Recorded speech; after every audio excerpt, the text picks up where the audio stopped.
So we decided to take a pause and investigate further, as we do in this business. And after testing all 8 of Starliner's helium manifolds, our team found the leak was isolated to one flange in one of the spacecraft's 28 reaction control system, or RCS thrusters as we call them, which makes small adjustments on orbit.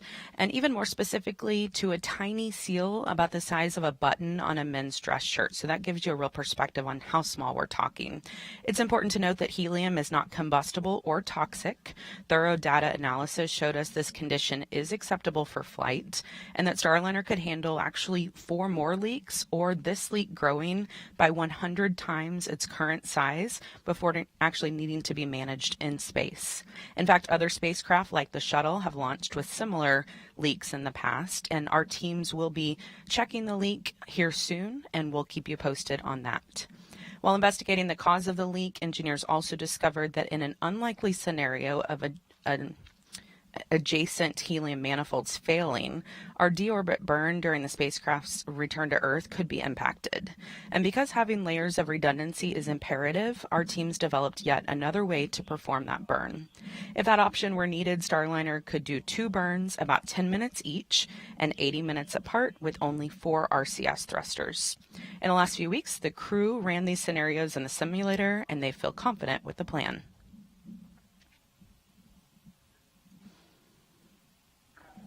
Butch and Suni have been on a lot of our phone calls working through these challenges for the past couple weeks, and it's been really nice to hear their voices. You know, they've been voices of reason as we're working through these.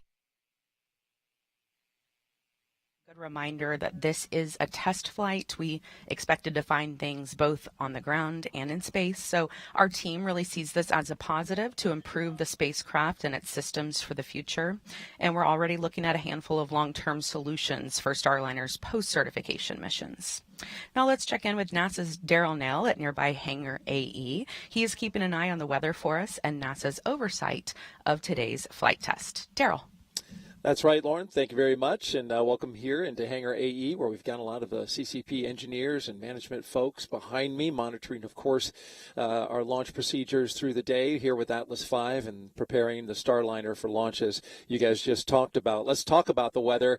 Well, it is June 1st, and it's the beginning of summer, meteorologically speaking, on this day. It's also the beginning of hurricane season. But I can tell you neither one of those is a concern as we look outside and take a look at the sky and the sea. Here now, the sky, you can see a few puffy cumulus clouds off in the distance.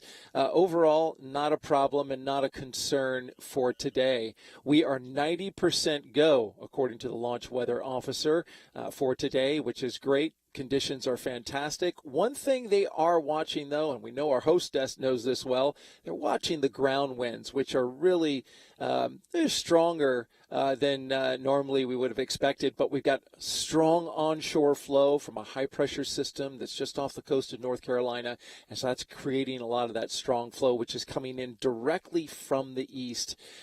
So you can see those cumulus clouds as they go kind of whipping by the pad. They'll be watching that. That is the only concern, and that is the 10% possibility for violation. Overall, though, we couldn't be in a better position. We were in a similar position during our last launch attempt, and come to find out, even though it's the beginning of meteorological summer, we're not having summer conditions here at the pad yet, and that's a good thing.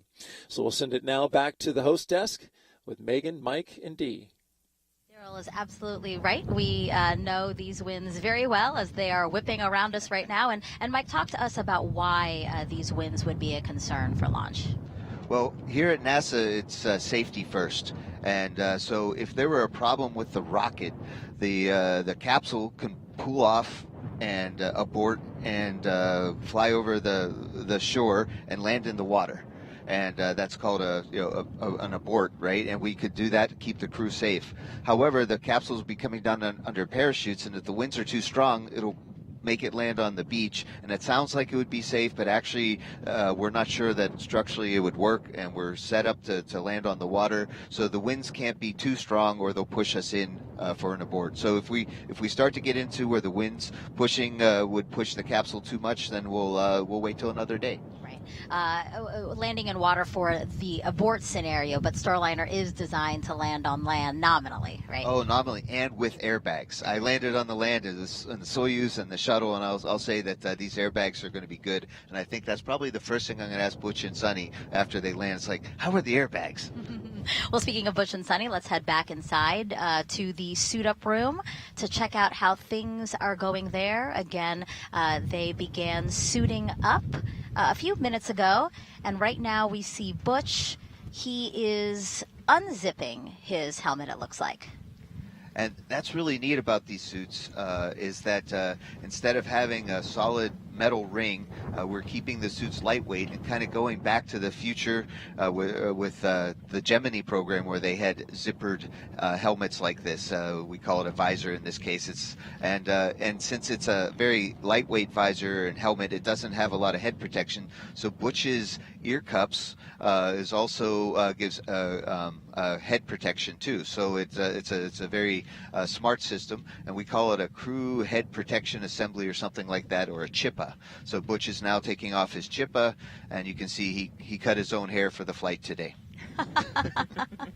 This is the kind of insight we wanted from you, Mike. As you can see, guys, we are very fortunate to have Mike here with us because he's a veteran of 3 space flights, Expedition 9 in 2004, also Expedition 18 in 2009, as well as STS-134 in 2011. We're cycling through some pictures of those previous flights now. In total, he spent more than a year in space and has conducted 9 spacewalks. He then worked with NASA's Commercial Crew Program to help bring SpaceX's Dragon and now Boeing Starliner online and ready for today's flight tests. He trained alongside Butch and Suni as their backup pilot and was with them for CFT's first launch attempt. We actually saw him in the suit-up room here snapping pictures, and then he rode out to the launch pad with them, where he snapped a few more pictures before handing off some of Butch and Suni's belongings to the pad team. It was a big honor to ride out on the Astrovan with Butch and Suni, and of course we like sharing our stories here at NASA, and Butch and Suni are very much about that too, because we all can't ride in the Astrovan, we all can't get on that rocket, but we do our very best to bring everybody with us as much as possible. And I'm just letting people into some of the behind the scenes that's happening here. You forgot your cell phone, and that's very upsetting to all of us here because you can't take your famous ussies. But again, providing really valuable insight on this flight test. And you'll also be taking notes, right? Because you're going to be the pilot for Starliner's first operational mission after CFT. So really important for you to be engaged and watching today. Oh, absolutely. And that's the purpose of this flight, is to build flight experience and get certification so that we can have regularly scheduled flights of Starliner to the International Space Station, much like the other commercial crew partner of SpaceX. And we're going to get there. So Butch and Suni, as test pilots, are going to get some really good data on how the Starliner really flies, how habitable and comfortable is it in there, is it extra humid, is it beautiful. We think it's going to be great. We tested a lot on the ground, but we'll know for sure once we launch today. And as we take another shot here of Butch, let's talk a little bit more about him. Commander Butch Wilmore, NASA astronaut and retired U.S. Navy captain, raised in Mount Juliet, Tennessee, and is married to Deanna Wilmore with 2 daughters. As a naval pilot, Butch racked up more than 8,000 flight hours and 663 carrier landings, all in tactical jet aircraft. He completed 4 operational deployments supporting missions like Operation Desert Storm. Before his selection to NASA, Wilmore was on exchange to the Air Force as a flight test instructor at the Air Force Test Pilot School at Edwards Air Force Base in California. Butch is a veteran of 2 space flights as pilot on Space Shuttle Atlantis in 2009, and then in 2014 he served as flight engineer for Expedition 41 to the International Space Station. So far, Wilmore has spent 178 days in space and performed 4 spacewalks. This flight test will be his 3rd mission to the ISS. And Suni Williams, CFT's pilot and a retired U.S. Navy captain. NASA selected her as an astronaut in 1998, just 2 years before Butch. This will also be Suni's 3rd mission to space, making her the first woman on a test flight of an orbital spacecraft. Her first trip to the ISS launched in 2006. She served as flight engineer for Expedition 1415. She then returned to the orbiting lab in 2012 and was commander of Expedition 33. Suni has more than 50 hours of spacewalk time, the second most cumulative time by a female astronaut. So far, she has spent 322 days in space. Before NASA, Suni was a former naval test pilot and instructor, logging more than 3,000 flight hours in more than 30 different aircraft. Williams grew up in Needham, Massachusetts, and is married to Michael Williams. She enjoys hanging out with their dogs, working out, hiking, and camping, as well as working on cars and houses. Both very experienced space flyers, and really why they were selected for this test flight, right, Mike? Oh boy, yes, they work really well together, and it's been really fun training with them. I think that they're a great team, and they're going to get a lot of, like we said, good flight test data. They're going to go back to the mothership, the International Space Station. They'll be able to experience space station crew. They could help there a little bit, and then they'll come home in 8 days, a week or so, and maybe a little bit longer.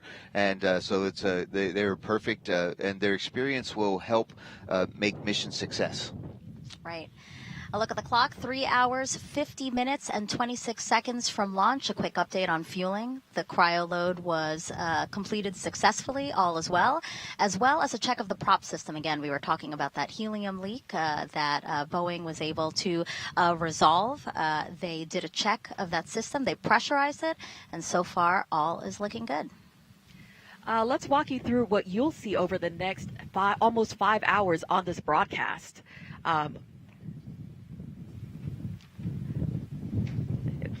After suiting up, Butch and Suni will walk out of the ONC building to say their goodbyes to family and friends before their ride out to the launch pad in an Astrovan. And then once at the pad, the crew will ascend ULA's crew access tower to board Starliner in a process we call ingress. Once ingress is complete, the pad team will close Starliner's hatch, and then they will make sure the spacecraft is sealed properly by conducting a cabin leak check. About 11 minutes before launch, the crew access arm, which is that long suspended walkway the astronauts use to get to Starliner, that will retract to the tower, and different teams will then pull to confirm they are ready and configured for terminal count before liftoff. Around 15 minutes after launch, Starliner will separate from the Centaur upper stage. And at 31 minutes into launch, the orbital insertion burn begins to get Starliner into a stable orbit. Now, if you have any questions about this mission over the next 5 hours, as we said, just send those questions our way using the hashtag AskNASA. All you have to do is jump on Facebook, X, YouTube, Twitch, any of our social media platforms, and we look forward to hearing from you and answering those questions live. Now let's head back into the Suitup room again. That's where all the action is happening. And it looks like Suni also now has her helmet unzipped, and it looks like she's taking off her gloves. I believe both of them have had successful suit leak checks. Yeah, we saw, and we expected it because there's a lot of testing of the suits before the crew gets inside them, but you still have to check. We saw that Suni was fully inflated and looked kind of almost a little small inside the suit, and that's exactly how it's supposed to work. We even test the spacecraft that the crew can still push the buttons and do what they need to do to fly the spacecraft, even in an inflated condition. But you can see them there sitting in these Astro loungers, and you can see the excitement on their face and the joy that there is to getting ready for a space flight. This is the last time that they're going to be able to sit and quote unquote chillax, and they're going to get ready and leave the suit room in a little bit, and then it's game day. Yeah, when you were here with them for the first launch attempt inside the Suitup room, this was kind of some downtime. They took some pictures with folks, right? Because really there's a strict timeline that they're keeping to, and if they're a little bit ahead, they have some pad here, right? Yeah, our timelines are built for the whole day in case for the case when we have 4 people. That's something we're checking out to see if a 4-person timeline is workable. But we only have 2 people, so it does give us a little bit of extra time. And Butch and Suni are really focused on the team because we realize as astronauts that we're part of a really big team, and that's really cool. It's like the biggest sports, bigger than regular sports teams, and we all work together, and it's the greatest team sport. So Butch and Suni did want to spend time to recognize our Suitup team that you can see working in the room, who are making sure and that they're ready to go. There's also another team in there that checks the equipment to make sure that they have what they need: their wrist mirrors and watches and pens and pencils, what's going on their knee board, and we check all that to double check to make sure, because once we're in the capsule, you got what you got. Yeah. A quick note about the suit. Again, this is a new suit that developed for this Starliner launch, and the full suit, which includes an integrated shoe, weighs about 20 pounds with all of its accessories, and that's about 10 pounds lighter than the launch and entry suits worn by space shuttle astronauts, right, Mike? Yes, it's definitely more lightweight. We took some really good ideas from previous spacesuits, and David Clark put together a great suit. Okay. And it's definitely more flexible, elbows and knees. You saw Suni kind of showing that. There's vents that come in right underneath our chins that allow us to be cooler and still pressurize this suit. All right, we have commentators at Mission Control in Houston monitoring Starliner's flight to the space station. Let's check in now with NASA's Brandy Dean and Boeing's Jim May.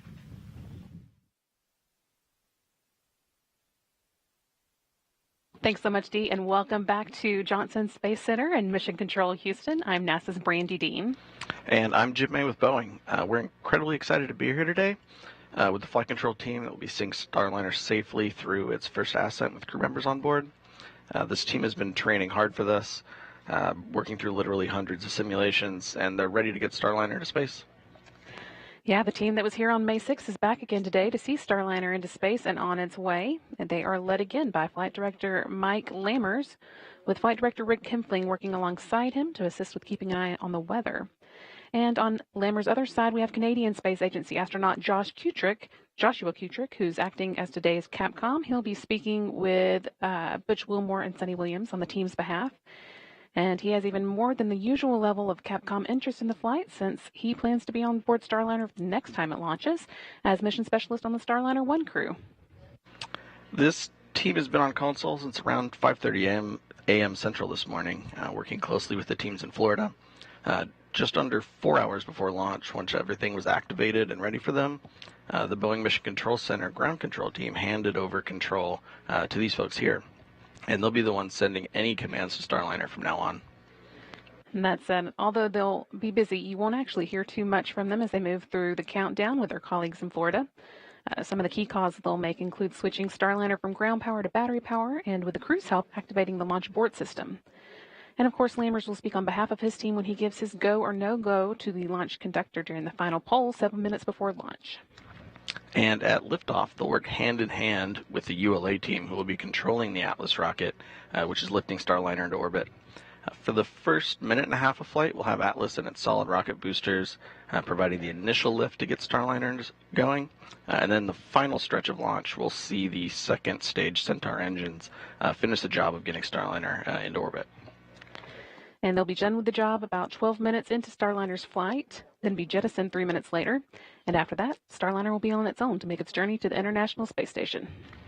So let's take a closer look at the details of what to expect during Starliner's ascent, coming up at 12:25 p.m. Eastern this afternoon.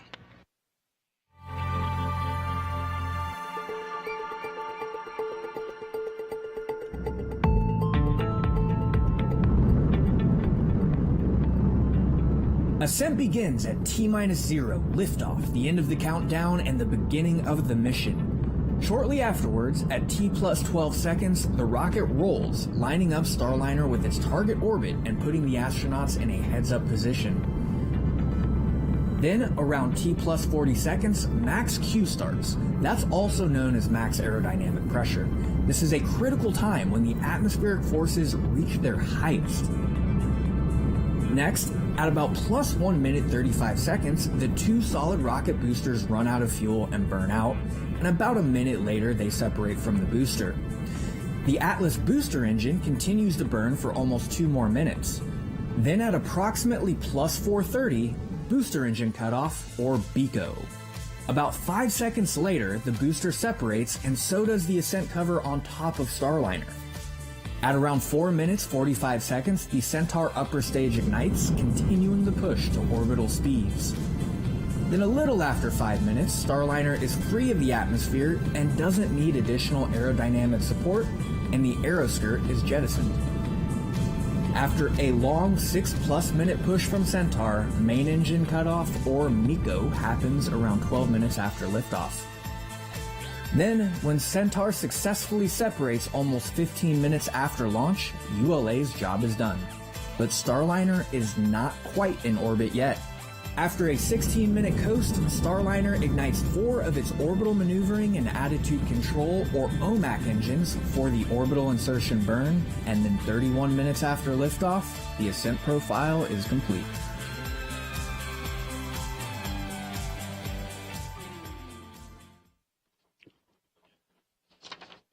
That was a look at the first 30 minutes of Starliner's journey into space. But of course, that's just the beginning on getting it on its way to the International Space Station. So next, we're going to check in with NASA's Rob Navius, who's waiting on launch just down the hall with the Space Station Flight Control Team. Rob? Thank you, Brandy, and good morning from Mission Control in Houston and the International Space Station Flight Control Room, where flight controllers are monitoring the countdown for the Atlas V launch and keeping tabs on the Expedition 71 crew aboard the orbital outpost.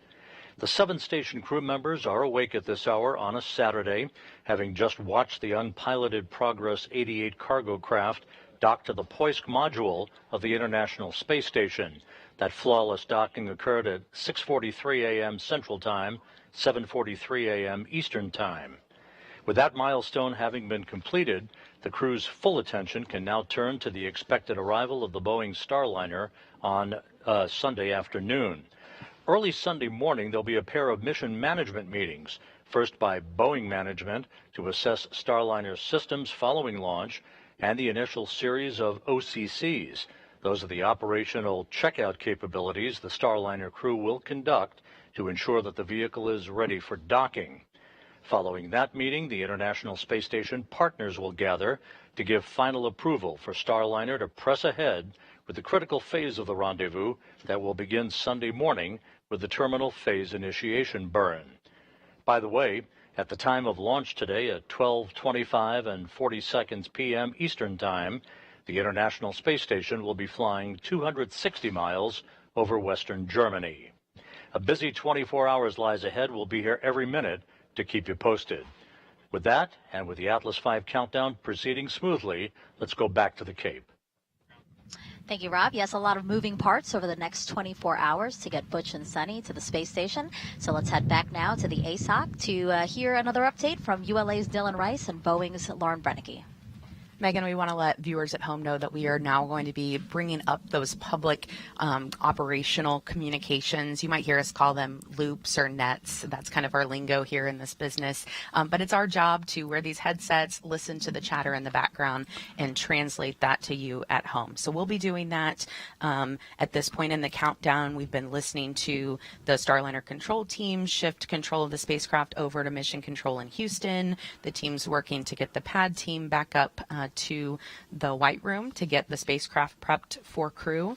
And our teams have also been cycling the thruster valves, and they are now in the open position. This is the third time for Starliner to launch, but of course the first time with crew on board. So if you've watched our launches in the past, the prep for this one will be a little bit different. That's why we're coming to you a lot earlier before launch today. It is important to remember this is a test flight, so we are going to learn a lot to be more efficient in the future. Dylan, how are things progressing with the rocket? Well, Lauren, things are continuing to go very, very well. The ULA team is up on the crew access tower now, configuring the White Room for what happens next with the crew's arrival. So we are standing by at T minus 4 minutes. That's the T is the terminal count clock. All the rocket activities are sequenced to the terminal count clock, and as you can see on the screen there, the L count clock or launch count is counting down to our T0 at 12:25:40. So that T clock holding at T-minus 4 minutes, indicating that the rocket activities are basically nothing happening right now. With the, at your convenience. Roger. Nothing happening right now with the launch vehicle, but we are configuring the pad for loading. Go ahead, Mike. This is the 100th launch of the safe and reliable Atlas V rocket and the third flight of the 172-foot tall N-22 configuration. This rocket's configured with a dual-engine Centaur upper stage, which is uniquely capable to deliver that performance that we need to shape that trajectory to maximize crew safety on the ride to the space station. And of course, from this point on, as you hear some of those operational communications, the nets or the loops come across, we will pause in our commentary so that you can hear them. So if you notice us pause, that's what we're doing. We just want to make sure you can hear everything. So now let's check in with NASA's Daryl Nell over at Hangar AE. Daryl. All right, thank you very much. And as you can see on your screen here, this is the card game. LC, SMD on channel 1 for a comp check. Cuddy here. I have you loud and clear on channel 1. I have you the same, LC, SMD out. You just heard the launch conductor there. Nothing too big to report. Com check on air to ground 1. I have you loud and clear on channel 1. Copy, I have you loud and clear on CST, air to ground 1. This completes hold call authority com check. Roger. Okay, so ground, some comm checks that you can hear there. But again, this is the traditional card game. You see Suni and Butch there with Joe Acaba, the lead there for the mission today. And I see two camera angles here for the first time, so we actually get to see their cards. But the point of this game, and of course Mike Fink and Megan can talk more about this, but as we're looking at it, since we're watching it now, they're playing a card game, and they're going to play this game until the commander, Butch, loses. And the whole point of this is to take all that any bad luck and get rid of it on the card game, right? So they want Joe there to win the hand, and they're playing the hand out. Now 3 hours, 35 minutes. So they're going to play another hand, because I think that they may have won, so we'll see what's going on. Anyways, we also want to talk weather, which is a factor. Not too much today, only 10% no-go. We are a 90% go, and so we're looking really good there outside. But we do want to continue to watch this tradition, which goes all the way back to the space shuttle program.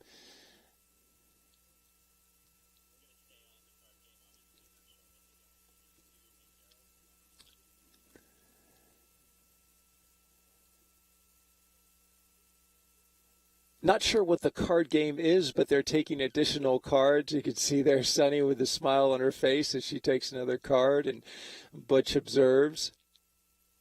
There's plenty of time in the timeline for this. They're suited up. They've done their pressure checks, and so along the timeline, they've built in a period of time. Of course, some margin just in case. They have to do some extra checks, but there you go. Card game is complete. The bad luck, they've gotten rid of it, and Suni gives 2 thumbs up to say, hey, we've got the good luck on this one. We're going to have hopefully a good flight today. All right, as we look outside at the Atlas V rocket with a Starliner atop the rocket, you can see there in the sky, just a few clouds, not a concern. Offshore winds are driving some of them onshore, but the radar, there is no convective activity, no storm activity is basically the term there in any of these clouds. So that's not an issue at all. We are 90% go and looking good there.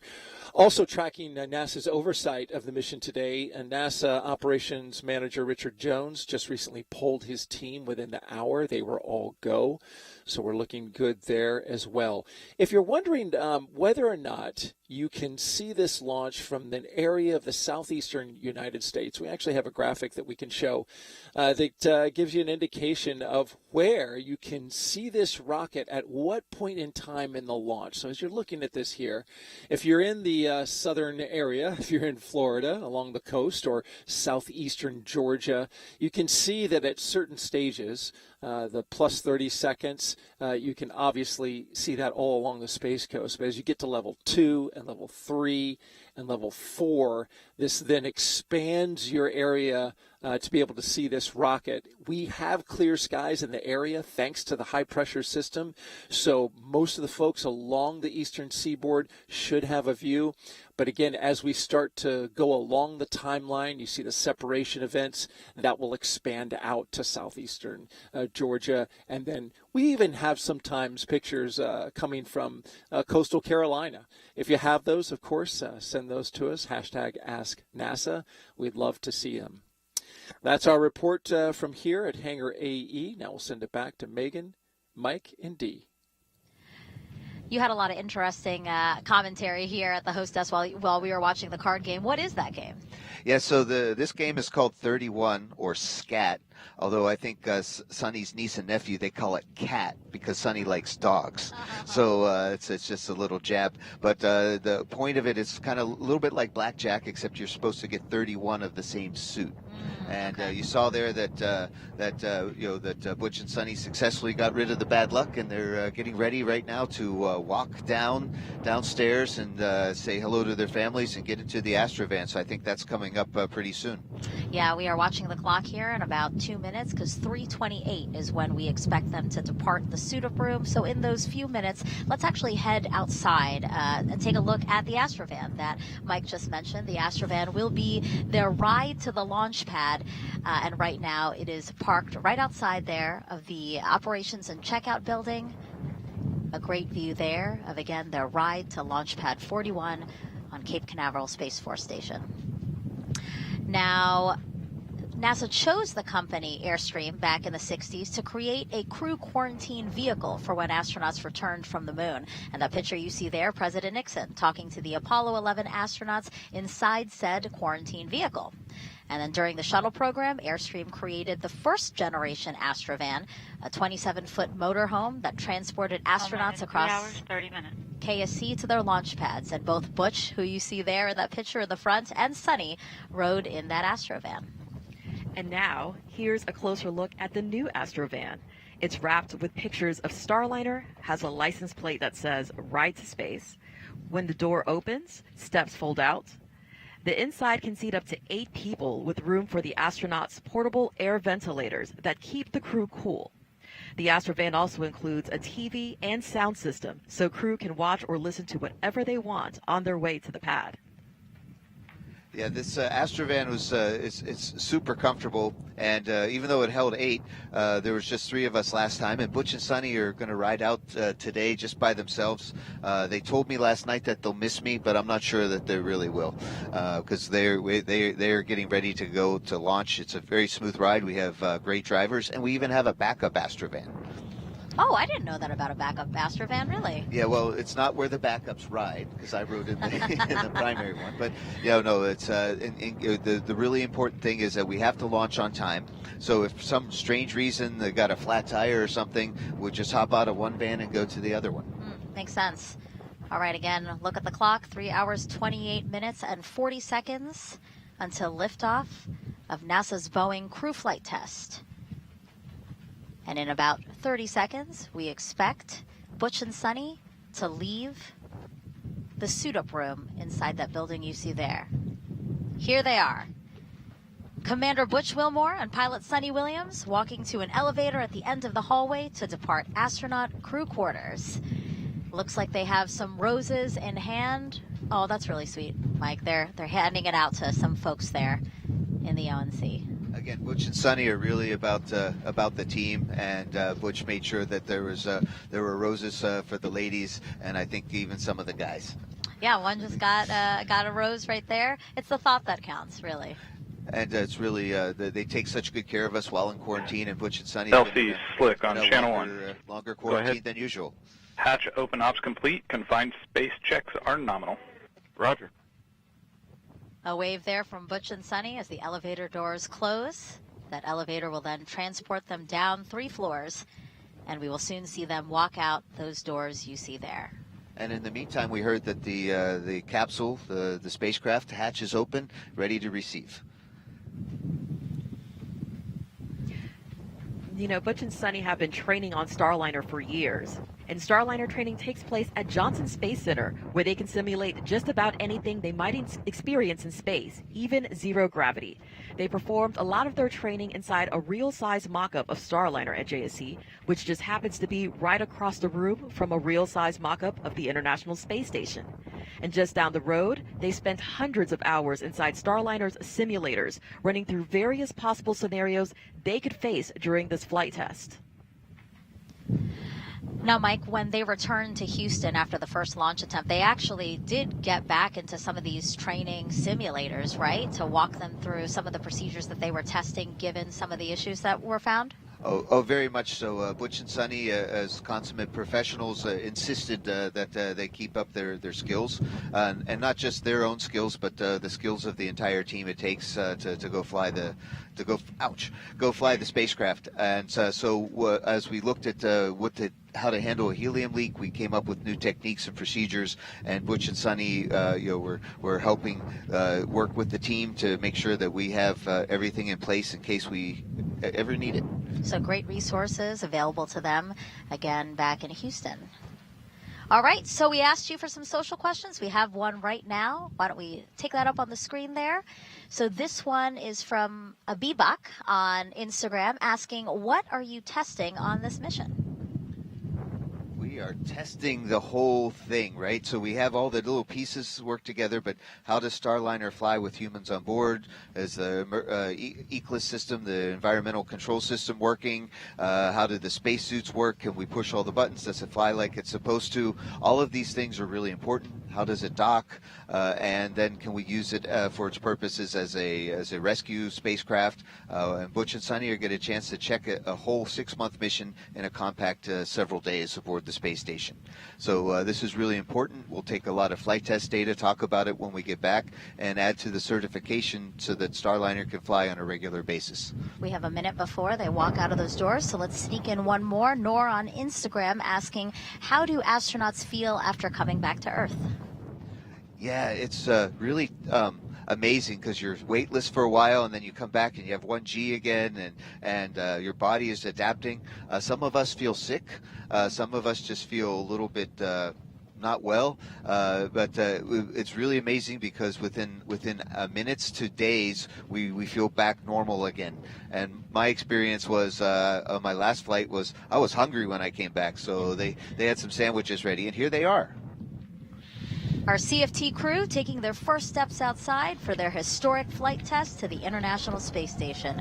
Commander Butch Wilmore on your left and pilot Suni Williams to your right. Waving to the crowd there, their friend Mike here at the host desk applauding them from afar. Some roses still left in Butch's hand. I'm sure he'll hand them off to some of the crowd there that's outside of the ONC.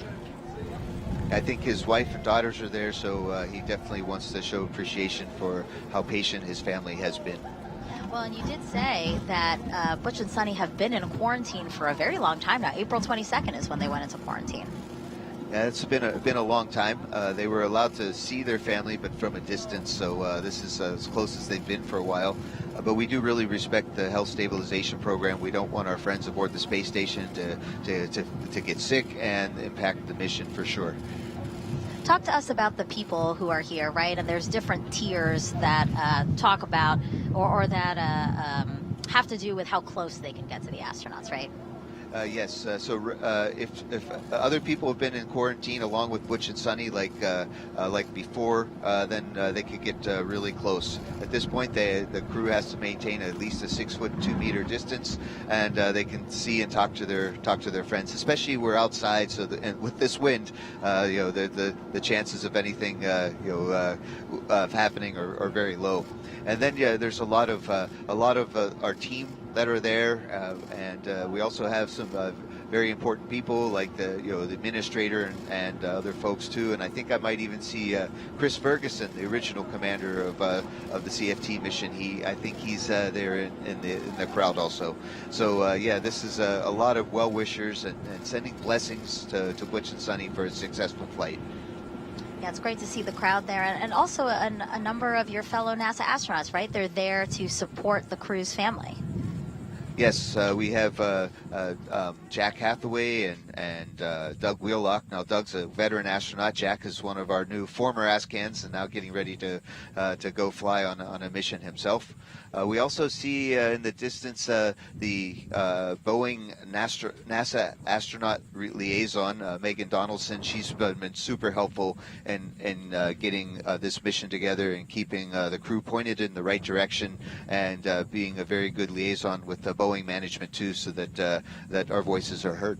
Yeah, I think this scene here just shows again, a fraction of all the people that it takes to make this happen. The support of your family, the support of your friends, and then again, teams across both Boeing, NASA, and ULA to make this crew flight test happen.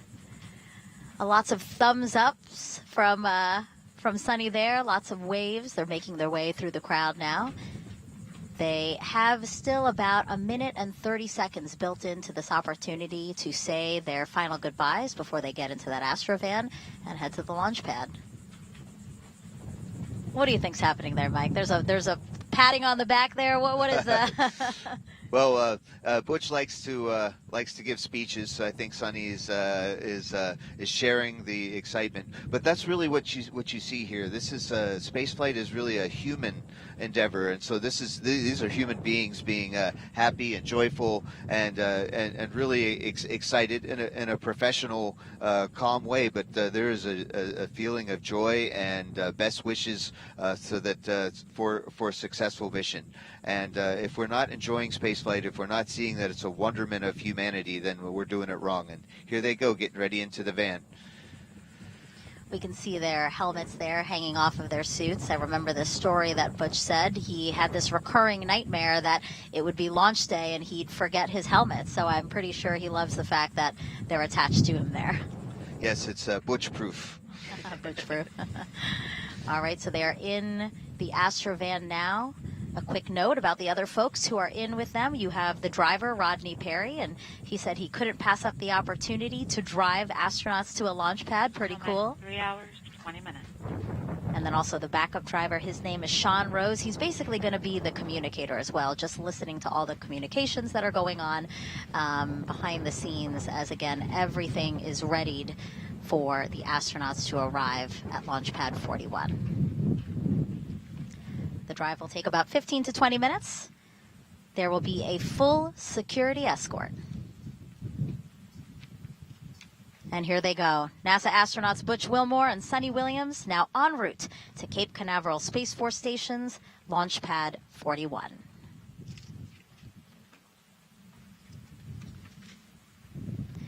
And as both Butch and Suni make their way out to the pad, there's only one way for those two to get amped up for launch. And I know that Mike knows because he was inside the Astrovan with them on their first ride out to the pad on the first launch attempt.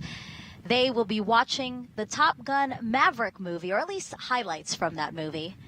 And they should be doing that right now inside the Astrovan, right, Mike?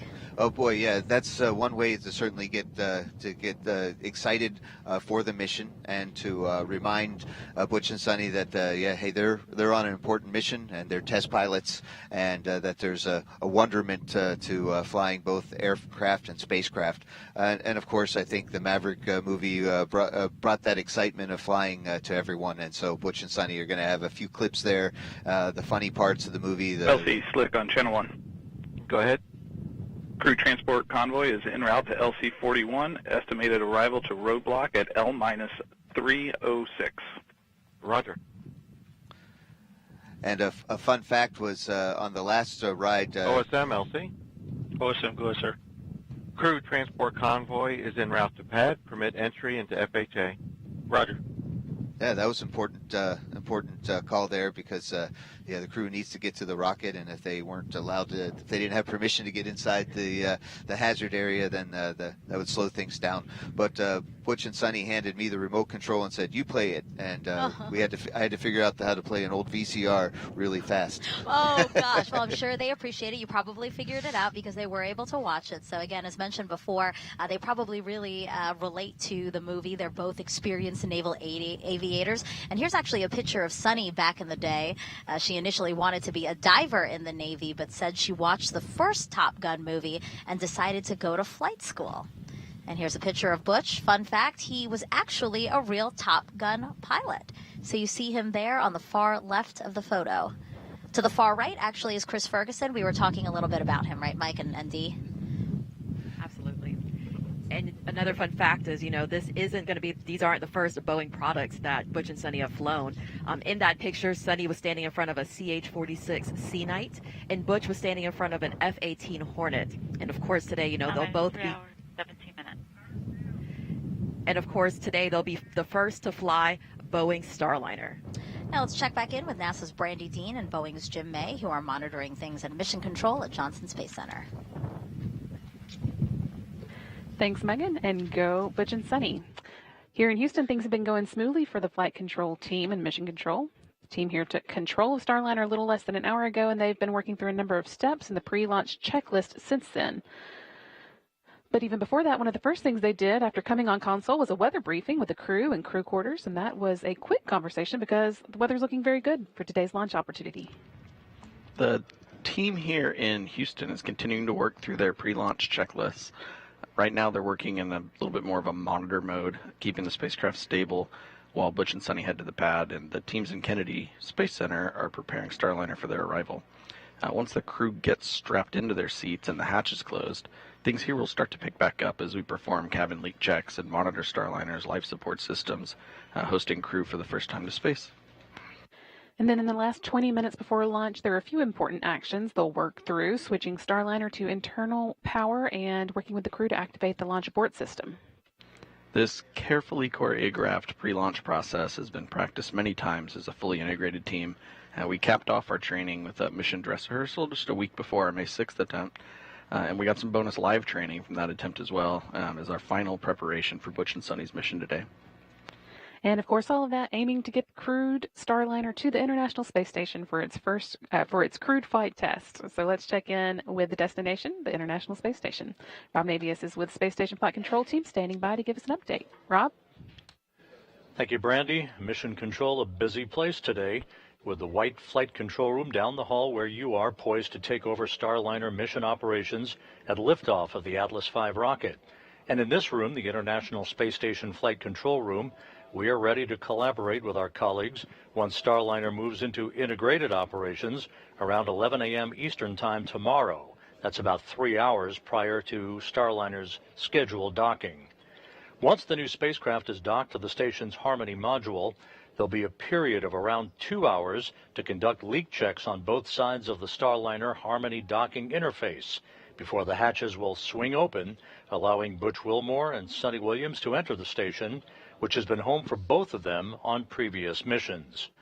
Wilmore and Williams will configure Starliner systems for docked operations, then will join the 7 Expedition 71 crew members for a typical safety briefing. That will be conducted by Station Commander Oleg Kononenko of Roscosmos. The Starliner crew will then begin to transfer equipment to the station from their spacecraft and begin to settle in for this historic visit. Among the cargo items being transported on Starliner to the station is a spare pump module for the station's urine processing assembly. That's the unit that converts urine into potable drinking water. So this is a timely delivery by Wilmore and Williams. Countdown clocks are ticking backward as we close in on the launch of this test flight, and we're ready here in Houston. So let's turn it back to the Cape for our continuing coverage. Thank you, Rob. 3 hours, 13 minutes, and 30 seconds. From only the 6th time NASA astronauts will launch on a new spacecraft designed for crew. And if you're curious about the first 5 crewed test flights, here they are. First, Mercury Redstone 3, Alan Shepard, May 5th, 1961. Next is Gemini 3 with Gus Grissom and John Young, which launched on March 23rd, 1965. Great historical footage there. Then we had Apollo 7, Wally Schirra, Don Isley, Walt Cunningham. Launched October 11th, 1968. Then we had STS-1 with astronauts John Young and Robert Crippen, which launched April 12, 1981. And then NASA's SpaceX Demo 2. You see Doug Hurley and Bob Behnken waving there. That launch was May 30th, 2020. And then, of course, today you've got NASA's Boeing crew flight test with Butch Wilmore and Suni Williams. And as Butch and Suni's convoy passes the historic vehicle assembly building here at Kennedy Space Center, we should, of course, acknowledge what will be the 7th time NASA will fly crew on a new spacecraft off our planet. And that will be the Artemis 2 mission next year. You see the Astrovan now passing by where we are at the press site across the street from the vehicle assembly building. Again, the Artemis 2 mission next year, that'll be NASA astronauts Reed Weissman, Victor Glover, Christina Cook, and Canadian Space Agency astronaut Jeremy Hansen. They will orbit the moon, and their Space Launch System rocket and Orion spacecraft will be assembled in the vehicle assembly building.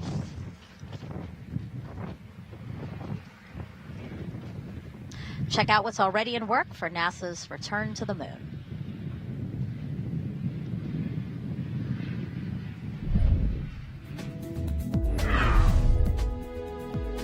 Engineers inside the Neil A. Armstrong Operations and Checkout Building at Kennedy Space Center lowered the Orion spacecraft into a vacuum altitude chamber with the help of a 30-ton crane. The chamber simulates deep space to test for any electromagnetic energy that could damage Orion as it travels away from Earth. Meanwhile, the Artemis 2 crew completed an underway recovery test at sea.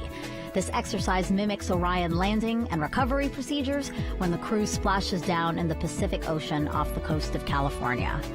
Navy divers and boats approached a mock-up Orion capsule and helped the astronauts into helicopters, which then flew them to a nearby naval ship, just like they'll do during the mission. Back at Kennedy and high above Launch Pad 39B, this 360-degree video takes you for a ride inside one of the Artemis emergency egress baskets. In the event of an emergency at the launch pad, astronauts and workers use this quick exit to get to safety. That's a look at your Artemis Moon Minute.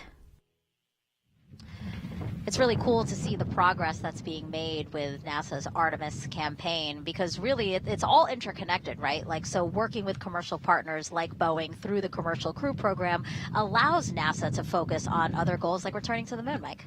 In fact, if you notice, the Artemis Orion spacecraft actually looks a lot like Starliner, and that's not a coincidence. I mean, the Boeing company took some ideas from NASA. We shared ideas, as well as the parachute system have a lot of commonality too. In fact, Suni said, hey, if you were a young astronaut getting ready to go fly to the moon, maybe you want to fly Starliner first because of the commonality, including the display and control system inside.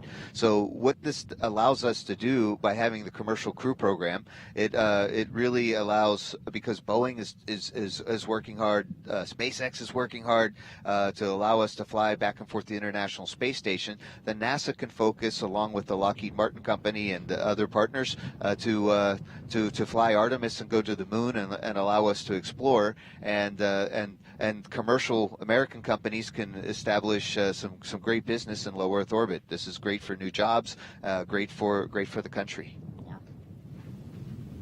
We're now 3 hours and 9 minutes until launch. Let's check back in with Daryl Nail over at Hangar AE. All right, thank you very much, and welcome back to Hangar AE as we look at this beautiful day here at the Kennedy Space Center, watching the crew travel out to the pad. There you see the Starliner crew, Butch and Suni, driving along, no doubt taking in some beautiful skies as they head out. We're still 90% go, and that's a good thing. The team is continuing to watch the winds. They are a watch item. They are the only reason we're not 100%. And I'm currently watching the 1 minute peak winds at the Slick 41 tower where they're headed right now. And the winds have come down a little bit. They were gusting between 20 and 25 knots, and they're down below 20 now. That was expected. Launch weather officer said that could be the case. The other item that the launch team is making sure they keep their eyes on, and the mission team particularly, are the winds along the Ascent corridor. So if we take a graphic here, we've got basically the path that the Atlas V and the Starliner will take across the eastern seaboard. That's the direction to the northeast. And you can see all along that eastern seaboard, it's important for the mission team to keep their eyes on the weather all along there, because there are areas in which if there was something to go wrong with the rocket or the spacecraft, they could abort off the top of the rocket and come back down into a splashdown into the Atlantic Ocean. And you can see it travels all the way along the eastern coast of Canada, where they do have some cool water temperatures. That's a factor when the rescue teams, should they abort, have to go into the water. But as we understand it, the det teams, military. Go ahead. Yes, sir. For step 150, crew transport convoys clearing roadblock. 18 personnel are entering FHA at this time. Roger. A good call out there. We know the roadblock's clear because we can see the crew traveling unencumbered on their way to the launch pad. And so just to wrap up the graphic there, things are looking good. We're in a low condition. Basically, the status is low chance of probability that the Ascent corridor could be a factor today. So the big picture is weather's great on the ground at the launch pad. It's looking good along the Ascent corridor. LC Slick on Channel 1. Go ahead. We're ready for pad support personnel to perform OSE radio comm checks and to proceed to ground level. Roger. Proceed. And the team is on the way to the pad. Let's send it back to the host desk.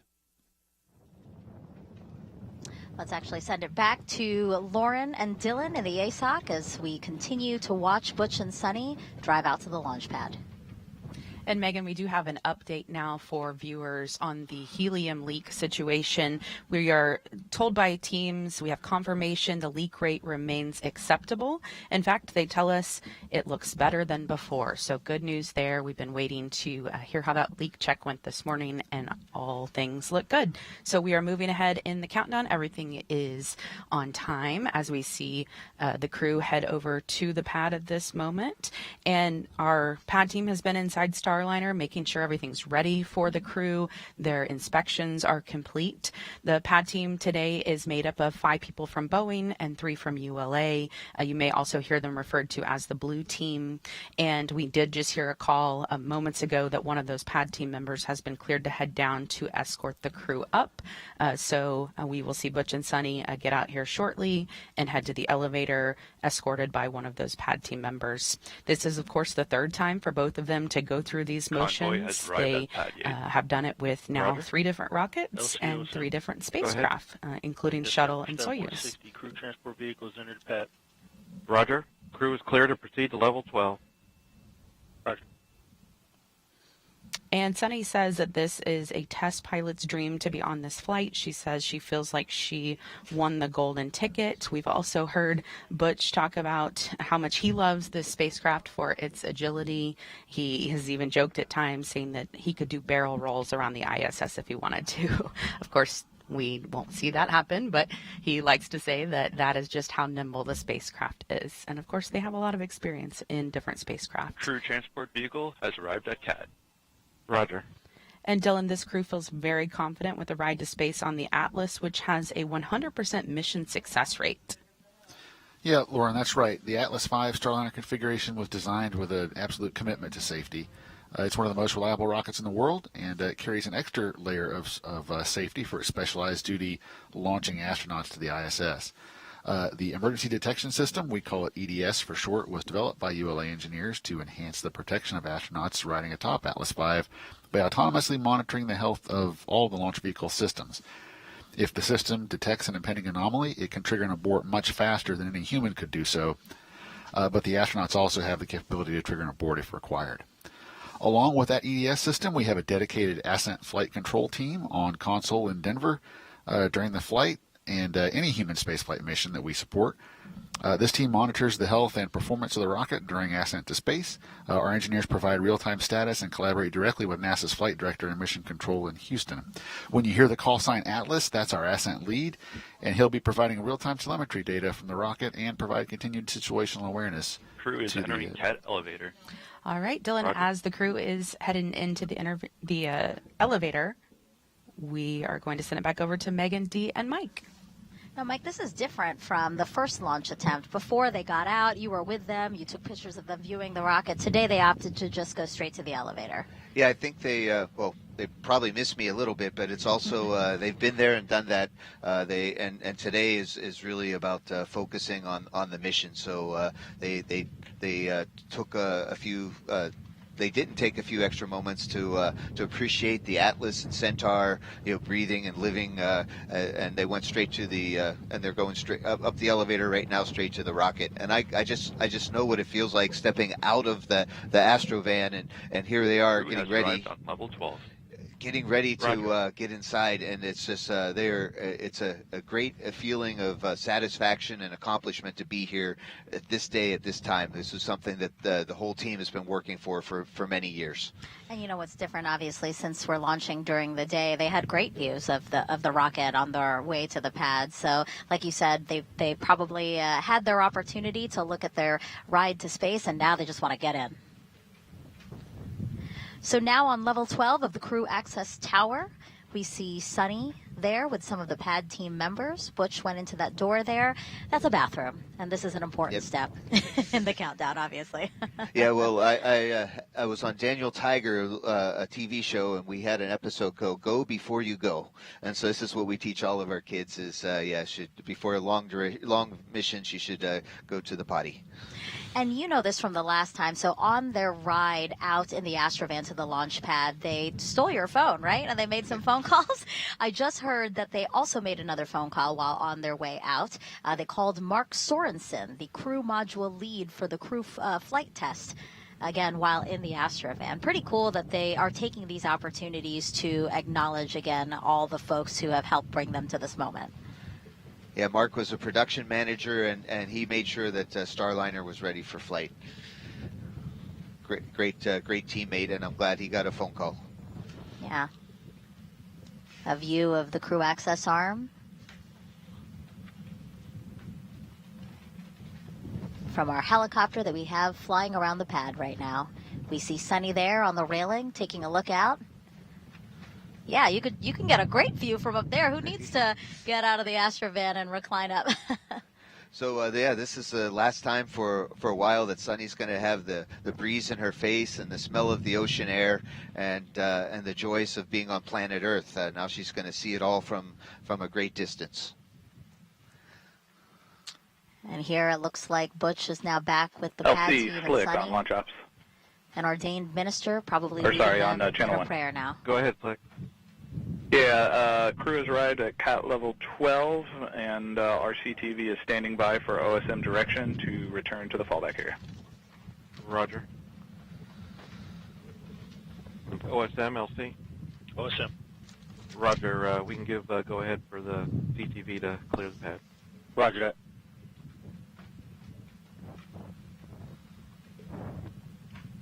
A nice moment here before the hard work of ingressing into the spacecraft and launching to the International Space Station. Well, they just cleared the crew transport vehicle to go away, so Butch and Suni are stuck there now, so they might as well go launch. And here they are walking across the crew access arm. Butch stopping to take a quick look at his spacecraft and launch vehicle. And you can see they stepped on that little white sticky mat to make sure that anything that they may have had on their boots doesn't get inside the spacecraft and possibly into the space station. We do try to keep a very clean ship both up and down and aboard the space station. Looks like they're saying a quick prayer for a successful mission. Yeah, these are other pad team members who are in the white room now with Butch and Suni. The White Room, a literal name for this room. from back in the Gemini era to quite literally describe this room that will be the last stop before they get into the Starliner spacecraft. It's environmentally controlled to keep out dust and dirt and humidity. It's actually a little bit overpressured, so it has more pressure inside, so that no air can come inside and, to the white room, and it all blows out. So even the door that goes to the white room is always cracked open a little bit to let the extra air out. And this is how to keep the particles from getting inside the spacecraft. So for the first launch attempt, to the left of the hatch was a mission patch for CFT, and Butch and Suni took the time to sign that.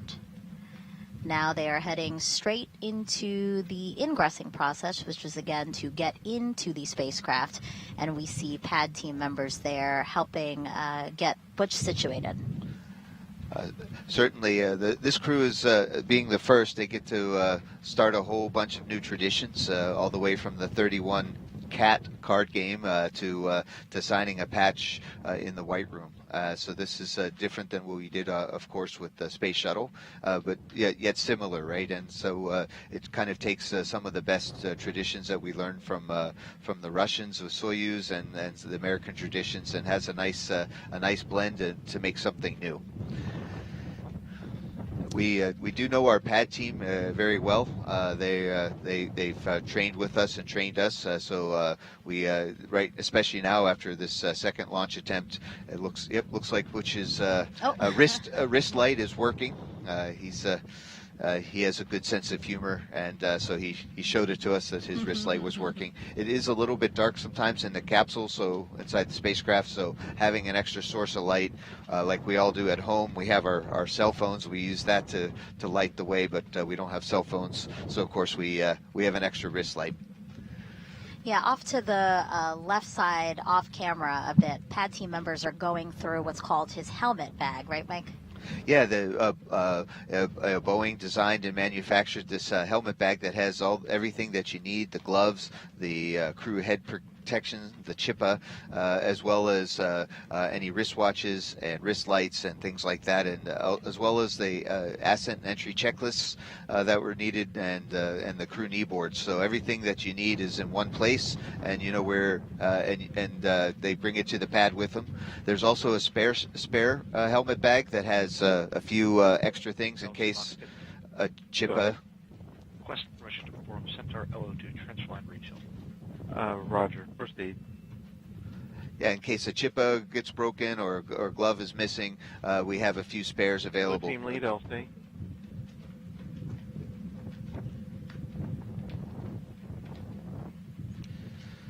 The launch conductor is calling. Go ahead. Yes, sir. For step 160, 16 personnel have exited the FHA roadblock. Roger. Just a call out there to mark that folks have left the pad as well as the flight hazard area. So the area that's designated as where we don't want people to be if they don't have to be. So that's that call out there. And now we are watching Butch getting settled into Starliner. And Suni is currently outside. What we'll see is Butch will fully ingress and get himself situated before Suni ingresses. So to walk us through what we're about to see with Butch, let's head back over to the ASOC with Lauren and Dylan. Hey, Megan. Yeah, we just saw a Butch sort of slide across the seats there to get into his captain seat. That is what this first position is known here as.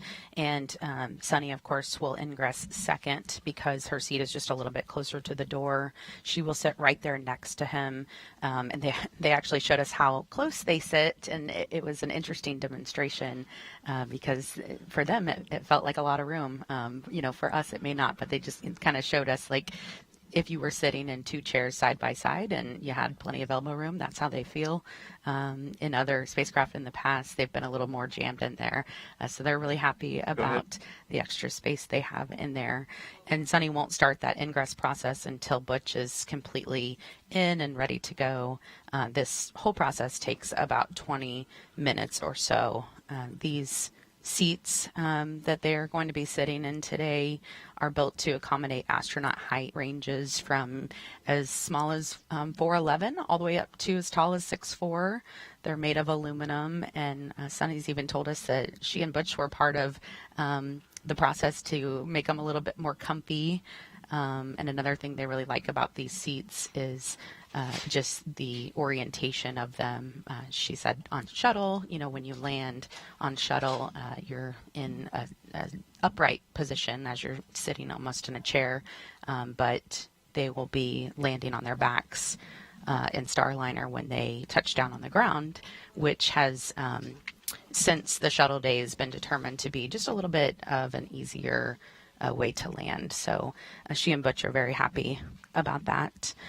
We do have other seats in Starliner. The third and fourth seats are filled with cargo today. The fifth seat has a flat plate on it to give them just a little bit more space in there. And you see he has some paper procedures in his hand. They will both be using those paper procedures as they make that ride up during the ascent process, and then once they get into orbit, they'll be able to pull out their tablets and use those. The console there in front of Butch, you could probably see him reaching around and doing some things in front of him. That is a display that is a mix of screens and switches and knobs. It has 2 hand controllers, which make this spacecraft a very unique spacecraft. They have the ability to take the control of the spacecraft literally into their own hands if they want to. We have heard him talk in team weeks lead LC. coming up to this point about how they are able just be to advised do. we're going to perform a LOX refill at this time. Roger that. I'll alert the crew. Roger. How they're able to do what they call a backup mode, or also a manual mode. So we'll hear a little bit more about those things later. And LOX 2, you have a go to proceed. Roger. And the console's been simplified for maximum efficiency. Anyone who followed along with the shuttle days, the shuttle had thousands of switches and indicators, but Starliner only has 85. And the crew has told us they really like to be able to get their hands on those switches and of course on the hand controllers as well.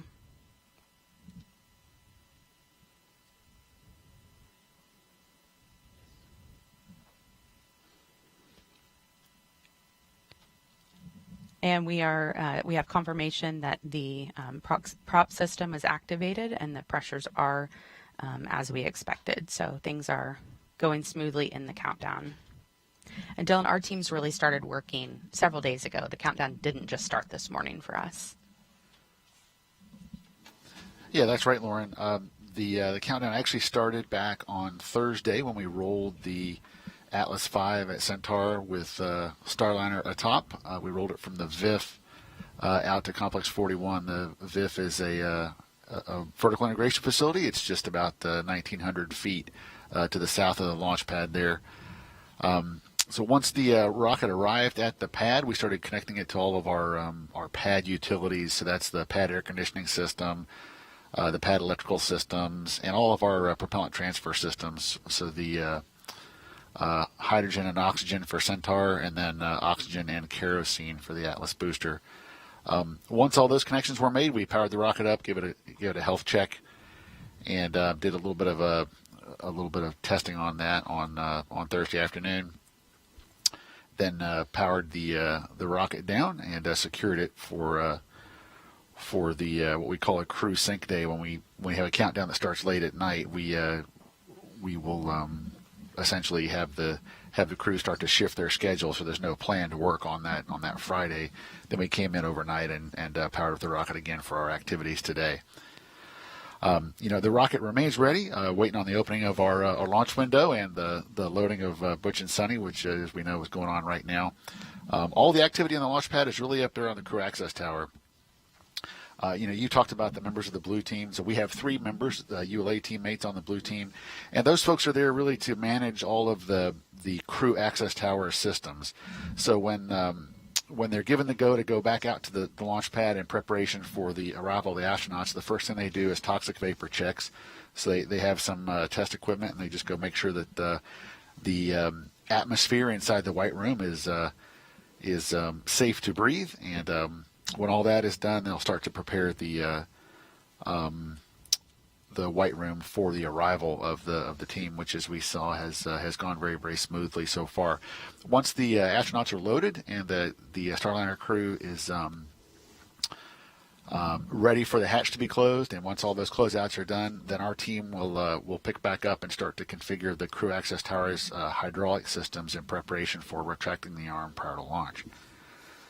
But for now, our team is really just kind of just standing by as Butch and Suni get situated in the Starliner and waiting on the opening of our launch window today at 12:25 and 40 seconds. So there on the smaller screen where we're still watching Butch get strapped into his seat and getting his gloves on, as you can see there, we have 2 pad team members working with him, and one is Armando Lally, the other is Garrett Pender.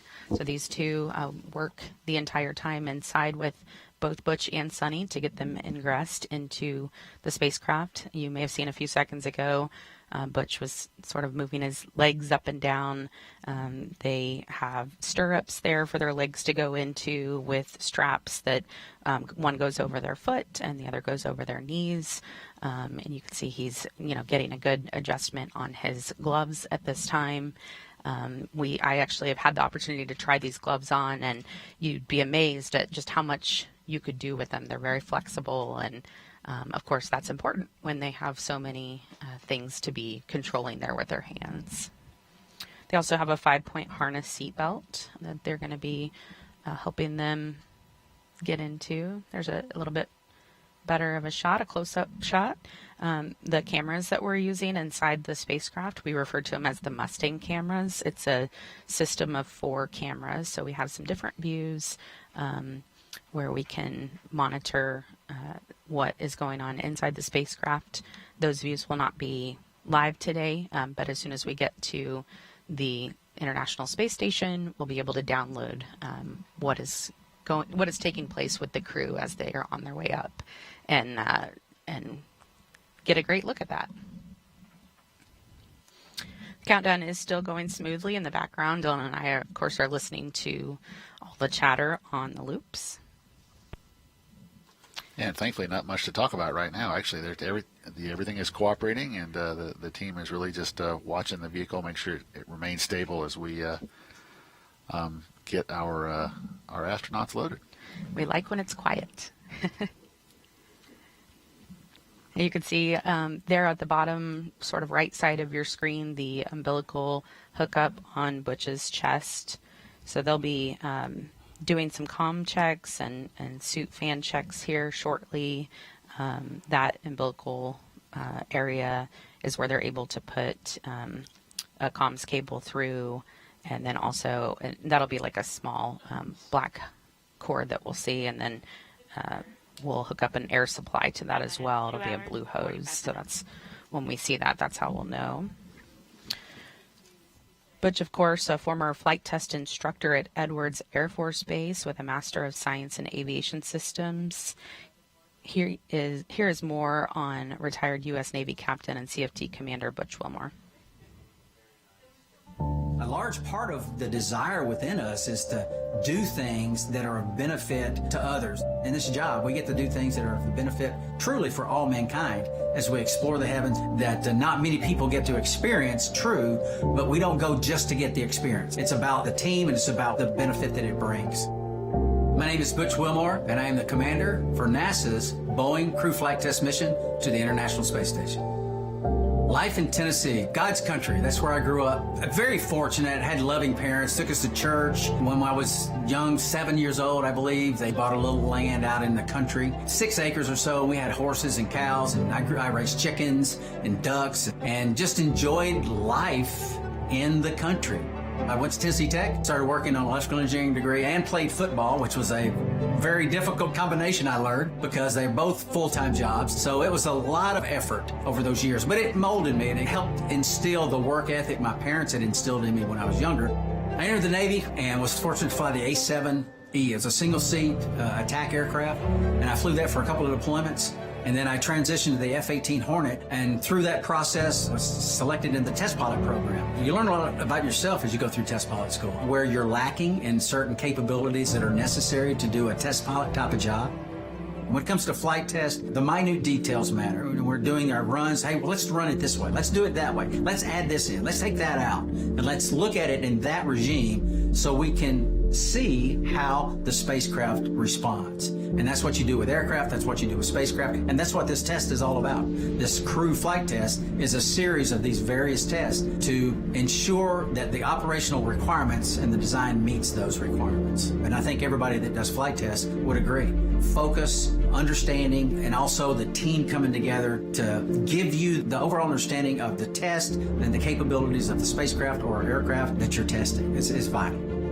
Sitting in this seat over here in the Starliner sim and doing the things we've done and learning about the spacecraft, developing a lot of the capabilities of the spacecraft, it's very humbling when you see and you interact with some of these professionals, and our human spaceflight and our nation has a debt of gratitude to them. Every single training evolution we have is brand new. We're the first to do it. Whether it is checking the survival equipment in the pool with a mock-up of the spacecraft and how you egress, get out of the spacecraft, whether it's the side hatch or the upper hatch, while the seas are rough and all those type of things. There's a thought of how things should be, but then there's the reality of how things need to be. And that's what this test is all. Everything we do is test. It's been a process over years that is such a benefit in all aspects of the capabilities of this spacecraft. And we're excited to be a part of it. And, hearing Butch talk about this is a test flight, he and Suni have been an integral part of really every aspect of the development of Starliner. They are so integrated with our team and, are able to make changes, say if they don't like something or they want something to be different. They really are the first to pave the way for their comrades in the astronaut office. So when they get up into space, they're going to put the spacecraft through the ringer. They are both test pilots at heart. It's what they did in the Navy, and they love this job. I think I mentioned earlier that as Suni said, she feels like she won the golden ticket. So that's pretty cool to hear that from the very first person and first woman to be doing this test flight on a spacecraft that's going to the ISS. Want to tell you a little bit more about these pad team members because they work very closely with Butch and Suni. And the two that I mentioned that are inside the spacecraft, Armando Lawley, he is there just to Butch's right. If you happen to see, he'll have the number 5 on his back. You can't see it in this shot, but you might be able to in other times. He's the senior project engineer covering Boeing's Florida Space Coast. He's also a private pilot, so they have that in common. And in the past, he's worked on F-15s, F-18 Super Hornets, and 777, all for Boeing. He has been part of the build and development of Starliner really since the beginning. So he's been waiting a long time for this day, just like many others on the program, and he could not be more excited. It's pretty cool to interview him because he just really beams with excitement over this flight and this crew. And he has a great relationship with them. And then our number 6 is Garrett Pender. He is over there toward the back of the screen. You might be able to see the 6 on his back as he's sort of turned around there. He's a mechanical technician, and he's the one who will actually close the hatch today. He helped build the rig that opens and closes the hatch, so he has a true attachment to it. And you can see him there. Armando just passed something over to him. And his teammates say that he's really the guy who can just fix anything. So great to have him on the team. We see number 4 there. That's Nate, and he is the pad team lead. He's a test engineer manager. He manages the fluids team, who performs a variety of tests from leak checks to acceptance testing of integrated vehicle subsystems. You can see another look of him there. Number 7, that is there close to the capsule, that is Michael, and his teammates call him the Chief. He's a systems engineering technician. He performs all the final cabin leak checks. And this is an amazing stat about him. He has worked 110 launches, including this one. So he's been around the space program for a while. He said that he is a child of the 70s, and he said when Butch and Suni take off on their ride today, he's going to tell them it's time to rock and roll. You see Suni giving them all hugs there. And she is starting to get into the spacecraft now, so as they check her feet to make sure there are no foreign object debris, or FOD as we call it, we are going to send it back over to Megan, Dee, and Mike to walk you through Suni's ingress. Yeah, so right now we see Suni stepping over the seal around the hatch there carefully, and the 2 pad team members that are inside the capsule who have been helping Butch get in will now do this exact same steps for her, essentially. Exactly. It's a little bit easier here because Butch is fully ensconced behind the integrated crew control panel. They have a little bit extra room from the side to work with Suni, so that's going to make it a little bit easier process. But the nice thing about this is that we've practiced this a lot now, and I know Suni's feeling happy, and we just got to watch out Butch. He might take a small micro nap here because he's all set and ready to go, but Suni's still getting strapped in, and we've gone through this procedure a lot. A micro nap, so just an opportunity to kind of, decompress a little bit, or it's a little bit of a Zen moment, and it just helps. It's scientifically proven that I've read that it helps a quick recharge, because they still have a whole full day in front of them to get into orbit and to get headed towards the space station. They'll have a chance to sleep overnight, and it's always hard to sleep in a new place, especially when you're adapting to zero gravity. I do want to mention that they were in Starliner just yesterday, right, Mike? They were specifically going in there to see one of the things to see if the configuration would be different, because Starliner is now carrying up that urine processor, correct? Yes, they had to kind of move things around on the inside of Starliner. So, and Butch and Suni hadn't seen the spacecraft since the first launch attempt on May 6th. So yesterday they climbed in, not with their flight suits on. I mean, not their space suits, but their regular flight suits, and they got a chance to do the comm checks, make sure everything's going to be good for today. And then they also checked out the cargo configuration, because it is a little bit different.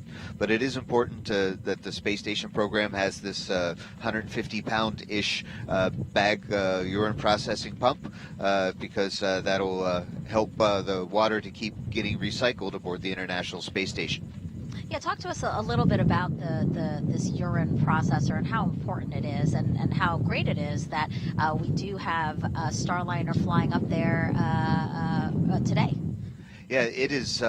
It is really cool what we've done by having the International Space Station as a test bed for exploration, which means that we've learned how to recycle over 97% of our water. So especially like during the shuttle program and early space station, we didn't recycle all of our water. We were like at 30%. Now it's up over to 97%, and this regenerative Egress technology, the good things and the bad things we've learned from it, we can definitely use for the Moon and Mars. So for the International Space Station, it takes about $5,000 to send a liter of water to the space station. So it's good that we recycle it over and over. But 97% is great. On the Moon, it's going to be really hard to get water there, so we're looking to use the water that we find in the south pole of the moon. So this is all really interesting and exciting. But one of the things we recycle is urine, right? So this urine processor has a pump to move the urine fluid to get fully purified. And so it broke recently, and the space station program was very fortunate to have Starliner available as the next ride up to space station. So this urine processor will help us aboard space station not to have to keep a lot of the urine stored in big bags off to the side. We'll be able to recycle it sooner than later. A beautiful aerial view now of Starliner. Again, we've been looking at views inside with both Butch and Suni seated in Starliner. And I think the Boeing team should be really proud. They worked very hard to put that Starliner together, and boy, she's beautiful. This is Calypso, is the name of this particular spacecraft. That's right. Actually, we have a picture. Let's see if we can pull that up early, since you did mention it. So the spacecraft, there it is. The spacecraft is named Calypso, as you said. Suni named it Calypso in 2019, and it's after Jacques Cousteau's ship that he sailed all over the world to teach people about the ocean, and Suni believes Starliner will do the same for space. So again, a picture of Jacques Cousteau there. Starliner named Calypso as his ship was named Calypso.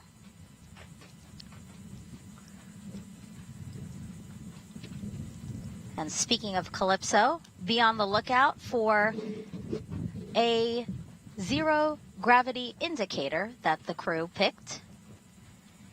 We saw it in the first launch attempt very briefly. Again, a zero gravity indicator is usually a soft toy that a crew picks to fly with them. And once the toy begins to float, it's that visual indicator that they have reached the weightlessness of microgravity. Because again, they are buckled in, snug, safely in Starliner. So really the only thing that should be floating around is that zero-G indicator. And Suni's niece and nephew helped her choose this zero-gravity indicator.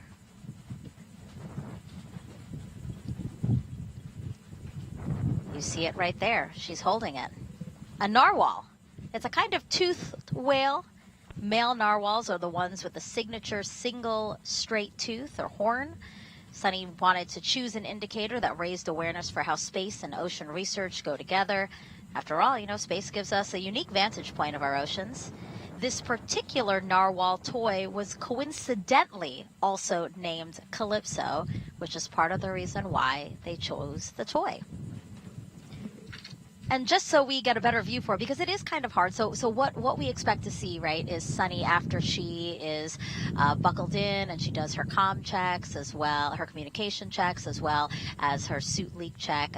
They will pull the zero gravity indicator out of her helmet bag, and they will then tether the toy. And here is, here is a closer look at that zero gravity indicator. It is very sparkly. Very sparkly. I love it here. And yeah, like I didn't know that it was actually already named Calypso, and that was why I thought Suni also named it Calypso. But really, I mean, this is great because she does have a love of oceans, right, Mike? So this is just serendipitous, right, that we found a narwhal named Calypso already. It was meant to be. Yeah, talk to us about her love of the oceans and ocean research. So Suni grew up in both Ohio and Massachusetts, and she's very close to the Woods Hole Oceanographic Institute, and she's spent a lot of time as a Navy person and a graduate of the U.S. Naval Academy on the ocean. I actually had a chance to live with Suni under the ocean in the NASA's NEMO Extreme Environment Mission Operations program. We lived 50,000 millimeters under the sea, and it was great to see her love of. She was our science officer. It was great to see her love of the ocean and how well she scuba dives. So yeah, this connection with the Navy, with narwhals, with nature, with Earth, as well as the name of the exploration vessel that got to know the oceans better with Jacques Cousteau is a perfect name for an exploratory spacecraft that's going to go fly soon.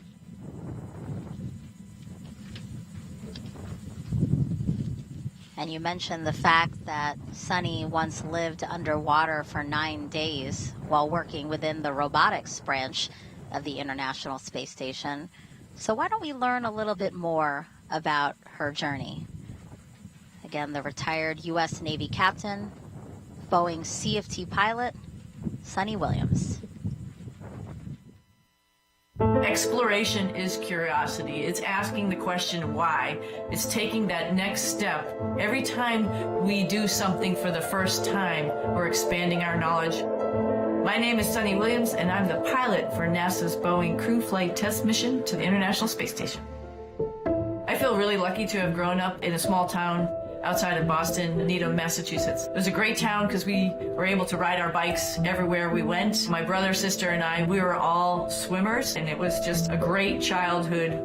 My dad was a doctor and also did neuroscience research. We were the strange family who had pictures and diagrams of brains on our dining room table. My older brother went to the Naval Academy. I started researching a little bit, and I thought, well, what the heck, I'll try this out. And when I went, I found that I really loved it. Teamwork, followership, leadership, those opportunities that we had right from the very beginning, and to accomplish something a little bit bigger than yourself. And I think that paved the way for the rest of my career. Got a basic engineering degree from the Naval Academy. I really didn't know what it was all about when I went through that course curriculum, but when I went to test pilot school, all of that stuff sort of gelled together. I was like, oh wow, this is why we do math modeling. This is how we try to predict how change in an engine is going to affect the way the helicopter flies. Time on the International Space Station is priceless. People always ask, do you get bored, or, is it terrible being up there for a long period of time? And for me, I loved every minute. There was always something to do. You wake up, you look at your timeline like, wow, I got to do this experiment today. I got to get ready for a spacewalk. Every day was different. And just life on the space station becomes routine, which is sort of crazy to think about it. At one point in time on my first mission, I was like, I don't even remember really what it's like to walk. I've been flying around for so long, I don't even know what it's like to sit down. I got assigned to the commercial crew cadre in 2015. We went to the companies, found out the shell of their programs, and then actually started working with them to make them what they are today to accommodate astronauts.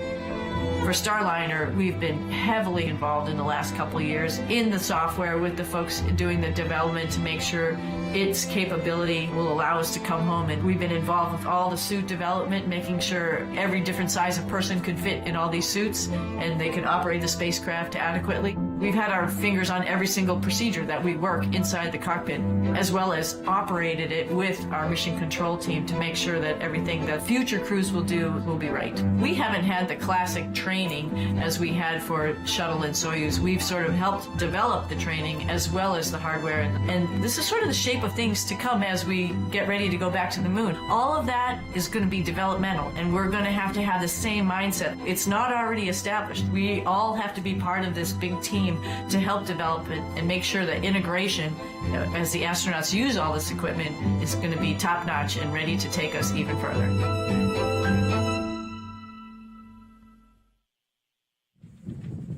Really cool to see both Suni and Butch's background, and again, how they've got to this moment.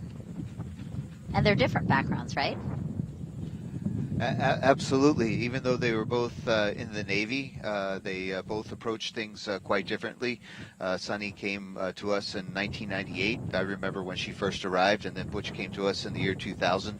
And Butch focused a lot on space shuttle. Suni and I worked together in Russia a lot. She picked up Russian language super fast, and so she flew aboard the space station pretty quickly. But it's been nice to see when Suni joined us for CFT that how well she and Butch get together or work together as a crew, and how well they get along, and they're a great team for a great mission.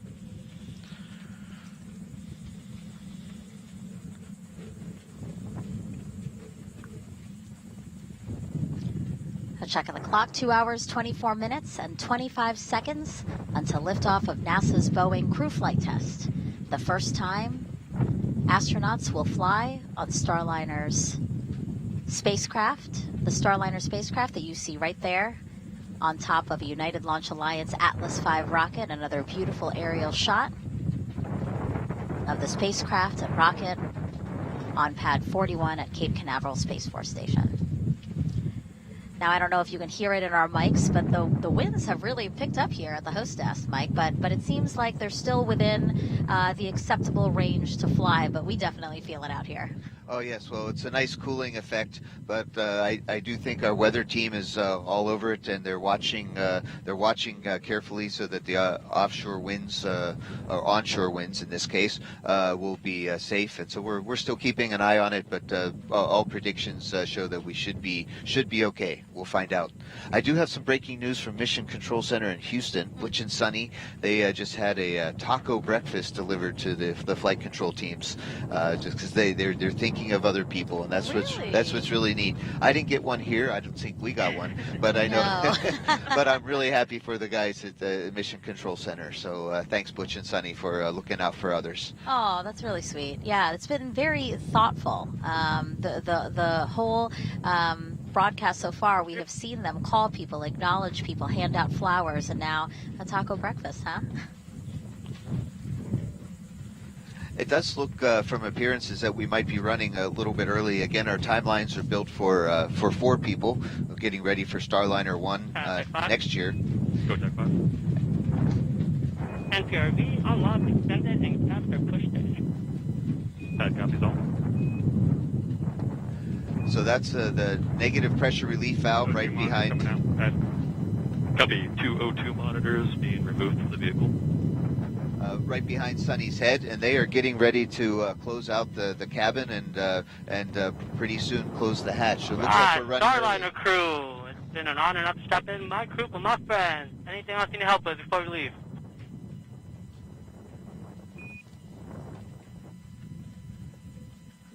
This is Armando Lolly, one of our closeout crew, and we're really good friends, and he definitely is, along with the rest of the team, is making sure that Butch and Sunny are ready to go. Yeah, for those just joining us, again, if we look at the clock, 2 hours, 21 minutes, 45 seconds until liftoff. And yes, the team is ahead of schedule in a nominal timeline, as we call it. You know, they were expecting to maybe be done with the crew ingressing or getting into the spacecraft at around 1 hour and 37 minutes before launch. And as you can see, they are done well beyond that time. LC Fuel 2. Go ahead. Just wanted to make you aware that my topping valve I to P has failed and dropped to 0. Roger. AC, LC. AC on 1. Roger. Fuel 2's reported a I to P as given an anomaly. Please screen the anomaly team and provide a recommendation. We'll go. LC Locks 2. Go ahead. I've just experienced a similar anomaly with my LOC 669 FCV I to P as well. Topping valve locks also commanded and is currently 0. Okay, so you're in a stop flow effectively? That's a firm, not flagged, but the valves are all closed in the skid, so we're not closed in the vehicle. Copy that. Yeah, AC also for Locks 2. Copy that. Yeah, we can hear the launch conductor, Mr. Lebo, Doug Lebo, working some small anomalies right now that just popped up, some sensor indications for some loading valves. We'll see how the anomaly team works on it, but this is kind of how launches go. They receive some data and start looking at it and see what's possible and what to have to work on. So we'll hear more about that. In the meantime, it looks like they're getting ready to close the hatch. Starliner Houston for the entire crew, comm check on air to ground 1. CDR, loud and clear, air to ground 1. TLT, loud and clear, air to ground 1. Starliner Houston has both crew members loud and clear, air to ground 1. Stand by for a comm check of air to ground 2 via the T0 line. You're going to hear me and reply on air to ground 2. Stand by. That's Josh Kutrick, the Capcom, my crewmate for Starliner 1.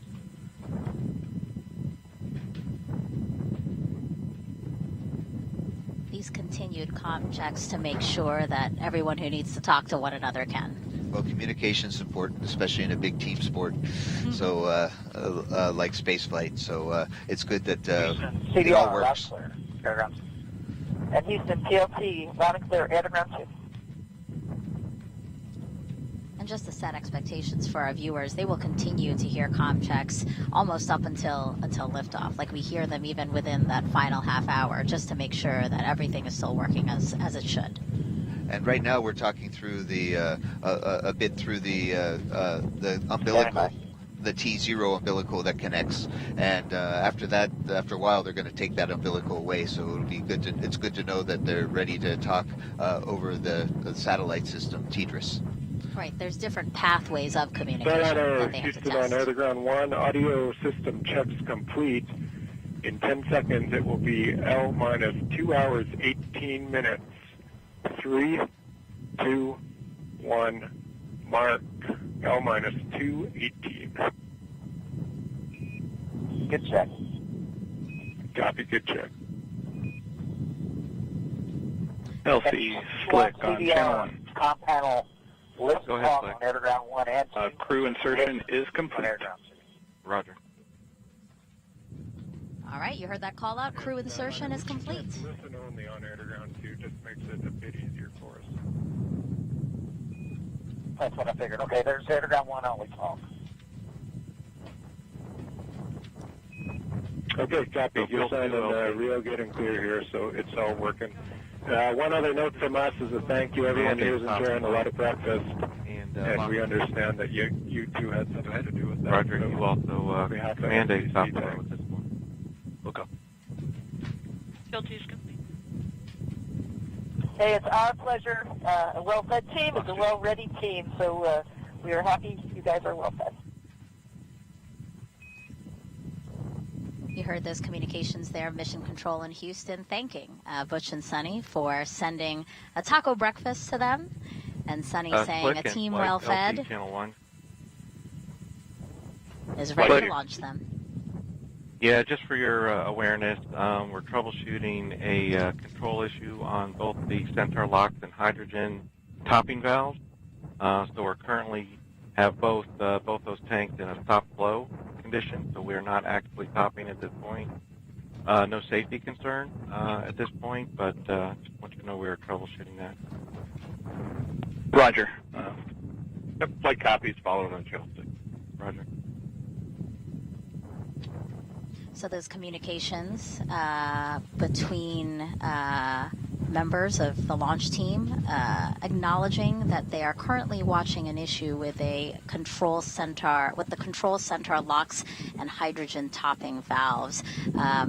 Mike, can you talk to us about what topping is? What are these valves? Really break it down for our viewers. Certainly. The Centaur is the second stage. We're kind of looking at it right in the center of the screen right now. It's a little bit thinner than the rest of the rocket and spacecraft. It has two. This one's a dual engine Centaur, meaning it has two RL-10 engines, and that allows the Starliner, after it gets off the booster phase, the first stage, it goes. It can fly us in a really nice shallow trajectory over the North Atlantic exclusion zone to give the crews more chances in case of abort. So the Centaur is a well-proven upper stage. We've used it quite a bit in the U.S. space program as well as for national security launches. It uses its engines use liquid oxygen and liquid hydrogen, which is super efficient. Tory Bruno, the president, calls it of United Launch Alliance, calls it a Porsche or a sports car of engines, very high specific impulse, so it gets great quote-unquote gas mileage. Liquid hydrogen and liquid oxygen are wicked cold, as they would say in Sunny's Massachusetts. They're very cold, and so you can see it kind of some liquid oxygen right now boiling off right under at the bottom of your screen there. And what they do for topping is that as the liquid oxygen normally boils off, just because even no matter how insulated you make it, it's still going to turn from a liquid to a gas. That they top it off, and it sounds like both for liquid oxygen and liquid hydrogen, And so in this case, it sounds like that the top off valves, they were having some issues with them, and they're looking into it. And I'm sure these are things that United Launch Alliance has perfected over time. So we'll see what answers they come up with as they work together on the Anomaly team. Yeah, and I think it's really important. We did hear them say no safety concerns as of yet, and then we heard them say, we're going over to channel 2. So we have been listening to, again, communication loops or nets between the different members of the teams monitoring today's launch, and essentially you hear some of the public loops, public communications that go out, but they also go to different channels so that they can work all of these different issues. So that's what the team is doing right now, but in the meantime, we are still proceeding towards launch, and again, are early in the countdown. They were expecting to be closing the hatch around 1 hour and 37 minutes to launch, but here we are at 2 hours and 13 minutes to launch. We see Butch and Suni inside Starliner, and I don't see any pad team members because I believe they have, they're all outside there of the white room. So basically what's happening now are hatch closure preps. So the pad team has gone through the Starliner spacecraft to make sure anything that isn't supposed to be in there is taken out. And now, Mike, they are outside and making preparations to close the hatch. Yes.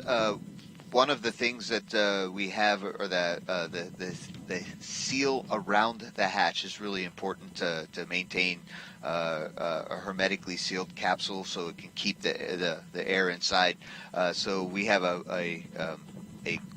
I think you can see it in the picture, a golden frame that goes around the hatch seals to protect them as people go inside and out, that they don't harm the seals. So they're going to take off the hatch seal cover and then do an inspection and then close the hatch. They've perfected the procedures over time, so this is something that the pad team is really good at.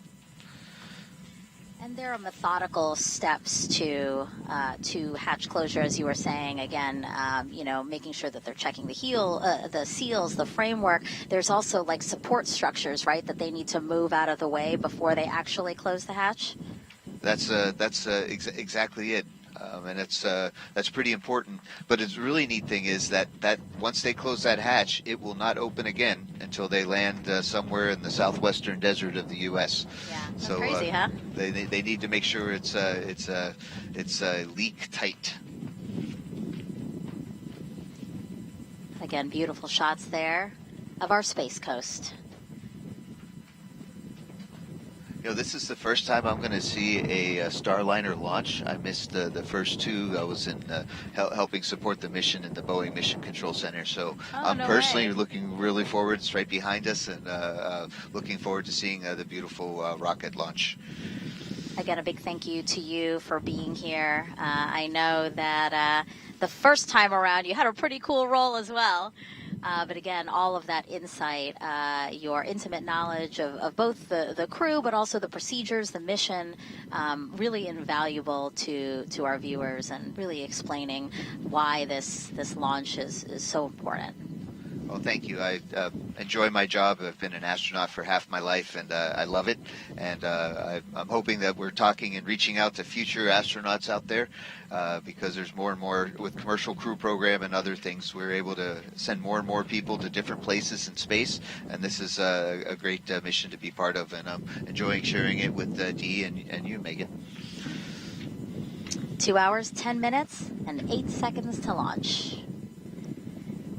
Again, this flight test is a big deal. It's only the 2 hours, 10 minutes. 6th time that NASA ECS astronauts... Elsie. Go ahead. Adjust the ISA flow rate to 170 pounds per minute. Roger. Only the 6th time that NASA astronauts will fly a new crew vehicle. And here on NASA TV, we're all sharing this adventure together.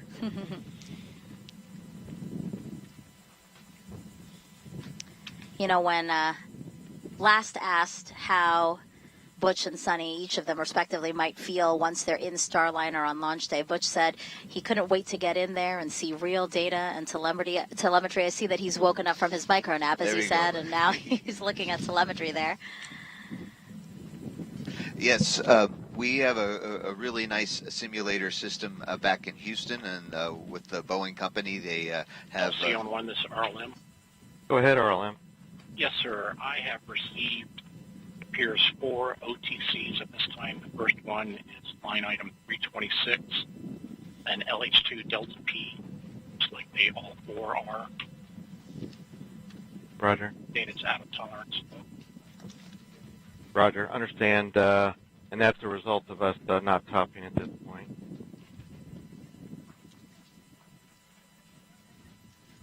Are all 4 of those OTCs Delta P related? Yes, sir, they are. Yes. Okay, let's continue to monitor that while we're troubleshooting the topping valve situation. I copy.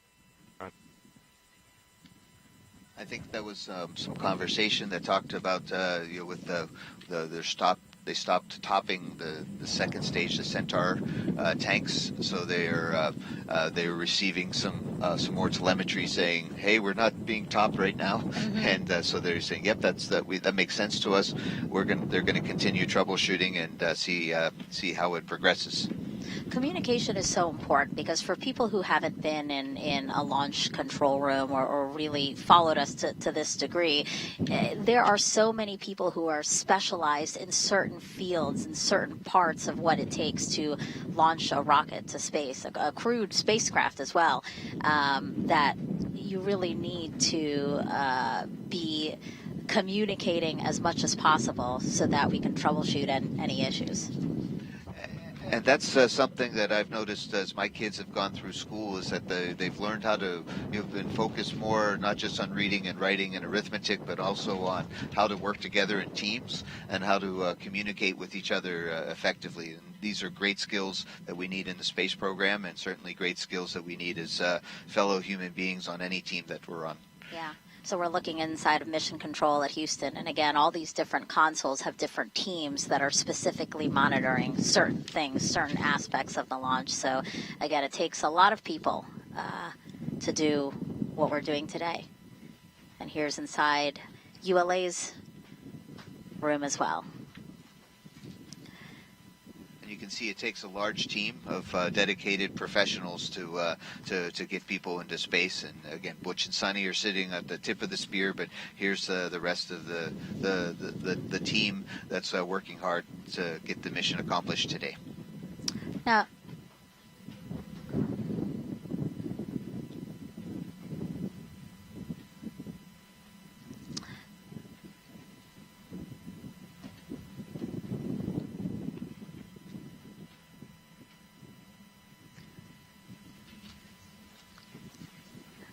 so if you're just joining us, again, we have Butch and Suni sitting in the Starliner spacecraft. The pad team is outside as they work to begin closing the hatch.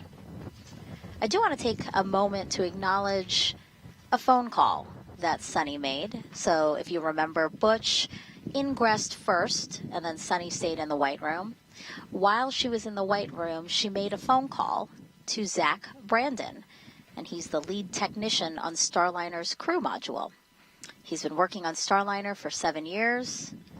The team says he takes great pride in his work, which is evident to Butch and Suni, and why they chose to call him LC Slick today. on channel 1.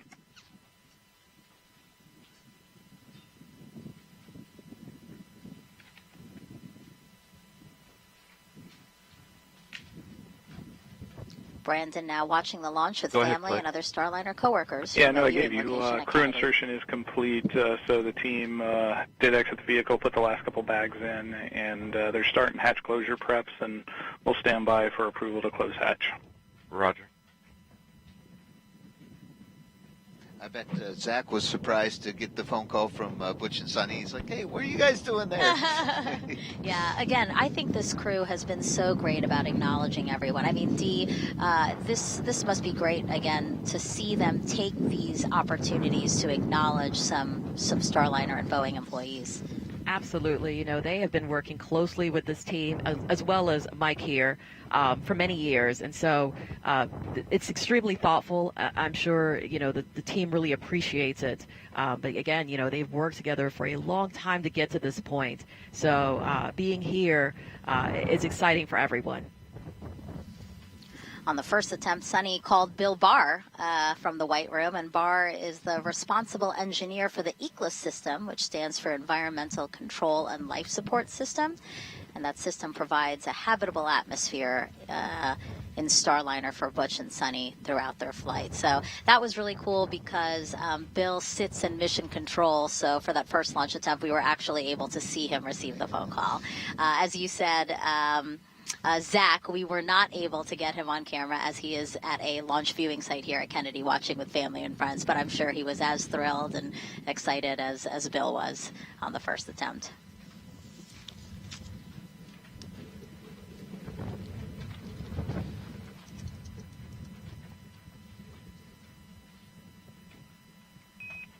Starliner Houston on 1. On 1. Just giving you an update, ULA is working an issue with a Centaur topping valve. No safety concerns we're monitoring, and we'll let you know where it goes, but that's the reason for the delay on hatch closure. We'll keep you abreast. All right, thanks for the heads up.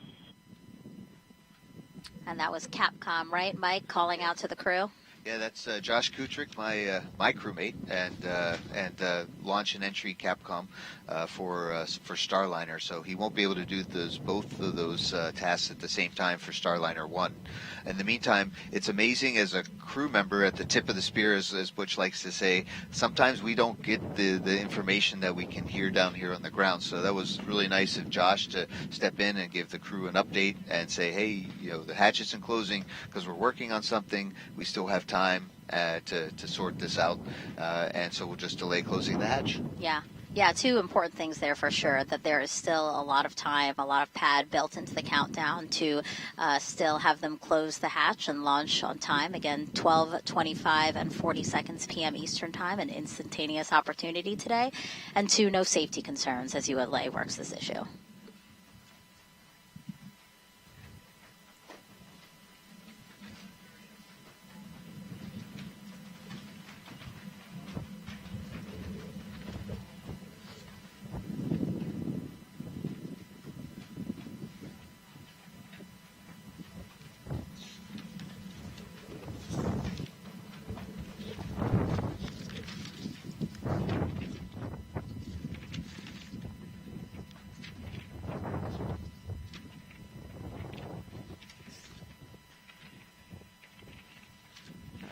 And what line is that?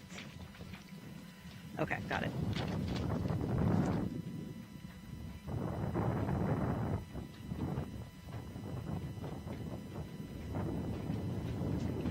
Certifying a second spacecraft for regular flights to the International Space Station will greatly benefit the orbiting lab.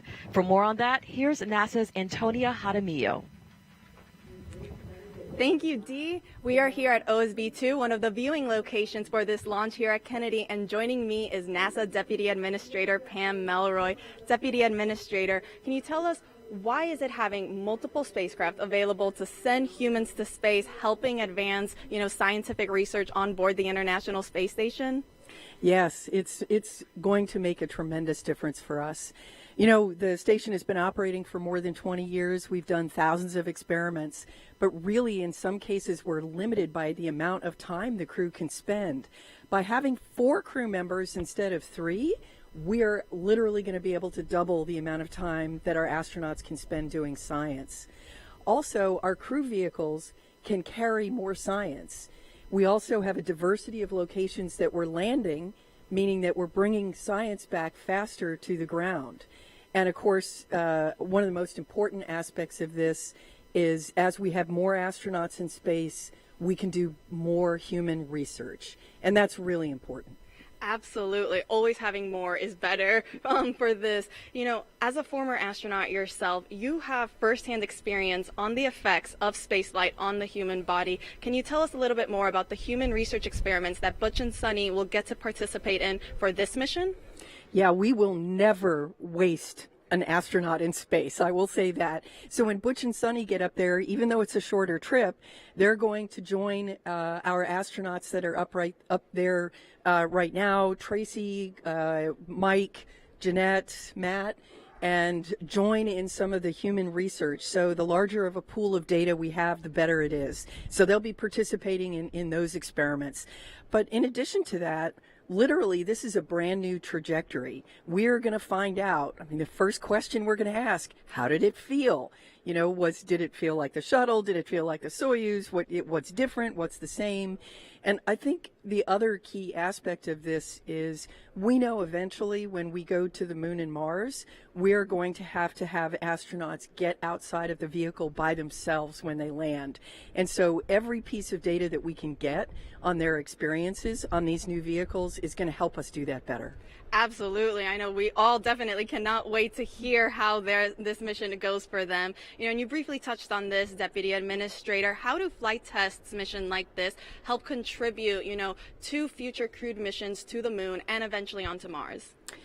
We are going to be doing a lot of flight tests, and this is really core to what NASA does. If you're going to stay at the cutting edge of development, you're always going to be developing new technology, and you have to test it. And so what that means is it's adding to our body of knowledge. So in this specific case, the Boeing Starliner vehicle has parachutes that have commonality with Orion. The docking system is similar to the one that will be used for exploration. So the more data we have on a system and the more experience with it, the safer we will be and the better operationally we'll be. But in addition to that, I think, again, you know, so much of the human research aspect is really important to try to understand and go forward. And there's so much happening on the space station that is supporting both the science and technology, whether it's water reclamation and other technologies that we are going to need to go to the moon and Mars. Absolutely. Well, Deputy Administrator, thank you so much for joining us. Megan D. Mike, back over to you. Thank you so much, Tony and Pam. Okay, so for the last 20 minutes, the ULA team has been tracking an issue with the rocket's upper stage. So let's head on over to the ASOC now, where we have Dylan Rice standing by to give us an update. Hey, Megan. So yeah, you heard on the net that there was a stop flow reported, and essentially what happened was some instrumentation. We stopped getting some data from a couple pieces of instrumentation on the Centaur upper stage, and some automatic protections kicked in and stopped the propellant replenishment process to Centaur. So for the past few minutes, the engineering team has been talking through the process of switching to our redundant instrumentation data stream. And Roger, thank you. And as we do that, you know, one of the things that that we do is communicate that full process with everybody so that everybody understands what to expect when we take action like that. These contingencies are pre-planned, but when it comes to human spaceflight, we like to ensure that the broader team is really familiar with what to expect as we make changes to the adjust the data streams. temperature to 145 degrees Fahrenheit. Roger. Because those data streams will change during the switch to the redundant circuits. So the team now is finalizing that plan, and they're going to get the approval for that. And then here shortly, we'll hear the team switch that instrumentation to the backup data stream, and we expect that to resolve the issue.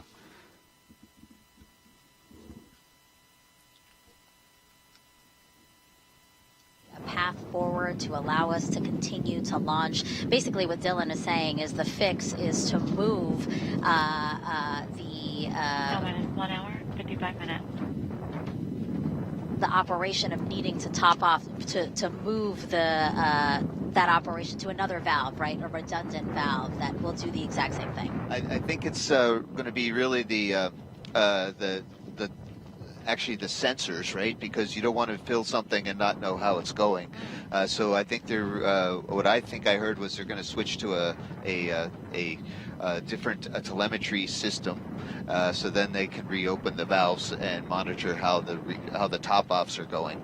But we'll find out in just a few minutes as they go forward. But that's really what is important in aerospace engineering, and for all you future aerospace engineers out there, that's really what is to know that if you really want your things to work, you build them as best you can, and it's really good to have redundant systems. And as a backup, I totally support that. But I mean, it's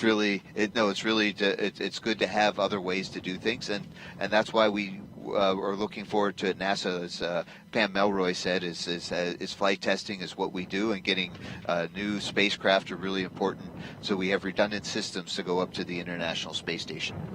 And even if you look at this in the larger view of the commercial crew program, I mean, the reason why we want at least 2 dissimilar spacecraft to be able to ferry astronauts to and from the International Space Station is, again, because of redundancy. Because if something were wrong with one of the vehicles or one of the spacecraft, there is another one to go to.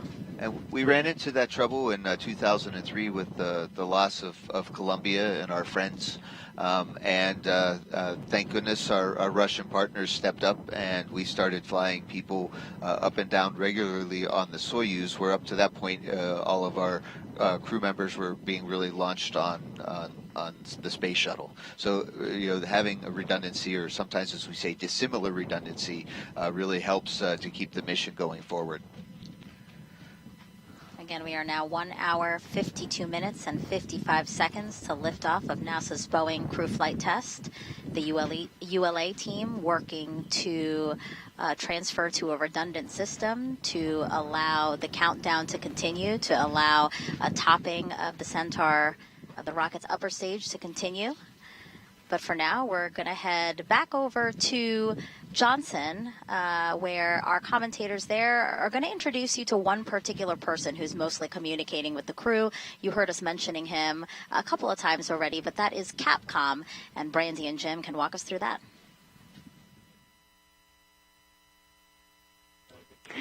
Thanks, Megan. As you were saying, the Capcom role has been around as long as NASA has been sending people into space. It's shorthand for capsule communicator, but it's used even when there's not a capsule to communicate with. For instance, there's a Capcom today in the International Space Station room working with the space station crew. In this case, though, the name is entirely accurate since Starliner is a capsule.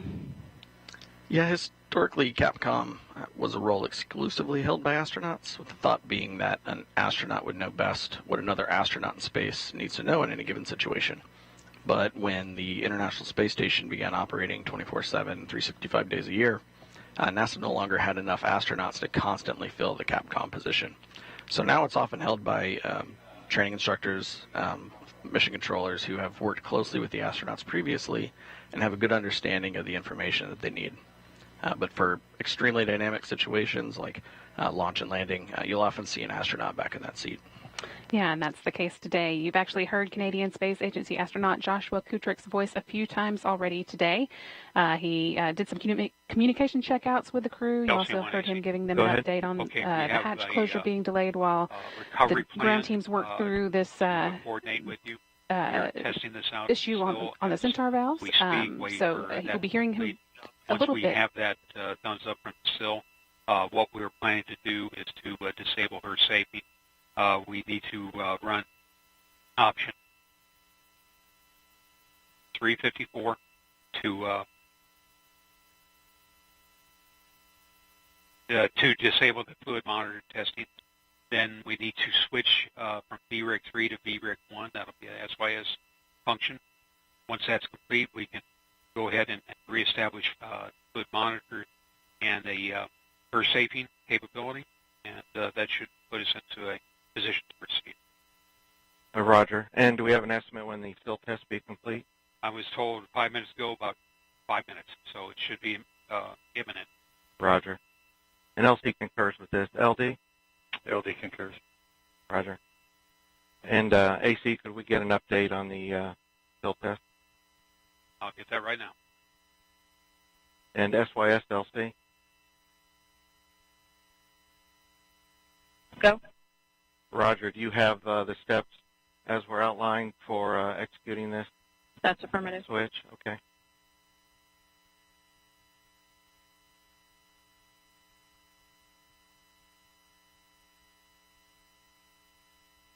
Okay, let's see, flight channel one? Flight check.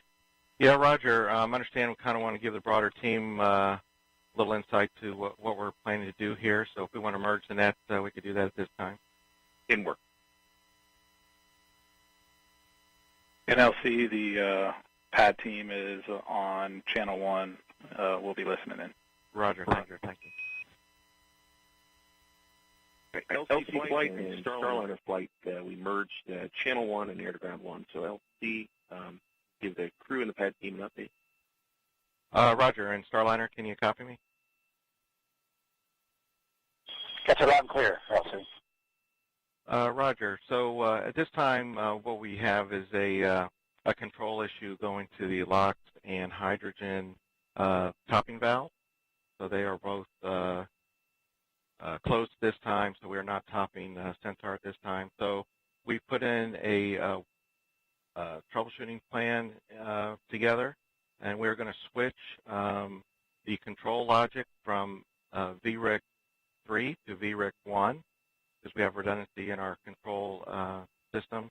And so we're going to switch to VRIC 1 and hopefully restore this topping control and get the vehicle back into topping mode.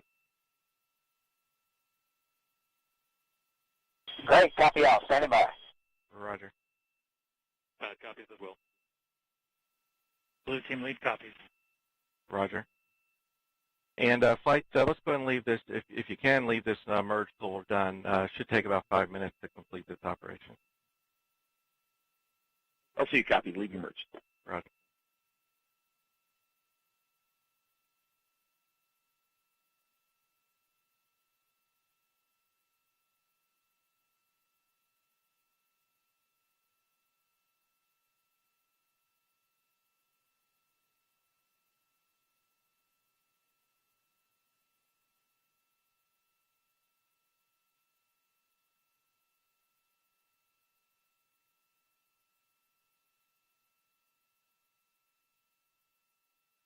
Heard some more communication about the topping issue on Centaur. So let's head back over to ULA's Dylan Rice to walk us through any other updates from the team. Hey, Megan. Yeah, so we did get quite a bit of an update there just a few moments ago as Chief Launch Conductor Doug Lebo briefed the crew and Starliner, and I can add to that a little bit. But basically what has happened is the communication to the Centaur topping valves, which are on the mobile launch platform. These are the valves that control the replenishment of oxygen and hydrogen on the Centaur upper stage as it warms up and evaporates. We stopped getting some data from those valves, and the team has talked through the troubleshooting steps to switch to our redundant control circuitry on those valves. So we'll be using the same valves on the mobile launch platform, but using our redundant control circuitry. But as I said a few moments ago, anytime we're going to be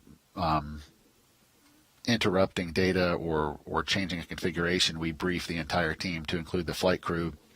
And you also may have heard in the background there that we're the word SIL test, and so we actually are simulating that activity in a lab prior to performing it on the pad, just to double verify the procedures for switching to those redundant control circuits. So that will be taking just a couple of minutes to wrap up that test, and once that procedure's been verified, then the team will implement that corrective action to switch to the backup control circuitry on those Centaur topping valves on the mobile launch platform. So for now, the rocket remains stable. Again, the only impact here is that we're not currently replenishing propellant on Centaur, but with our schedule today, we do have quite a bit of time to get this issue resolved and resume topping on Centaur, which would only take a couple of minutes to get us topped back up to our flight levels where we'd expect. So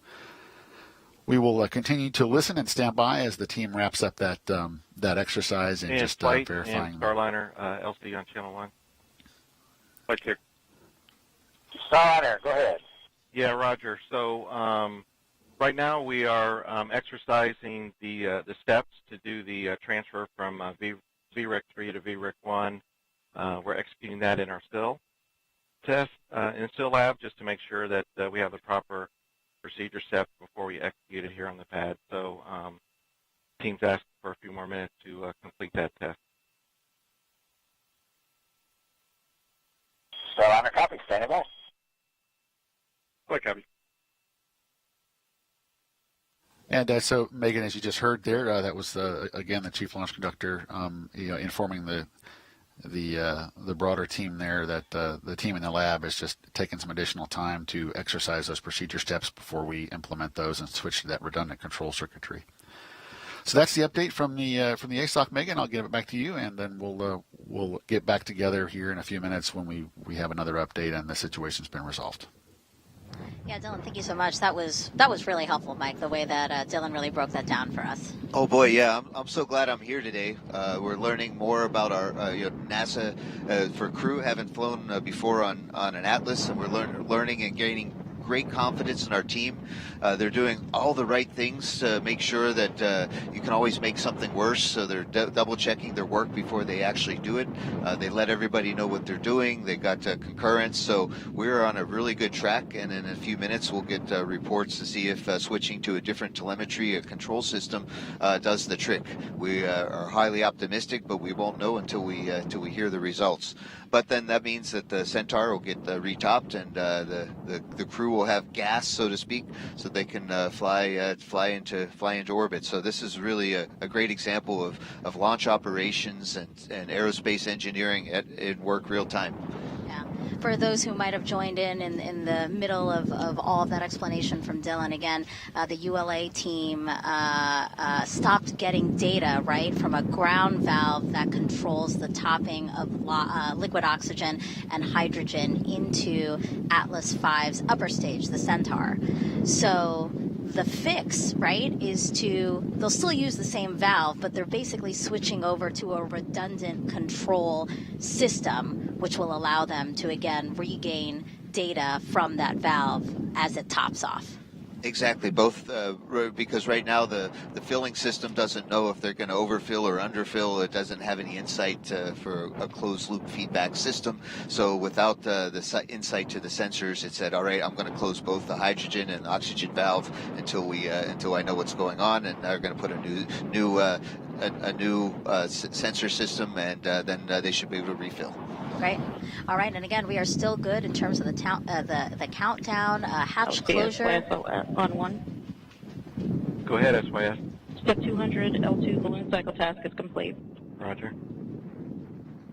Hatch closure was scheduled for an hour and 10 minutes before launch. So again, we still have about 30 minutes to close this hatch and get everything ready for launch. But for now, let's head on over to Daryl Nail. He is in Hangar AE with some NASA leadership of the Commercial Crew Program, and basically they're monitoring everything that's happening, right, Daryl? Yeah, that's right, Megan. NASA Operation Manager Richard Jones is listening in and talking to his team about the operation that's currently underway. You heard Dylan describe it, going to that redundant control system in order to get data from the LH2 valve, topping valve, and the LOX topping valve in the Centaur upper stage. And as you also heard over the nets, they are currently still running that test in a lab where they execute that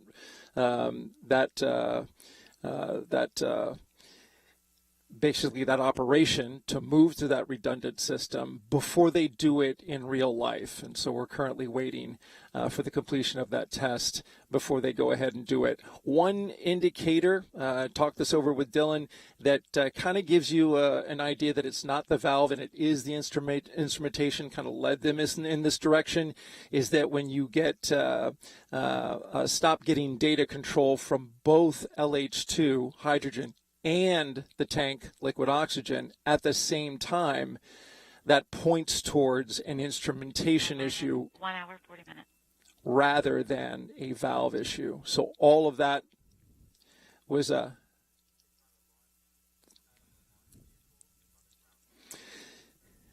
Right, and just so that we're all clear, this is on the ground side feeding the propellants into the rocket, but the valve is on the ground side. Again, propellant flowing into the vehicle, and so that's an important note there.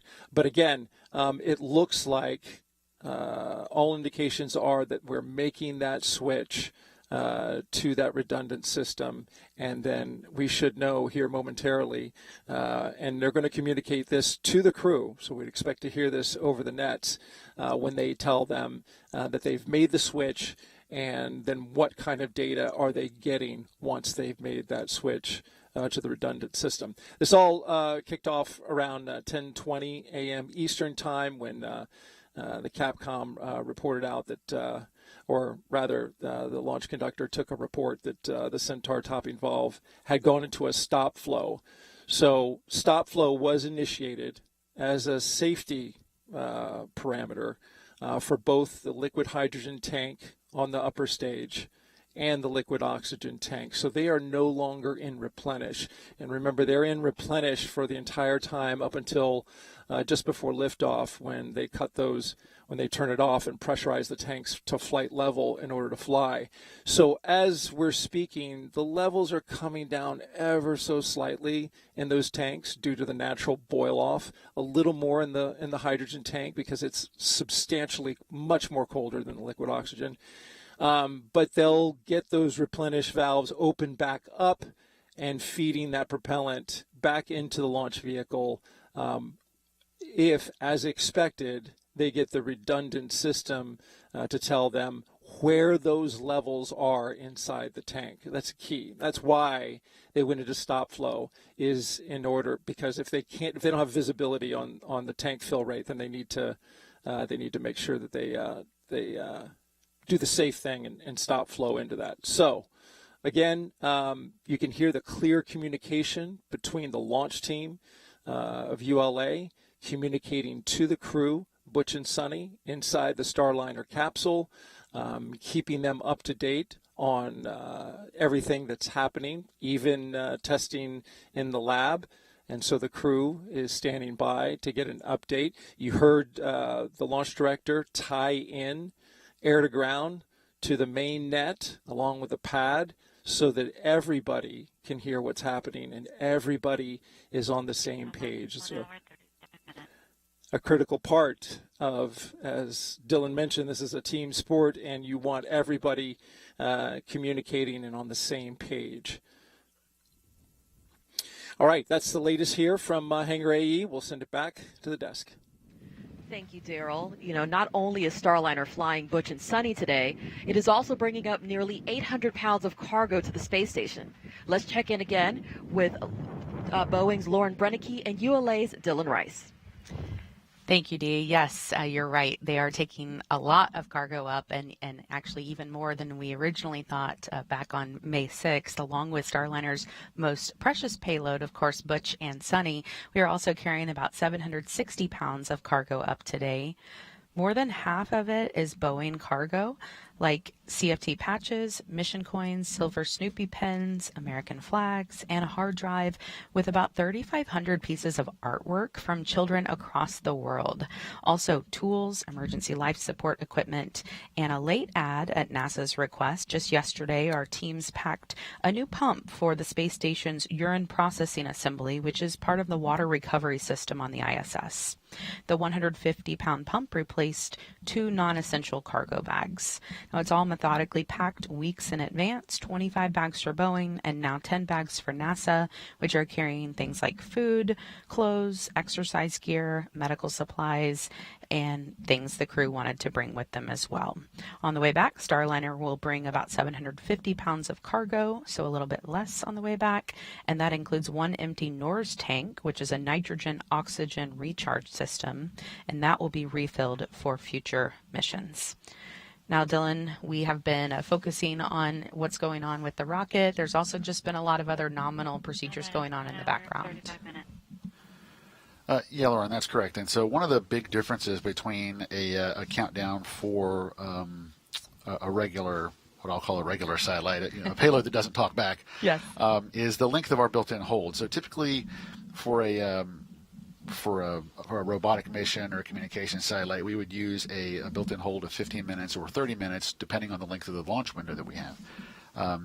So the launch window for today is, the built-in hold for today is 4 hours, and that really accommodates that crew loading. So that's the big difference between a countdown for an uncrewed mission versus a crewed mission. During that hold, normally we're into our propellant replenishment, which is the anomaly that we're about to hear an update on. Steps to switch the card on the BRIC. Roger. LD, gentlemen. LD on 1. Proceed, AC. Okay, we did run through this through the SIL. Slight modification from what I described earlier. First, SOS option 547 to disable her safety. Option 548 to switch BRIC 3 to 1 for both the analog and PCM. Then there's a couple command lines that the SYS has that will be utilized during the switch. Finally, re-enabling the her safing using option 547. I'd like to implement that this time. Roger. And understand and concur. LD? LD concur. Roger. SYS LC? Yeah. Roger. Are you ready to implement at this time? Affirmative. Roger. Proceed. In work. We'll report when complete. Roger. And Fuel 2 and LOX 1 LC? LOX 1. Fuel 2. Roger. So during this transfer, you may pick up plume on number 29 and 31 due to a miscompare, but there's no issue with that, and we'll just clear that after the switch is complete. Copy. Roger.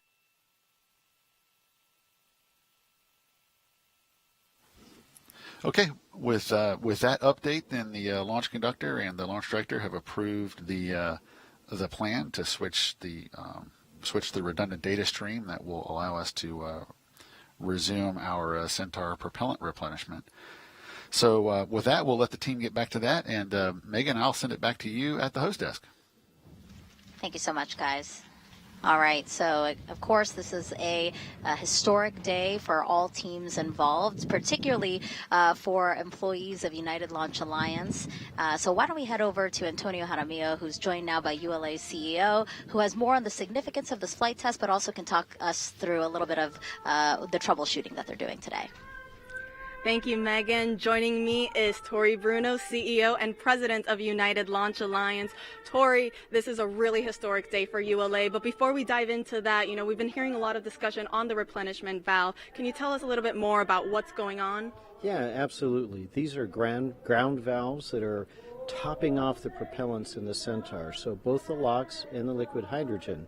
It's part of a triple redundant system, and so the fuel levels are being maintained, the crew is in no danger whatsoever, and we will still have enough propellant to go. But we like to have redundancy, and so they have a common controller, and what we've just done is come up with a plan to recycle that controller and see if we can get that third redundant valve pair working. It's come through the SIL, it all looks good, there's no unintended consequences with that. Procedures are written up, and they're just being reviewed right now with the team out here at the Cape. And so once we're satisfied, those ground valves will be cycled, and we'll see where we are. Sounds good, and we'll definitely keeping our eyes and ears tuned for that. As we were mentioning, this is a really historic day for ULA, getting to launch humans to space, and also the 100th launch of an Atlas V rocket. Why is this such an important milestone for the company? Oh, it's so exciting to be back and be part of the human spaceflight community. And as you said, it's a really cool event for Atlas, because Atlas's great-granddaddy was on Mercury Atlas. John Glenn, first American in space, and then, of course, ended that, with Gus Grissom there with Mercury Atlas 9. So we're super excited about that. This is a very special configuration of Atlas and flight configuration. And, of course, we fly a lot of really critical payloads, but there's just nothing quite as precious as this crew. And it's just very, very different for us to be able to shake hands with our payload, if you will. Absolutely. Tori, thank you so much for joining us here today. We're very much looking forward to this launch. Megan D. Mike, back over to you. Yeah, that was really great to be able to hear from Tori Bruno again from ULA. He again recapped for us that the team is currently working. Someone? Go ahead. Complete. Roger. So LOX 1 and Fuel 2, go ahead and reestablish topping at this time. Roger. And LOX 2, LC. Go ahead. Roger. You can reestablish topping also. Roger. And with that confirmation that the ULA team is able to... Go ahead. I just received an OTC for the second stage gaseous helium model mass, line item 260. Data went out of tolerance mode. Okay, copy. The ULA team is able to Go ahead. continue topping off. Centaur helium bottles are venting. Can you hit a stop flow on that? Or do you understand why they're venting? Looks like I've got a valve failed to verify. And IFS LC channel 1. Ascent 1. Right, is there an action we can take to stop venting? Occur with a stop flow. Roger. Peony 2, did you copy stop flow? I copy inward.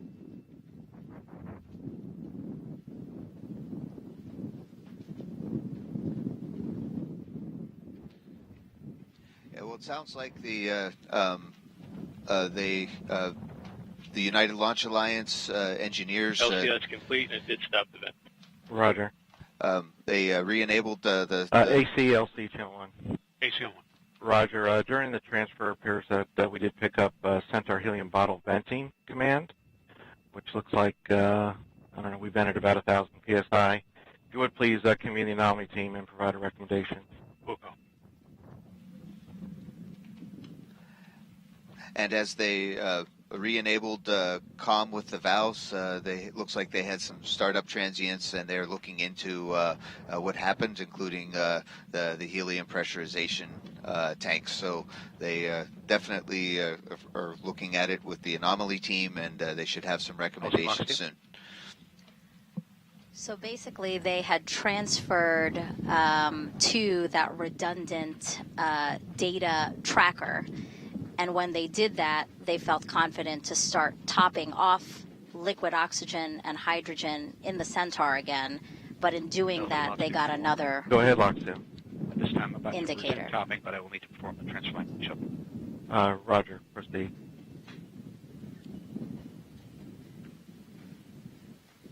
So that call, they said that they can continue topping the liquid oxygen, and we'll see how the rest of it goes. But yeah, when you start something new, you get these new transients. You get some messages and alarms, and you have to look at each one to make sure that that you're in a good configuration. And SYS LC.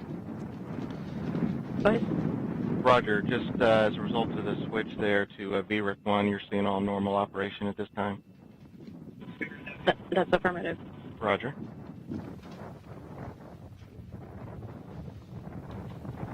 And LOX 1, advise when you're reestablished topping.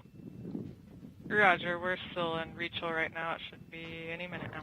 Roger. So it looks like... I'll see we're reestablished topping. Roger. It looks like we are reestablished. Go ahead. Yes, as understood, we've got the booster locks 10% full alarm this time. Out of tolerance. Roger. And we've reestablished topping, so we should get that restored here shortly. Understand, just wanted to make you aware. Thank you. So the good news is that we're retopping on the liquid oxygen side. Some of the messages associated with the liquid oxygen are expected for the configuration we were in, but we definitely had to check them. And it's still a little bit open, and at least to me, Megan, and Dee, is that we'll see what's going on with the liquid hydrogen side. They're still working this. Yeah, just to give people a little more insight again, we have these loops, and our commentators, as you've heard throughout the show, they're listening to those back channel conversations that us here at the hostess, as well as you guys, the viewers, we are not hearing all of those conversations. So it's really nice when we do get to hear updates from our commentators, because they can really fill us in on what we're hearing, because what we're hearing is in real time, and we're trying to translate it as best as possible for you. So again, about an hour ago is when this issue was initially flagged again, that maybe they weren't receiving the right telemetry, or that the data they had stopped receiving data from a particular ground valve that is responsible for topping off liquid oxygen and hydrogen into the Atlas V's second stage, the upper stage. They have been able to reestablish topping on the LOX side of things, the liquid oxygen side of things, but we're still troubleshooting the helium side of the system, yeah? The helium that's pressurizing the hydrogen. Lots of elements on the periodic table today. And so, like I said, we have teams listening in to the chatter, the communications between the different folks who are monitoring this issue. So we should have an update there soon. PNE2, LC. Go ahead. Start Centaur and chill down. Roger. LC Slick on channel 1. Go ahead. Looking for approval to go ahead and move the hatch frame and continue with hatch closure preps. Roger, proceed. Copy. So that call out you heard there is from the pad team, who are still in the white room just outside of where Butch and Suni are sitting inside Starliner. You can see a live view of them there. They just... Calcium 1AC. Go ahead. I'm ready for provide a recommendation for the Centaur bottle repress. Roger. LD, channel 1. LD on 1. Proceed, AC. Okay, so we need to have the PNE2 use option 350 to reset the stop flow, and then option 320 to deselect resume. That will get us back in configuration and recharge the bottle. Roger. Understand and concur. LD? LD concurs. And PNE2, LC? Go ahead. Roger, you ready to execute that this time? Can you please repeat the steps? I was initiating CEC. Roger. That's option 350 to reset the stop flow, and then 320 to deselect and resume. Copy. I'm prepared. Roger, proceed. Roger. So it sounds like that the ULA is still pressing forward, and that allows the pad team to begin hatch closing. Go ahead. Without actually closing the hatch. Have you been just able getting to ready. Restart topping at this time? Affirmative. In topping. Roger. And everything's nominal? Affirmative. At some point, could you give me an estimate when you think you'd be back at flight level? Affirmative. I will get back to you. Thank you.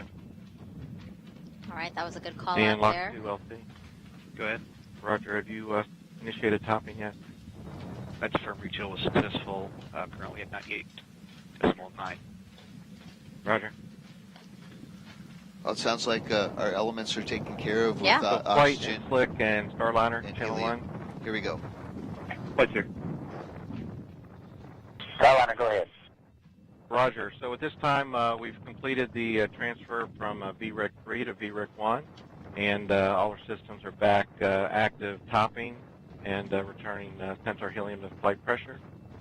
So at this time, I think we're on track to continue with the countdown, and in flight, I think we can demerge these nets for the time being. Good news, LC. Nice work. Roger. Thanks, Starliner. Good news, flight copies will deconfigure.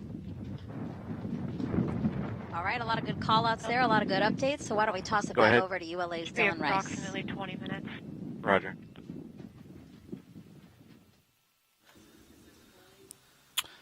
And Megan, yeah, we've had a busy couple of minutes here, but As you did hear, we have recovered from And LC. the stop.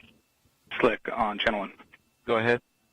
Wondering if you had an estimated for hatch closure weather brief. Yeah, getting ready to issue that right now. Roger. RC, LC. RC on 1. Conduct weather briefing on Channel 8 Weather Conference Net. Roger. LC locks 2. Go ahead. Centaur LO2 at flight level. Roger. LC Peony 2. Go ahead. Bottles have returned to flight mass and flight pressure. Roger.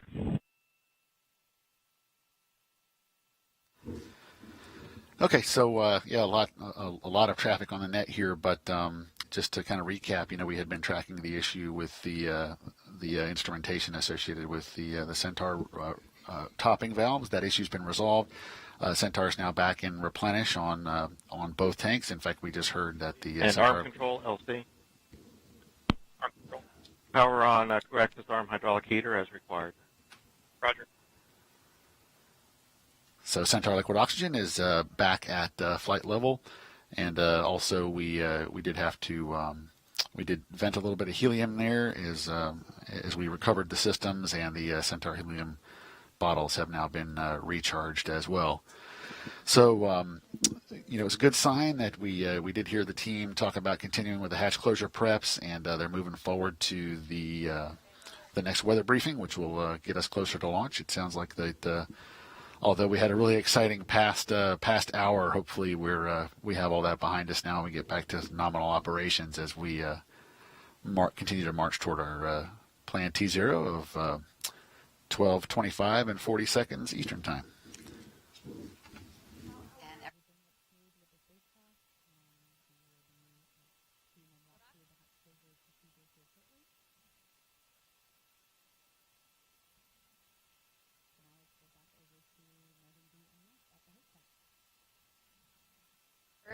To launch. So with that, as you heard, the pad team is in the White Room. They are continuing preps to actually close the hatch. There will be a weather briefing first to decide whether or not they should move forward with the hatch close. While we wait for that, let's check back in with NASA's Brandy Dean and Boeing's Jim May in Mission Control. I just want to give you step 220, Centaur engine chill down initiated. Right. The control team here in Houston has been following along with all the issues that are going on in Florida, but things are going fairly smoothly on the Starliner side so far.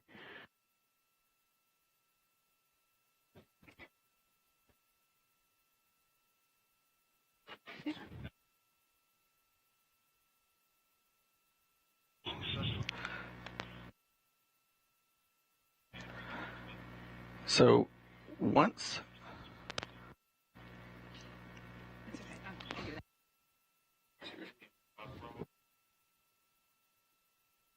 we're about an hour and 16 minutes away from today's liftoff, and once we do lift off, the crew will have a 25.5-hour ride to get to the International Space Station. And with this being the crewed flight, they'll have a number of flight test objectives to work through, putting the Starliner systems through its paces to prove them out before operational flight begins. First of those will come after Butch Wilmore and Suni Williams reach orbit today, when they'll be doing some manual piloting checkouts while they're still well away from the space station. They'll be flying some attitude maneuvers, changing Starliner's orientation, using only visual cues to start with, and then using Starliner's attitude direction indicator, which will be used for all of those other planned attitude maneuvers. And they're also going to point the spacecraft's tail to the sun to demonstrate that it can use solar arrays to recharge its batteries. And once they arrive near station, they'll take over with manual control again to demonstrate their ability to station keep for about 5 minutes at the opening of the approach corridor. And this corridor reaches out to about 260 meters away from the forward docking port on the ISS Harmony node, or as you may hear later on the broadcast, node 2 forward. This maneuver should be pretty familiar to both Butch and Suni because it's very similar to flight ops they performed while in the Navy, like lining up an aircraft with a refueling tanker, Flick LC channel or 1. a landing approach with a carrier.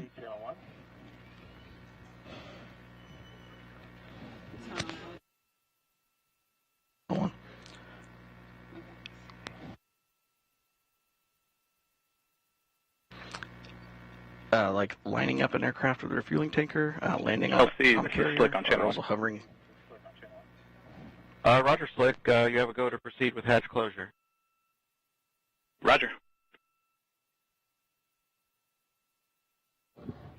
Just heard the teams across the country, they're pulling to go ahead with the hatch closure. So that's good news moving forward with the countdown. I'm sorry, Jim, go ahead with what you were saying. No worries. Talking about the manual piloting demo the crew's going to do while hovering out in front of ISS.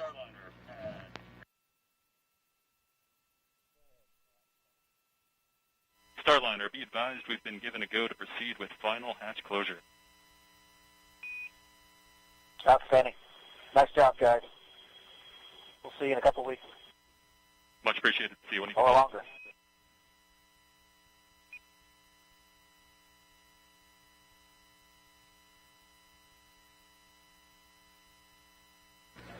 And with Butch planning on staying up there longer, maybe he'll do a couple extra manual piloting demos for us while he's around there. But when they fly with these manual flight controls, it'll be 6 degree of freedom control using both joysticks.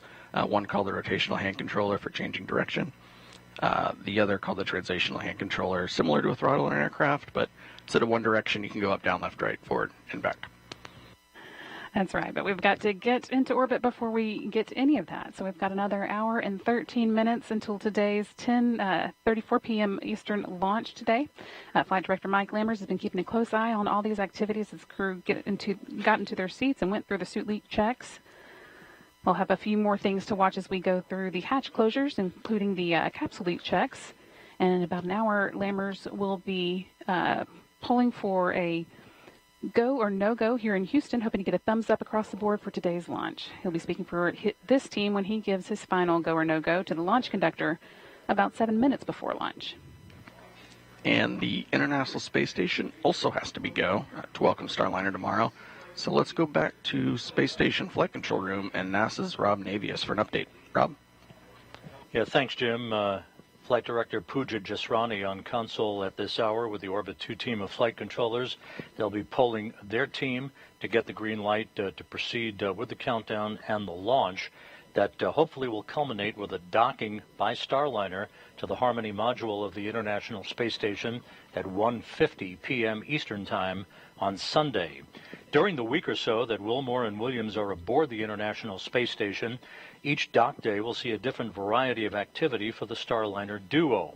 On Monday, for example, Wilmore and Williams will continue unloading cargo they brought to the station and will transfer some used emergency equipment from station to Starliner for the trip back to Earth. They'll stow their launch and entry suits aboard the vehicle and conduct a debrief with NASA and Boeing officials about the rendezvous and docking phase of the mission. Once Starliner's batteries are charged through station power resources, Starliner will be configured for quiescent operations. So with hatch closure in the offing and the countdown proceeding for a liftoff 1 hour, 11 minutes, and 40 seconds from now, we'll toss it back from the Space Station Flight Control Room to you folks down at the Cape. If you're just joining us, welcome to the official broadcast of NASA's Boeing Crew Flight Test, or CFT. What you are seeing now is a live look from one of our helicopters here along the Space Coast, orbiting the Starliner spacecraft atop a ULA Atlas V rocket. Inside that Starliner spacecraft, 2 NASA astronauts, Commander Butch Wilmore and Suni Williams, pilots. Maybe I just didn't get it formally from you, but you're back at flight level. Affirmative. Roger. At launch, Butch and Suni will make history as the first people to fly aboard Boeing's Starliner capsule. And liftoff is targeted for about an hour and 10 minutes from now at 12:25 and 40 seconds p.m. Eastern Time. And we are happily proceeding, marching towards that T0 after a busy hour. Mike, can you kind of recap for people the last hour of the launch countdown? Well, in the last hour, we got to see really great engineering and launch operations and teamwork happen.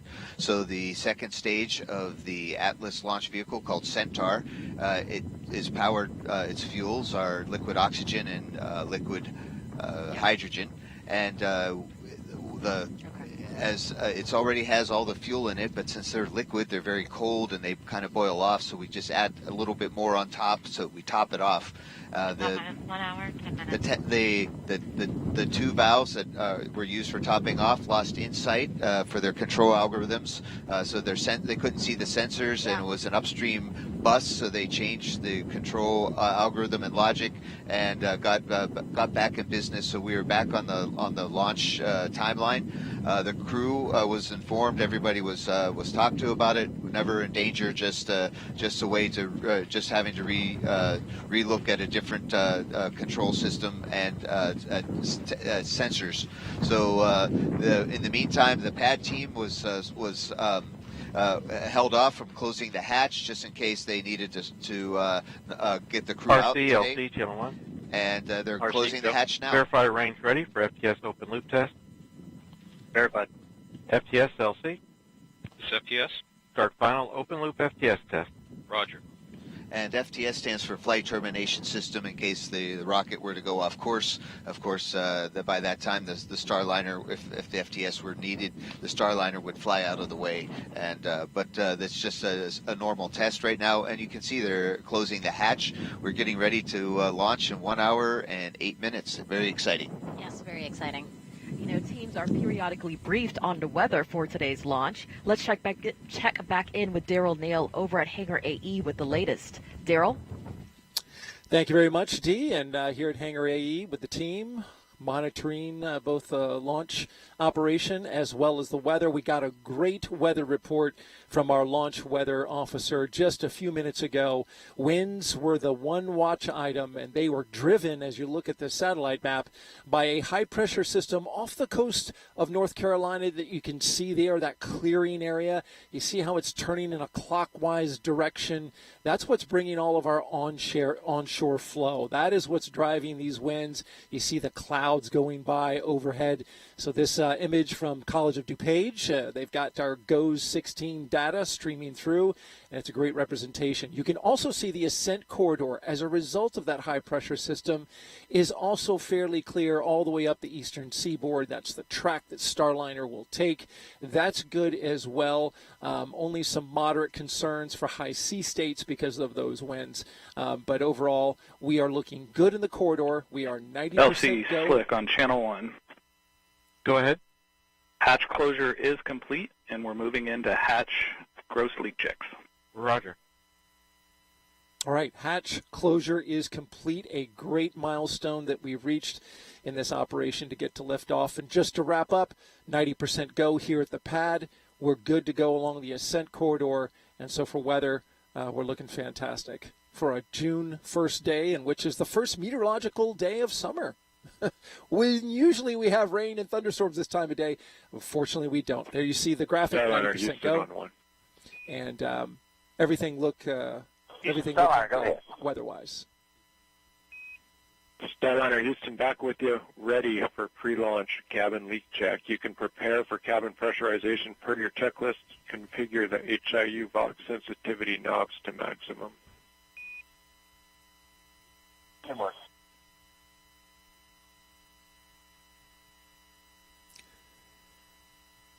And as we look at the Starliner capsule from inside the white room, the blue team getting ready to make their exit, doing their final preparations before they leave. You can see them going through their list of procedures right there on the desk there.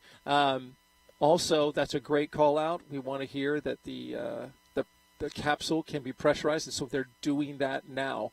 At this moment, I want to welcome into Hangar AE Deputy Program Manager Dana Hutcherson, who is here now with me. Thanks for taking the time to come over and talk to us. You're on console. You've been listening to the teams, both ULA and Boeing, as they prepare this rocket and spacecraft to go. It's been a little exciting over the last hour or so. Talk a little bit about that, what you observed from ULA team and your team in getting through the ground valve issue where they were able to do a redundant system. Is removed.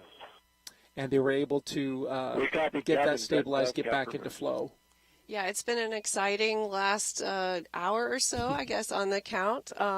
It's really cool to see the teams reacting to any anomaly that's been popping up, and they've been able to work through it. They've ran tests offline to validate the procedures and been able to jump right back into it to be able to get us back into the flow and the process. So it's really neat to see how everyone is ready for this launch and on point and just getting everything together for this launch today. I was particularly impressed in listening to the ULA team and how quickly they worked through the problem and how fast they were able to bring the flow back in after resolving that redundant data issue that they had. That was impressive. Let's go over to the Boeing team. Earlier in the count, they pressurized the thruster manifold that had the issue with the helium leak. How did that go? They everything went nominal. We expected to see some leak, and it was about the same. All the other checks came out nominal as well. So I believe that we are all systems go in that front. Haven't seen any other issues that have alerted us or alarmed us as well. So we're happy that we've discussed that at length, and we've planned out our procedures and our process of how we would react to that. But so far, everything is looking good with the helium system as well. You mentioned discussed at length. This team, your team, along with ULA and Boeing, have worked extremely hard in the weeks leading up to this. I've sat in on a few of the meetings. It's amazing to me the amount of detail, the amount of work that has been done in order to verify and make sure this is safe to fly. Talk a little bit about how hard the team was working. Oh, the team is just all the teams. You remember we started off with working with the ULA with the valve replacement. So that started our process from the time we scrubbed in early May. So from there, we've moved into the working with the spacecraft and the helium anomaly. The teams have been working night and day to resolve that, to make sure that we've stepped through every procedure, every process, and making sure that we're okay. It's been phenomenal to watch the team and to see the camaraderie across all the boards and listening to all the experts and making sure that we are good to go. We've had to pull in a lot of extra boards and actually had another flight readiness review as well to make sure that the whole agency at NASA and then Boeing and ULA, everyone is ready to go. Very awesome to see this teamwork and the seamless teamwork across the board. That Delta FRR just a couple days ago that was held, and we had a press conference yesterday, and the team reported out that everything is moving forward. You're talking about how hard the team worked. They deserved a little time off, so you guys took Memorial Day weekend to kind of recharge a little bit. Yes, we did. We allowed some the folks to go and take a little bit of a break, have a barbecue if they needed to, and get a little bit of a recharge, as you said, to be able to get back into and have a clear mind and be able to get back into the procedures for this week. Further proof that you are indeed a human being. These are human people that are working on all this. I just got to flash this really quick. This is Dana Hutcherson on a local community magazine in our city. And here she is with her husband, Jeremy, and her two dogs, her two labs. I sat down to my dining room table. My wife had this sitting on, and I said, "Well, look at this. This is the woman I'm interviewing today for the launch broadcast." Learned some interesting things about you, Dana. You like to, obviously travel and do fun water sports all around Florida. And it also says here that you're an introvert. Yes, I am very much so an introvert, but you wouldn't know it, I guess, some days. Yeah. But yes, that was really a surprise to get to see that and have that opportunity. Being featured on Cocoa Beach Living.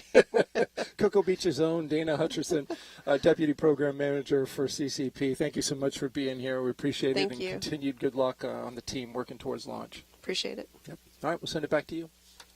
We have teams monitoring today's launch operations here in Florida as well as in Houston.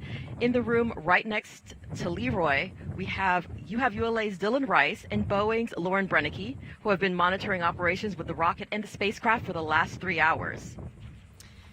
Yeah, Dia, we've actually been monitoring them close the hatch and start the pressurization process as you've seen there on your screen, I want to give you a little bit of perspective on how this works, and it's kind of interesting what the astronauts will experience sitting in there. It's a lot like when you feel a pressure change when you're in an aircraft. So their ears will pop, and the whole process, doesn't take very long. It just takes a couple of minutes. But our team is checking about half a dozen valves and more than 60 seals. So things like windows and hatches and vestibules.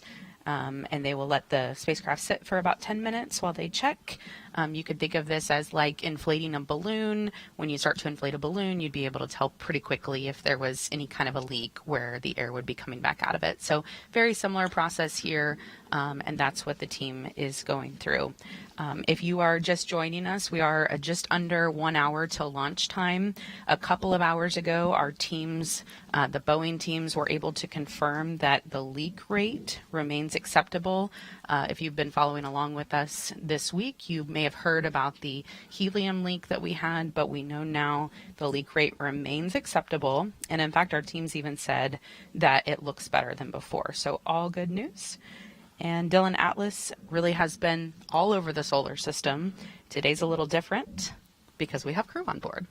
Well, that's right, Lauren. And so, we really are thrilled to have Butch and Suni on board, and thrilled to be a part of this program as we put Atlas back in service for human space flight. This, on the one hand, we have some really thoroughly established processes and procedures that we've used for missions to the sun, the moon, Mars, and we're using those today. But this countdown really is unlike anything we've done before, and so we're just absolutely thrilled to be a part of it.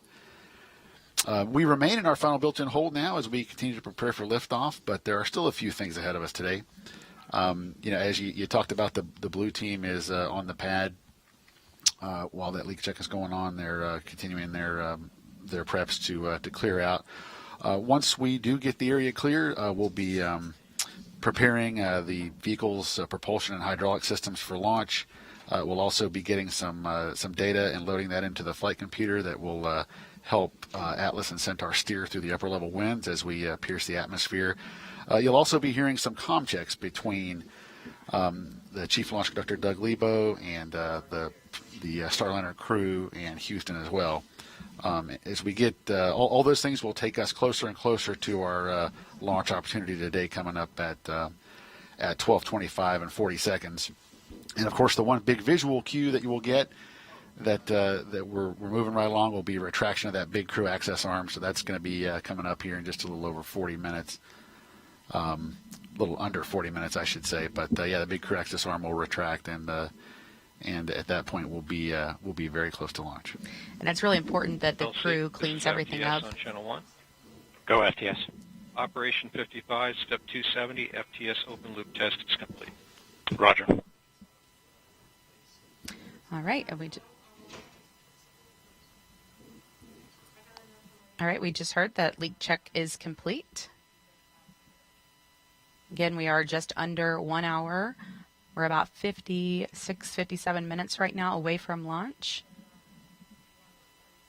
The cabin leak check is complete, and we are moving forward nominally. Feeling like a great day to go to space, Dylan. I agree. Let's do it. Megan, we will check back in with you in just a little bit. Back over to you guys. Well said, Dylan. Let's do it. And actually, why don't we take the time now to take another look at the crew making history with this test flight. You see Commander Butch Wilmore closest to the screen here, corner right. Now, Commander Butch Wilmore, NASA astronaut and retired U.S. Navy captain, was raised in Mount Juliet, Tennessee, is married to Deanna Wilmore, and they have 2 daughters. As a naval pilot, Butch racked up more than 8,000 flight hours and 663 carrier landings, all in tactical jet aircraft. He completed 4 operational deployments supporting missions like Operation Desert Storm. Before his selection to NASA, Wilmore was on exchange to the Air Force as a flight test instructor at the Air Force Test Pilot School at Edwards Air Force Base in California. Butch is a veteran of 2 space flights as a pilot on Space Shuttle Atlantis in 2009, and then in 2014 he served as flight engineer for Expedition 41.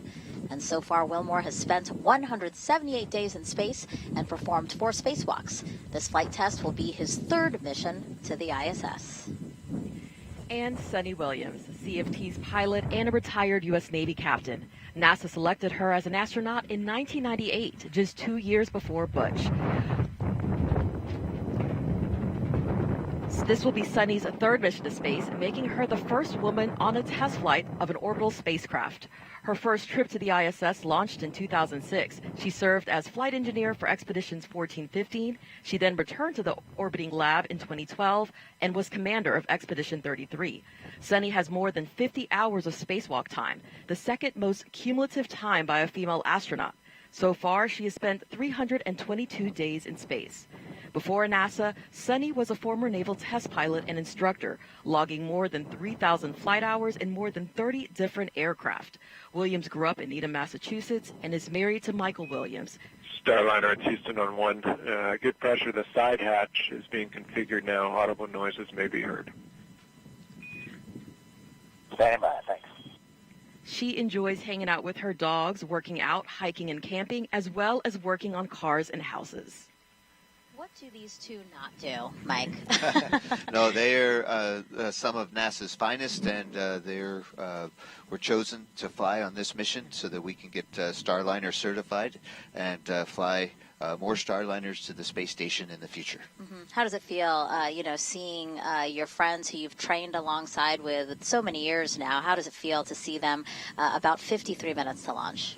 I am so proud of my friends. I've been working with Butch and Suni for, as like Butch likes to say, half a decade, 5 years or so, and we're as you can see today, and all the work as we were getting ready to launch today, how much Butch and Suni, as well as we appreciate the whole team that we're part of. Sure. And Butch and Suni have really expressed their gratitude to everyone and try to include the team as we all go forward on this mission. And so I'm super proud of them, and I'm a little envious, but I'm really happy for them to be this close to flight. 53 minutes to go. You're not the only astronaut that says that. It's okay.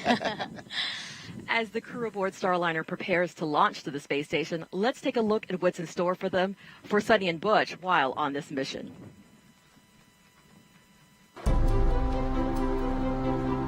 The mission of the Commercial Crew Program is to provide transportation for astronauts to the International Space Station. Multiple providers provide you redundancy. Redundancy is important, as we know. In our systems, we have redundant systems.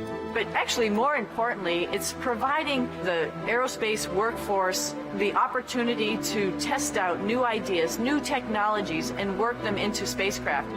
Butch and I are the first two to fly the Starliner, so this flight will be a crewed flight test. So there'll only be 2 on board. We're going to fly it up to the space station, dock it, and test it all out, and then come back home.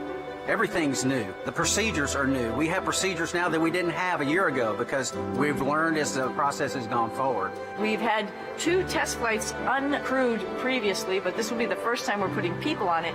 We're test pilots, and so we're going to be testing the spacecraft in all aspects of the flight, from launch, on orbit, all the way to entry and landing. We're testing out the environmental control system. We're testing out the manual flying of the spacecraft.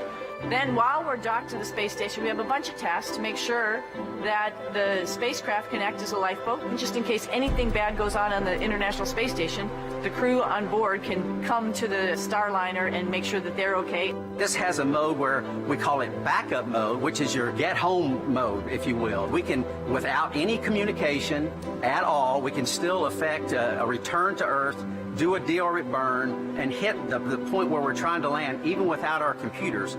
That old mantra, failure is not an option, because it's a very dynamic thing we do flying in space, and it's not very forgiving, and we know that. And that's why we have these multiple systems and multiple redundant capabilities, because human life is special, and we want to preserve it at all costs. I think exploration is just in the human heart. Butch, he describes himself as the first thing he said as a kid was why. And I think that's in all of us. Maybe we don't verbalize it, but we all ask why. And that's what exploration is. It's that next step of why. So why not go back to the moon? Why not try to live on the moon? It seems like a natural stepping stone to the next thing, Mars, which just calls us. Like, why is that planet there? What is the future of that planet? What is the future of our planet? And to be able to take these next steps in exploration, we're going to start answering those questions. We stand on the pinnacle. This is kind of where everything, integration, everything comes together, which is where Suni and I sit. And this is just a part of the ongoing process of growing and expounding our knowledge and our understanding of all things for the benefit of mankind. I am Suni Williams, and I am ready to fly NASA's Boeing Crew Flight Test. I'm Butch Wilmore, and I am ready to fly NASA's Boeing Crew Flight Test.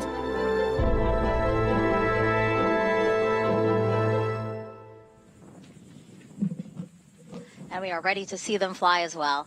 You know, we've been inviting our viewers, you guys, to reach out to us on social media and ask us any questions you might have about this historic flight test. And one that we've been seeing a lot is, you know, why are teams still launching while there is a helium leak on Starliner, on the Starliner spacecraft? Mike, can you address that? No, that's a really good question, and we spent a whole week and a half getting ready to be able to answer that to ourselves and to Butch and Suni, saying, why is this okay, or how is this okay, or should we take the spacecraft back and replace it?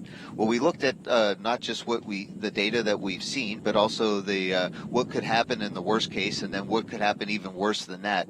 And at every point, and because Starliner, you heard what Butch said on the overview there, was that Starliner has a lot of redundant systems. So even if we were to, if that leak were to get bigger, and it hasn't, but if it were to get bigger, it could get a lot bigger, and we'd still be okay. And even if it leaked out the entire bottle of helium for that manifold, we could still fly back and land safely in the desert in southwest United States. So we NASA looked at what the risks were, and working with the crew, and the crew office said, hey, this is not ideal.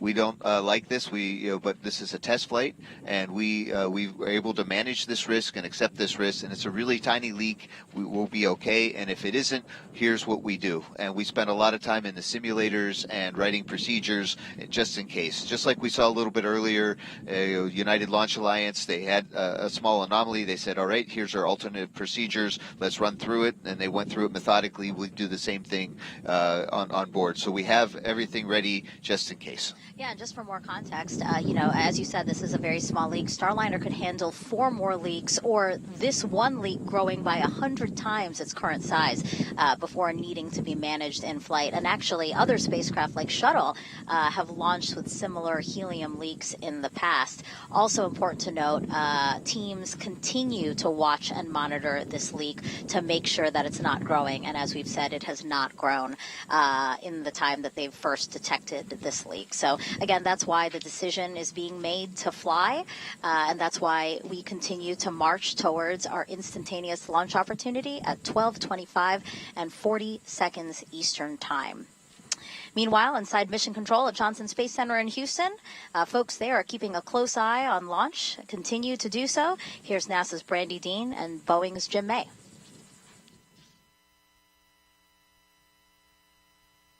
Thanks, Megan. Welcome back to the Starliner Flight Control Room in Mission Control Houston, where the flight control team is continuing to follow along with all the activities going on in Florida now that we are 46 minutes away from today's launch. Once Starliner gets off the pad, Jim and I will be with you through Ascent, giving you play-by-play and expanding on the calls that you'll hear Capcom Joshua Kutrick making to Butch Wilmore and Suni Williams on board. There are a number of major milestones you want to keep an eye out for during Starliner's climb to orbit. The first call that you'll hear from Starliner's crew is roll program, coming from Commander Wilmore, indicating that Starliner is rolling into the right orientation for ascent and orbit operations. Then about 45 seconds into the flight, the crew and Starliner will reach max Q, which is the maximum dynamic pressure that they will experience during ascent, and that happens just before they reach Mach 1. Then a minute and 35 seconds into flight, the solid rocket boosters that give Starliner its first major push into orbit will have used up all of their fuel. Starliner will hold on to them for a little more than a minute after that, and then jettison the boosters before second stage takes over and take Starliner away the rest of the way. Starliner will actually reach orbit around 11 minutes and 58 seconds into flight, at which at that point the Centaur main engine will cut off. Starliner and its crew will hold on to that stage for a couple minutes, and then separate from it at around the 14-minute, 58-second mark. From there, Butch and Suni will be free flying on orbit in Starliner. During Ascent, you'll hear Kutrick mentioning a number of abort-related milestones as Starliner moves past them. Starliner can safely abort all the way up to orbit, including off the east coast, off the coast of Newfoundland, and off the coast of Ireland. Beyond that, it'll be able to safely reach abort to orbit, staying in space as an abort. And, of course, we're hoping not to need any of those. Request permission to begin white room closeout. Roger, thanks, Slick. Blue team, perform toxic vapor and O2 checks when raising the environmental steel and configure white room for launch. Roger. And Slick, if you get a annulus purge disconnect time.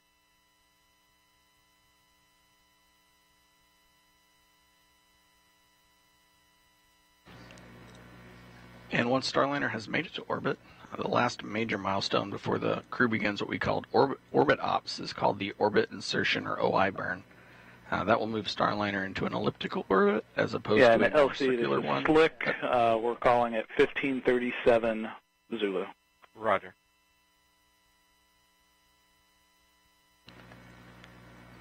Going from a circular orbit, which they get off of after separating from Atlas, into an elliptical orbit, and then from there, Starliner will be on its way to International Space Station. Yeah, and it sounds like the teams that have been getting Butch and Suni ready are just about done with their job and ready to move, or getting ready to move away from the White Room. But before we go back to Florida, let's check in with Rob Navius in the International Space Station Flight Control Team. Rob?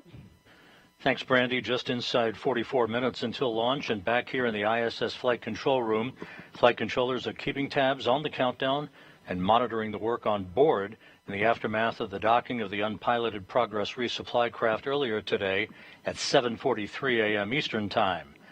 Now, NASA astronauts Matt Dominic, Mike Barrett, Jeanette Epps, and Tracy Dyson, along with Station Commander Oleg Kononenko of Roscosmos and fellow cosmonauts Nikolai Chub and Alexander Grabenkin, will form the welcoming committee when Wilmore and Williams arrive on board tomorrow. The dock timeline is elastic. That means that the number of days that Starliner could stay at the station could be pared down or expanded depending on any further launch delays or undocking delays driven by weather conditions at the western U.S. landing sites for Starliner. One critical dock day for the Starliner crew. Starliner Houston, cabin leak check complete. You can open the vent valve. All right, great. That's in work.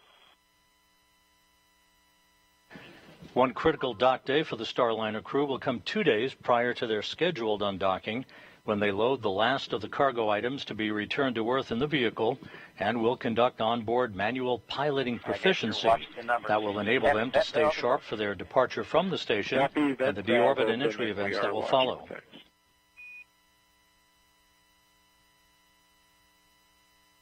So here we are at the intersection of Cape Canaveral, Houston, and space.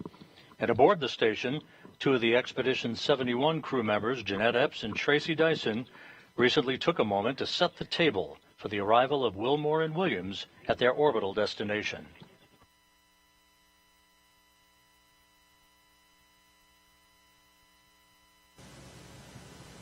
Hey, Suni and Butch, we can't wait for you guys to join us here on station. We'll be monitoring your every move on the journey, and we'll be waiting to open the hatch and welcome you to your home away from home. Butch and Suni, we know you've waited a while to get your ride aboard Starliner, but we know it will have been worth every minute. So from all of us on the International Space Station, Godspeed, and we'll see you soon.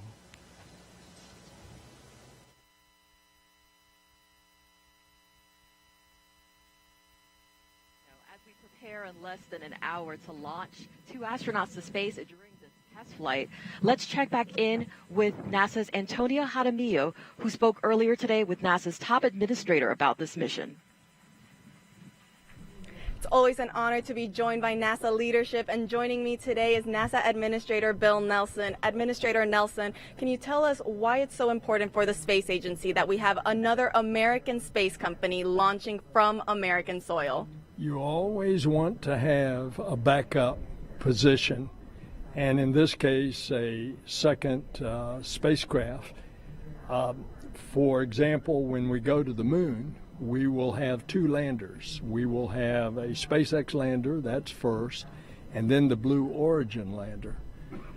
But this is a significant launch of a test of a brand new human-rated spacecraft, and it's only 6 in the history of NASA. There was Mercury, Gemini, Apollo, then the Space Shuttle, then Dragon, and now the Boeing Starliner launching for the first time with humans on board. That's right. It's very historic, very important. And you touched on this. Why is it important in general that we do have multiple spacecraft available to send humans to space? Because we want to explore. We are exploring in many different ways with humans as our astronauts. We go back to the moon, not just to go to the moon, but to get ready, to learn, to live, to create in order to go to Mars. But that's just one part of our space program. The science, research, the exploration of the heavens, the commercial program. We're going back to the moon later this year with a commercial lander with a NASA instrument that's going to dig to see if there is water on the South Pole. It's a whole combination of a bunch of things that are going on. That's right. You briefly touched on that. I mean, there's already been a ton of exciting missions this year. What else can the public look forward to? Well, in addition to those, remember the first A in NASA is aeronautics. And we're going to fly the needle-nose new supersonic. It goes faster than the speed of sound, and it's designed so that it will not make the sonic boom, so that it can fly faster than the speed of sound over populated areas. That's one. We got another aviation project to improve the fuel efficiency by 30% of a mid-range single-aisle transport aircraft like the Boeing 737. That is fascinating. Administrator Nelson, thank you so much for joining us here today. We'll send it back over to you. We interviewed the administrator earlier because he is currently at the ASOC with the launch team as we watch the crew access arm moving away from the Starliner spacecraft. Now, the plan is for Butch and Suni to be docked to the ISS for at least 8 days, and after they will return to Earth with a soft touchdown in the American Southwest.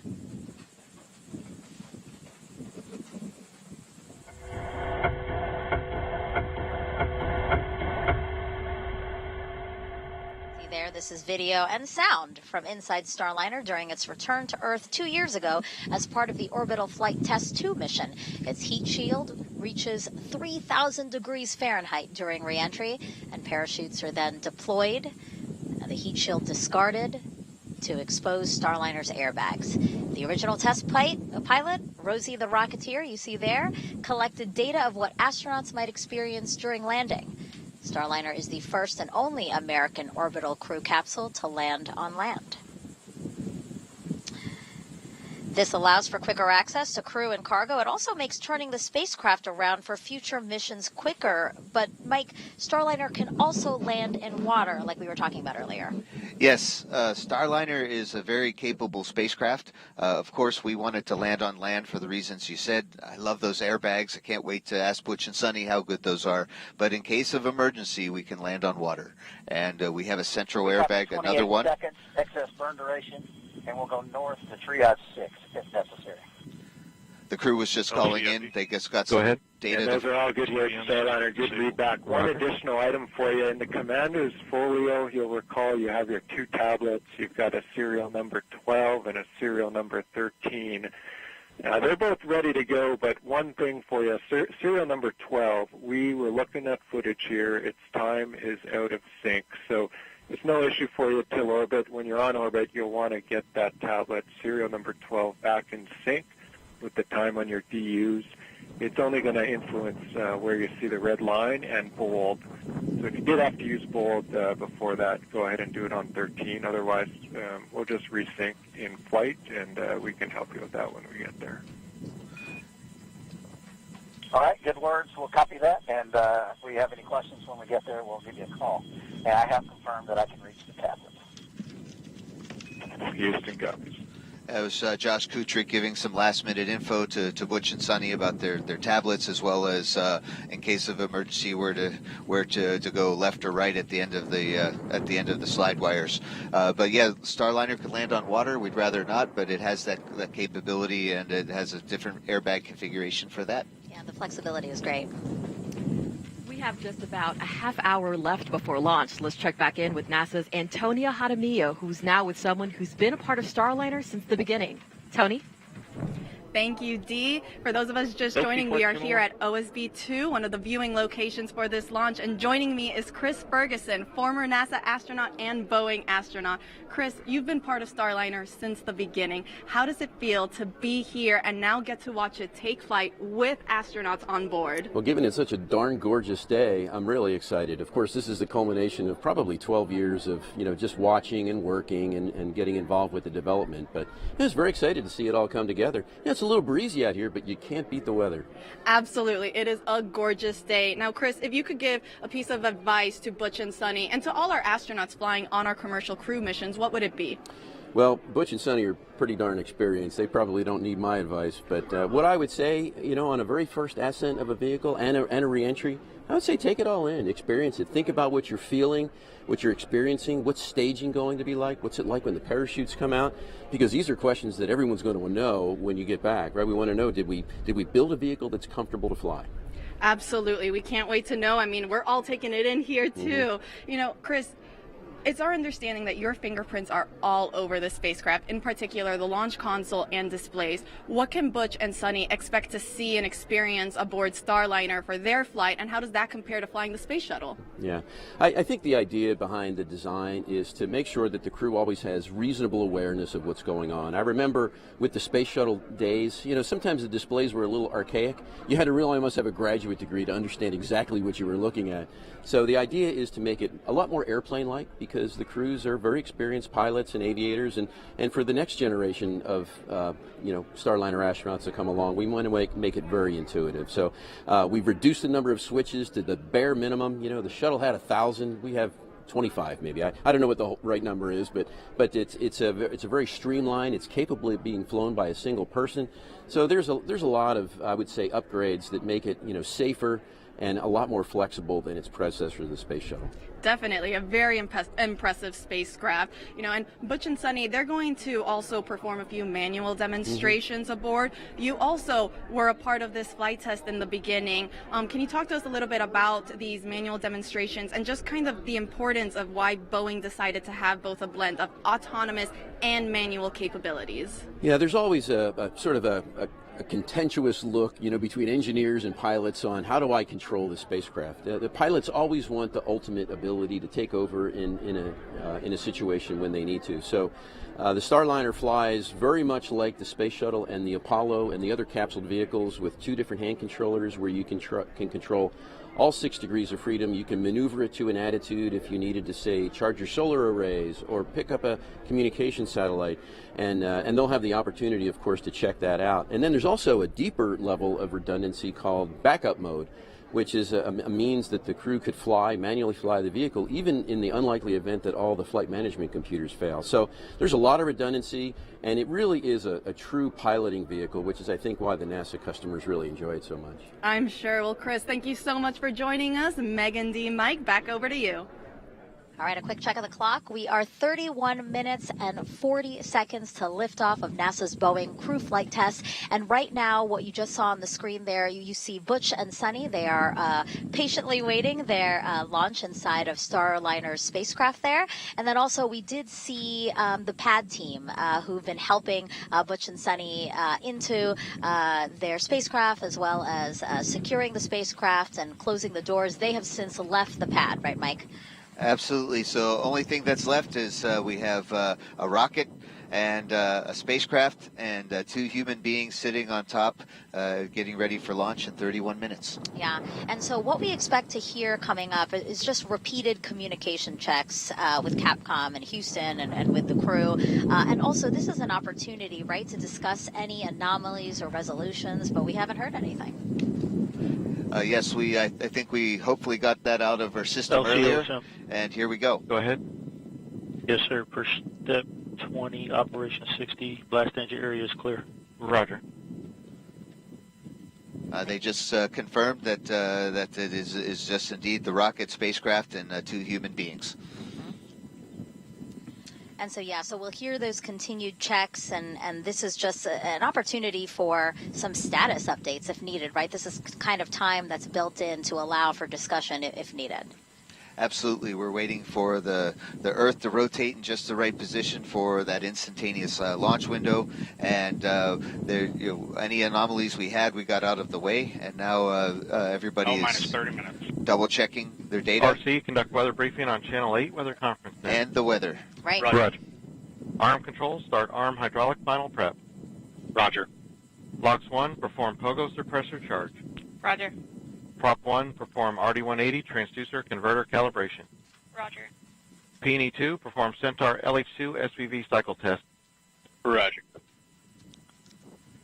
These are nominal countdown checks for the from the launch conductor, Doug Lebo, asking his team to do their 30-minute steps to get the rocket that much closer to ready for launch. Historic flight test, as we've been telling you throughout this broadcast. We've been on air now since 8:15 a.m. Eastern Time to tell you about the first 2 astronauts that are going to fly in Starliner. And again, we keep seeing live views of them inside Starliner. Commander Butch Wilmore and pilot Suni Williams. RD180 transducer calibration is complete, and the engine FIV is in a closed condition. Roger. L-minus 29 minutes.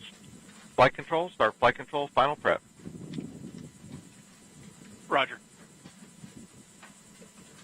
Now, Suni will be the first woman to test an orbital spacecraft. Another fun fact, the last time people flew to space in an Atlas-class rocket was 61 years ago with the end of the Mercury program. CFT is the final test to certify a second commercial spacecraft to ferry astronauts to and from the space station, which really is a wonderful resource to us and many countries and also research institutions.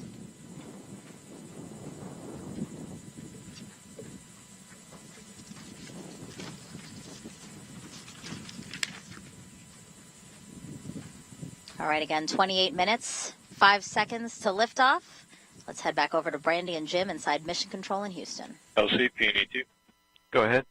Centaur LH2 SVV cycle tests are crew complete. Flight test Roger. Flight Director Mike Lammers is just about to poll the flight control team here in Houston for a go or no-go, verifying that all of Starliner systems are ready for launch today.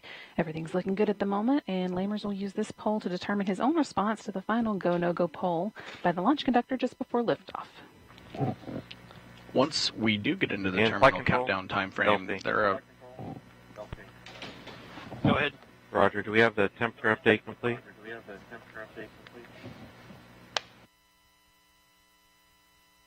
Roger, the RP1 temperature update complete. Roger. Prop 1, initiate fuel fill sequence. Roger.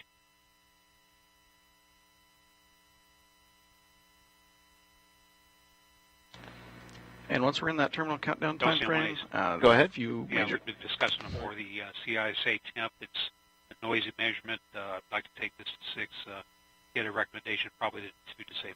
Roger. Convene the Anomaly team and provide a recommendation. We'll go. L-minus 27 minutes.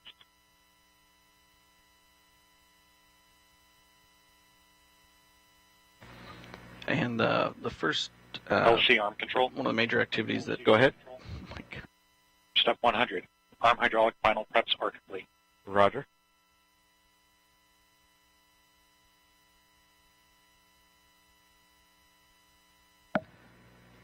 one of the first activities Mike Lammer's team will be doing is transitioning Starliner from ground power to battery power. That'll come about 18 minutes before launch. We leave it about as late as possible so that the team can launch with those batteries as close to full power as possible. A few minutes later, with less than 10 minutes to go before liftoff, Starliner's ordnance will be armed, and that activates the critical systems that are needed to detach all the things from Starliner that will ultimately jettison as it climbs to orbit, and if it were needed to abort. And finally, just 1 minute and 15 seconds before launch, they'll work with the crew to activate the launch abort system, which would rocket the crew to safety in the case of an abort, or on the pad, or early in the ascent. This is likely the last you'll hear from us until liftoff, so we are going to send you back to the team in Florida to let Megan, Dee, and Mike see us through the rest of the countdown. We'll be back once Starliner is on its way. Go Starliner. Randy and Jim. Okay, let's take a closer look now at Starliner. The next generation crew capsule measures 16.5 feet tall with a diameter of 15 feet. That's about the size of a mid-size SUV. It was designed to carry up to 7 astronauts or a mix of crew and cargo for missions to the International Space Station. After today's test flight, NASA will fly crews of 4 or 5 with cargo, and Starliner is also reusable up to 10 times. Yeah, we're looking LCOSM. to getting... Go ahead. Yes, sir. Push step 60. Flight hazard area has been cleared. All personnel accounted for. Roger. All right, everybody is in place for launch. Starliner, we're looking forward to getting it certified so we can continue our missions to the International Space Station with 4 NASA astronauts. And Boeing will have the option to use Starliner to fly to other space stations and to help build the low Earth economy, low Earth orbit economy. Hey, Mike, let's squeeze in a social question since we've invited viewers to send them to us. This is from John on YouTube asking, how did the astronaut train for this mission? It's actually a question from a 10-year-old named Maddie. Well, hi, Maddie. Hi, John. Yeah, so we spend a lot of time practicing exactly what's going on today. We sit inside a simulator which looks and feels like a rocket, and we push all the buttons and switches and look at our data. And sometimes they even give us these things called malfunctions, which something goes wrong, and we have to think our way through it and follow our procedures to have a safe practice mission. And we do that for about a year and a half. In this case, for us, it's a new spacecraft, so it took us 5 years, but it takes us about a year and a half to train for new spacecraft. Roger. Please disable line item 390. Active. Again, some nominal call-outs there as we march towards our instantaneous launch opportunity at 12:25 and 40 seconds. It's really neat that we're hearing all the voice chatter back and forth from our team. I mean, what a nice thing to be able to share with everybody watching today. Flight control final preps complete and Atlas hydraulics at standby pressure. Roger. And with that, let's head back over. Go ahead. Line item 390 has been disabled. Roger. Let's head back over to ULA's Dylan Rice and Boeing's Lauren Brennicke from the ASOC. Thank you, Megan. So you may have heard just a few minutes ago the team talking about they're actually telling Butch and Suni once they get up into space that they will need to sync their tablet. Wanted to give a little bit of a perspective on that.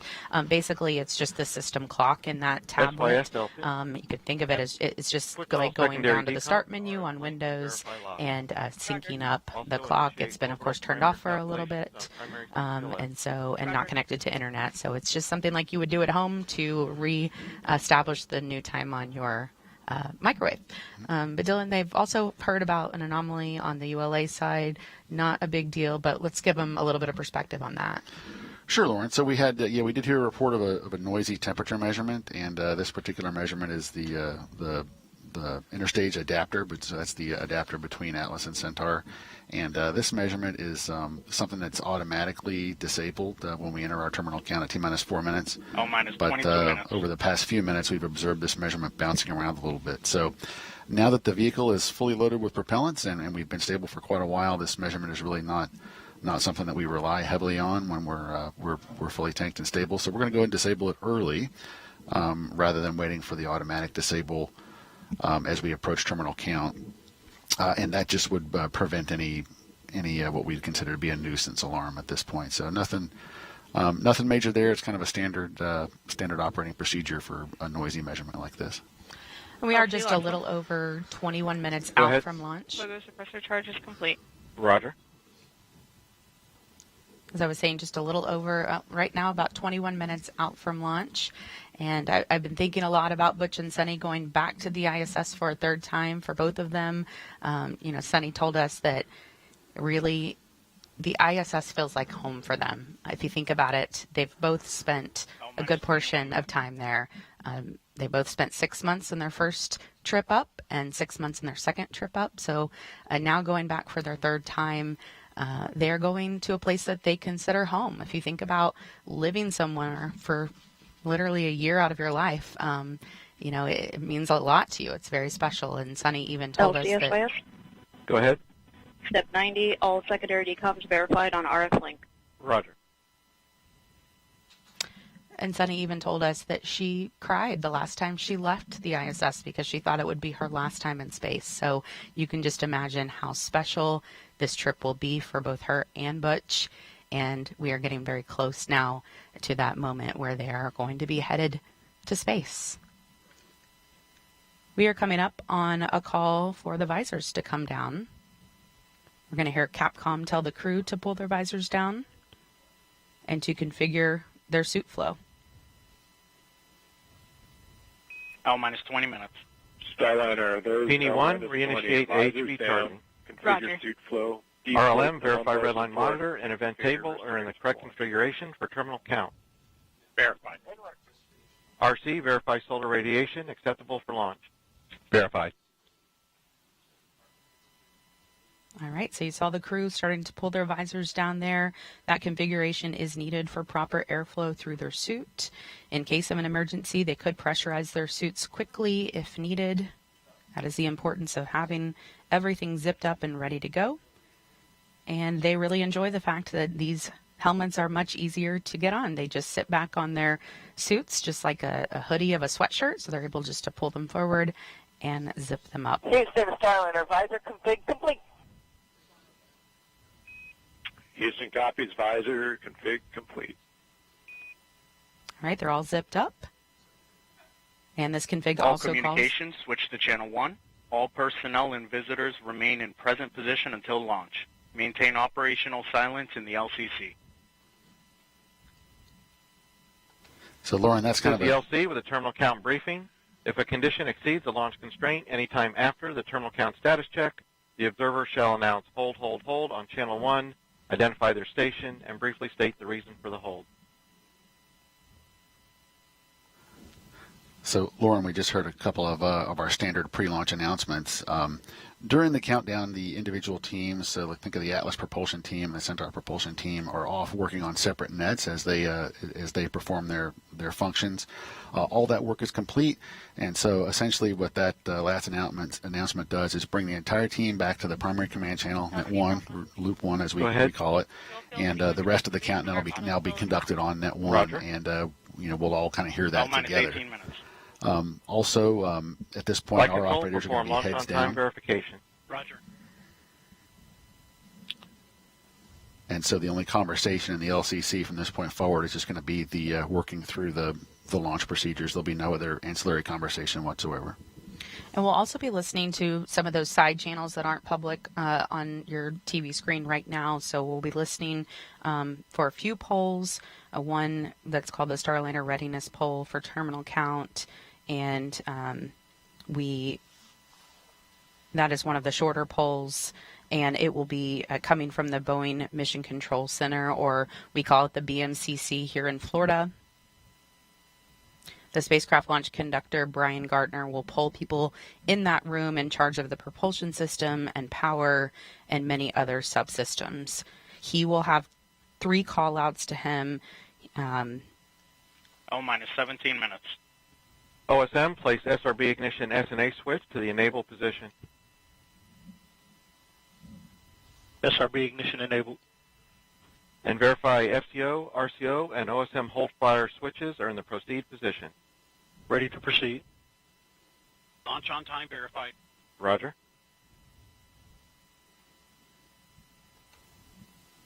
And LCP anyone? Go ahead. AHB charging reestablish and at flight mass. Roger. So, Lauren, we're quickly coming to the end now of the launch vehicle pre-launch procedure, and we're just about 7 minutes away from our terminal count status check. But we heard a couple of call-outs there. That one of the range safety representatives activated the SRB ignition enable, so that allows us to fire the SRB ordnance circuits that ignite the SRBs at T0. Those circuits are not enabled till just as we heard, just a few moments ago. L-minus 16 minutes. And also another range safety system is the hold fire system. So there are remote switches at the Space Launch Delta 45 Morel Operations Center up the road. And if any of the range safety representatives see an issue, they can press a button and stop our countdown remotely. So those switches have been enabled as well. All right, you are taking a live look at Atlas V and Starliner stacked on top with astronauts Butch Wilmore and Suni Williams inside, ready to go to space. We are just coming up on about 15 minutes from launch, and we are going to send it over to NASA's Daryl Nell at Hangar AE. Daryl.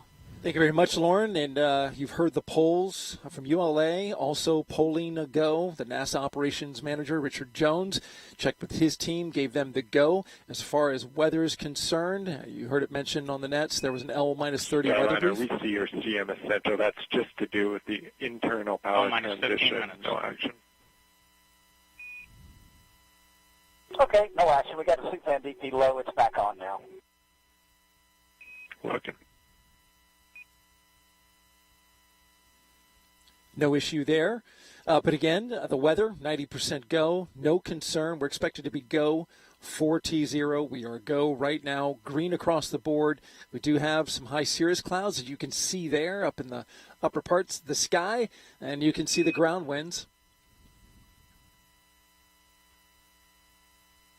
LC flight, channel 1 and air to ground 1 are now merged, going to air to ground 1. Roger. LC flight, air to ground 1, ready for comm check with Starliner and channel 1. Roger.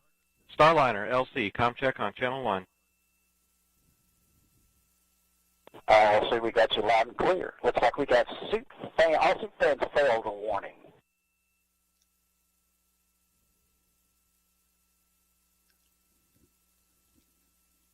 Butch Wilmore. And I copied your comm check, Starliner. And Capcom, did you catch that message? And Starliner and LC Capcom A-Firm, we see the messages. We're working more to follow. Stand by. Standing by. Butch Wilmore has a warning light on his console. He's talking it over with Capcom.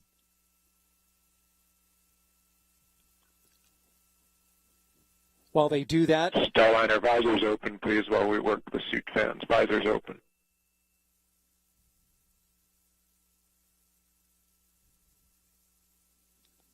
so they're going to have the astronauts open their visors. All right, visors are open. While they work an issue with it. Houston, but suit fan Bravo went down and switched to Alpha. They had a DP low, and then it, of course, went off. We still show power to Alpha is on. Working an issue with Houston the copies. minus 13 minutes. And Starliner, we showed the same for your info. We're swapping suit fans back to Bravo. Continue to stand by for us. Standing by.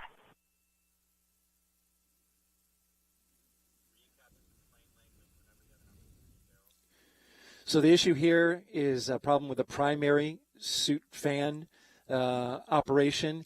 They got to have that suit fan to keep the air circulating inside their suits. With that having a warning, they've asked, Capcom has asked the astronauts to pop open their visors so they can get some fresh air, and they'll work it into a redundant mode, going into a redundant suit fan. So they continue to work that.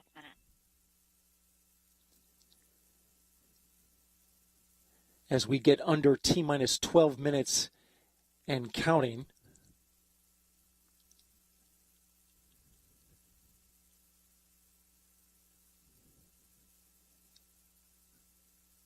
The Boeing team working an issue in real time right now. LC flight channel 1. Go ahead. Yeah, the condition we're in an LPT condition with both suit fans down. We're trying to get these reactivated. But we're going to proceed. Roger. So good to stow the crew access arm. I'm go. Roger.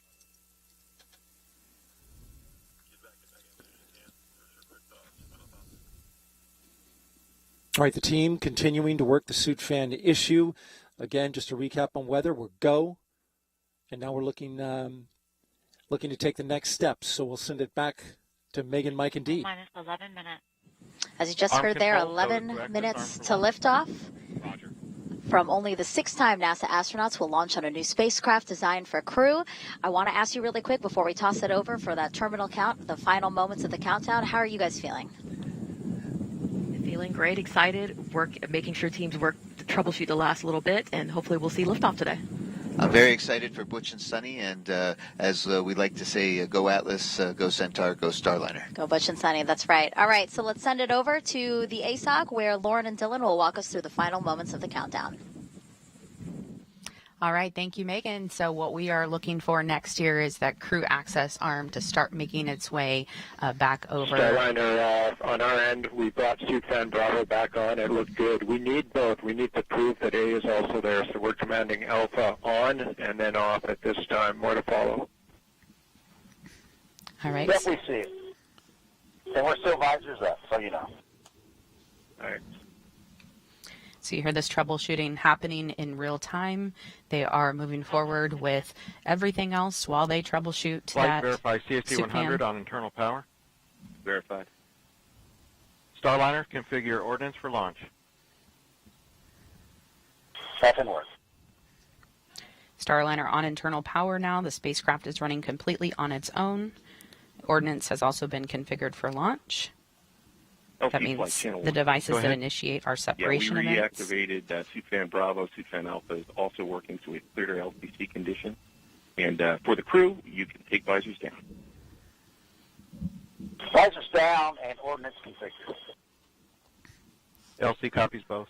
All right, it's got to feel good to put those visors down now.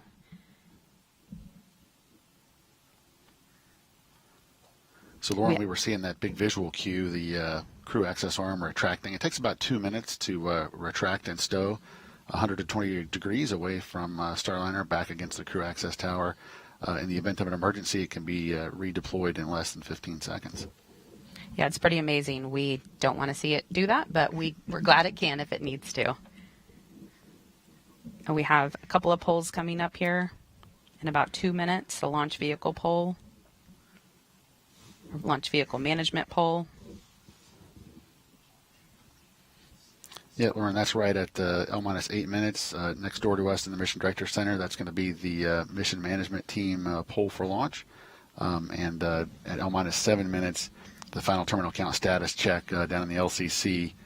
And that is where Chief Launch Director Doug Lebo will poll his team, verify their readiness, and then the launch director next door to us will give him permission to launch today. LC arm control. Go ahead.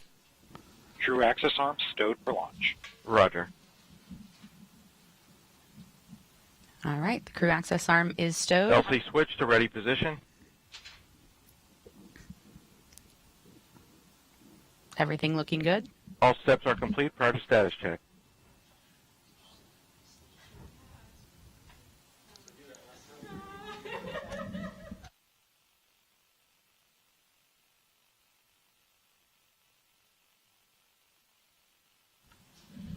And Dylan and I will be a little more quiet as we get closer here to launch so we can listen into all of the actions as they're happening in real time. Again, just under 7.5 minutes till Starliner astronauts Butch Wilmore and Suni Williams make history as the first crew headed to the International Space Station on Boeing Starliner.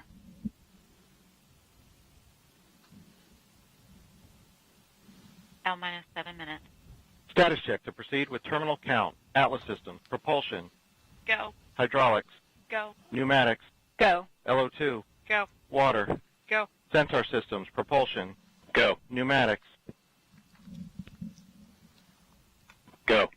LO2, Go. LH2, Go. has gas, Go. electrical systems, airborne, Go. ground, Go. facility, Go. RFFTS, Go. flight control, Go. GCQ, Go. op support, Go. comm, Go. umbilicals, Go. arm control, Go. ECS, Go. redline monitor, Go. quality, Go. op safety manager, Go. ULA safety officer, Go. vehicle system engineer, Go. anomaly chief, Go. range coordinator, Clear to proceed. flight director, Houston flight is go. Starliner, Starliner, go. launch director, You have permission to launch. proceeding with the count. ALC, verify T0 is set for 16:25:40 Zulu. Verify. Starliner net is clear. Thank you, LC. To all of you sitting on console, whether you're in Houston, BNCC, ASOC, Atlas, this is a great day to be proud of your nation. And all of you listening as well, whether you're at Banana Creek or the Causeway or the rooftop at LCC or the ASOC and other places around our nation, like the Bay Area building and other places where you are viewing what's taking place. Again, for you, it's a great day to be proud of your nation, great day to be proud of Boeing, great day to be proud of UOA and NASA.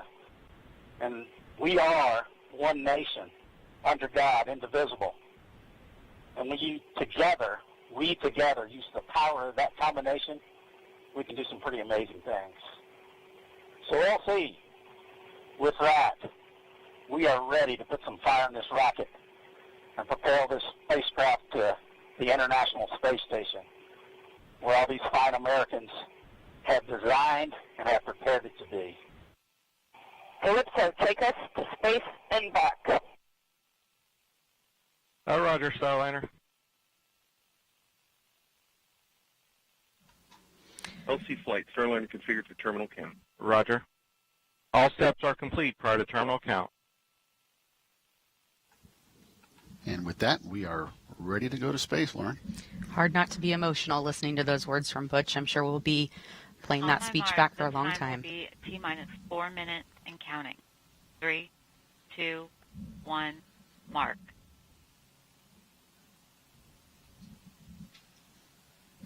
.355. Ground pyros enabled. Launch pad ordnance circuits are now enabled. Hold.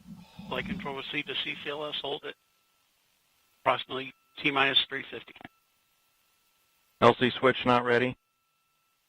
All personnel turn to recycle section. Operation 80.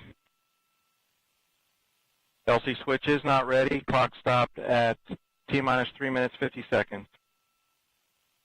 Starliner, you should not hear an event at this point. Starliner standing by. ALC, reset countdown clock to T-minus 4 minutes and holding. Active.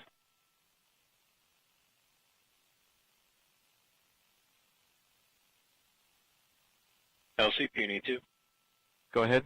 Centaur tank pressures are stable. Roger. LC Peony 1. Go ahead. Atlas tank pressures are stable. Roger. OSM, place SRB ignition SNA switch to disabled position. SRB ignition disabled.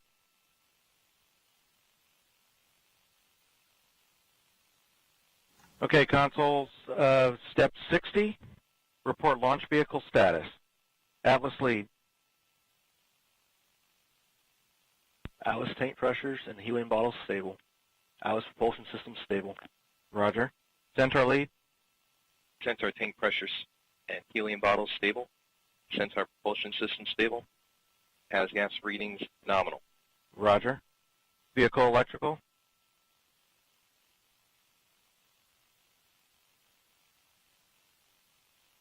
VE channel 1.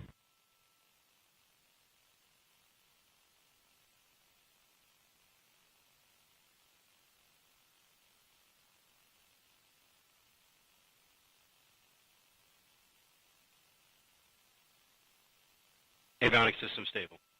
Roger. And LC can verify no indications of hazards. Flight, LC. LC Starliner systems are stable. Roger. Starliner, last arm switch to off.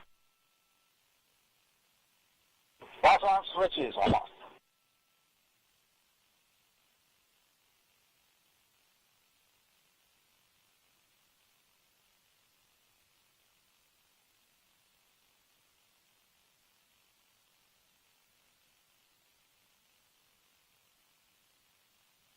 SCS in pre-flight mode, SSVAPs inactive, OCU safe, and EDS in test mode. Roger. Arm control, deploy the crew access arm. Roger. Starliner, proceed with ordnance deactivation. Passing 1.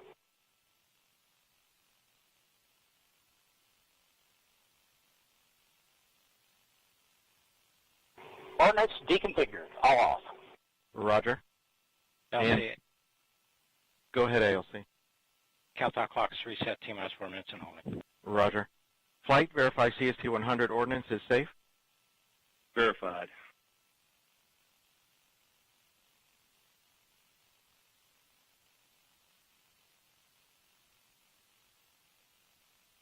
Okay, all stations, recycle systems back to T-minus 4 and holding configuration. Hold time occurred at T-minus 3 minutes 50 seconds. Report status at completion.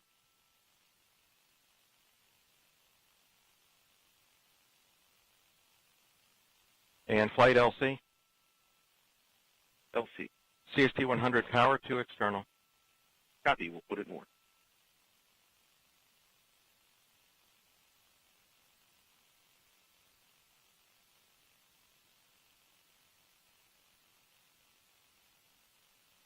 LC Lock 1. Go ahead. Subset Bravo, Atlas Bullet 2, continuing topping. Roger. LC Lux 2. Go ahead. Substep Golf, Centaur LO2, continuing topic. Roger. LC Fuel 2. Go ahead. Centaur LH2, continuing topping. Roger. LC LC. Peony 1. Go ahead, Peony 1. Atlas Pneumatics, pressure stable. Roger. LC Peony 2. Go ahead. Substep Echo CEC active. Roger. And substep Foxtrot sensor pneumatic system stable. Roger. LC Prop 1. Go ahead. Substep Charlie and substep Delta, Atlas propulsion and hydraulic system stable. Roger.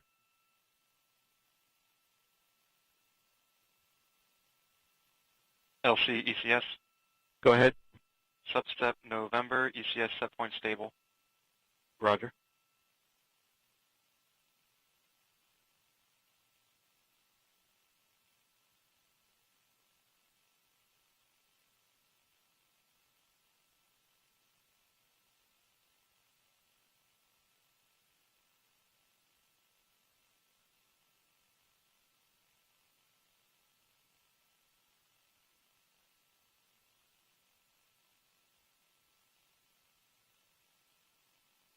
LC, this flight control. Go ahead. Subset Kilo, flight control ready. Roger.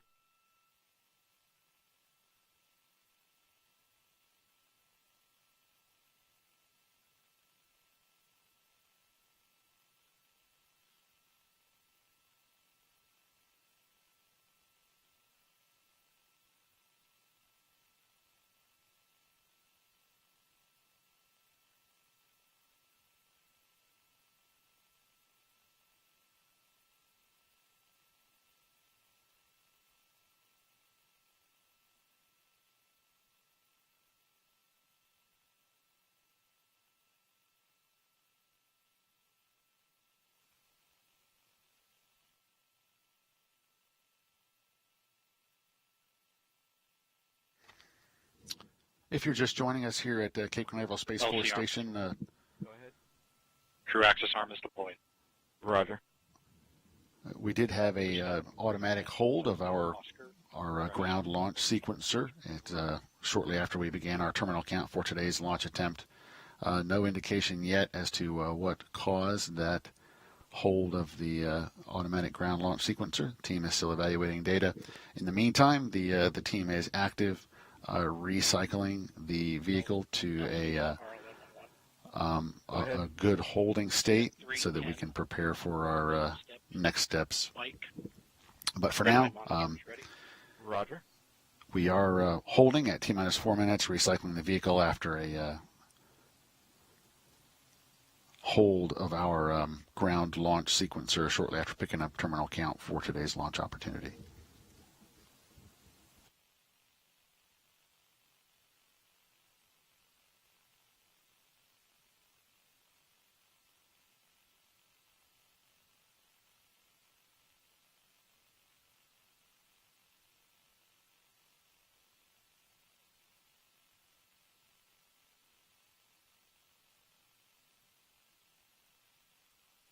LC has gas. Go has gas. Substep Hotel has gas. Normal scan pattern included cap. Roger.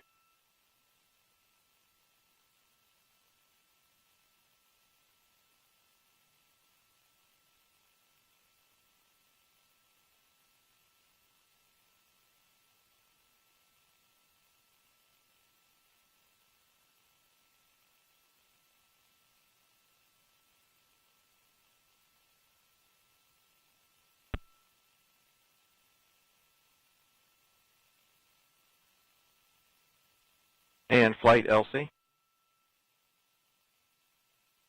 Channel 1. Flight. Yes. Roger. Secure CST-100 prop system. Last valve to remain open. Right, flight copies.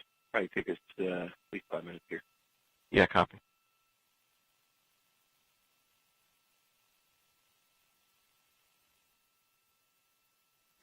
We're going to send it over to NASA's Daryl Nail over at Hangar AE for some continuing coverage of our current FTS status. LC. Daryl? Thanks, Dylan. And I'm listening to the NASA operations manager's loop. Recycle status. Recycle. Roger. SYS LC. Yes, LC, GC30 is ready. Roger.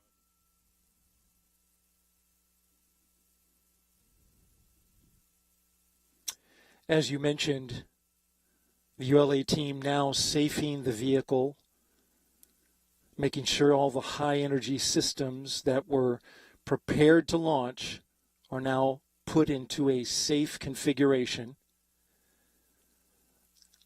At 12:21 p.m., roughly T-minus 3 minutes and 39 seconds, we got a hold. Launch Director, LC, Channel 1. LDM-1. Yes, sir. So we had a hold call at T-minus 3 minutes and 50 seconds by the CCLS launch sequencer. So at this time, we've completed our recycle back to T-minus 4 and holding configuration and ready to proceed with a scrub crew egress operation. Yeah, roger that. Standby. Roger. There you heard confirmation of the scrub call for this launch attempt today.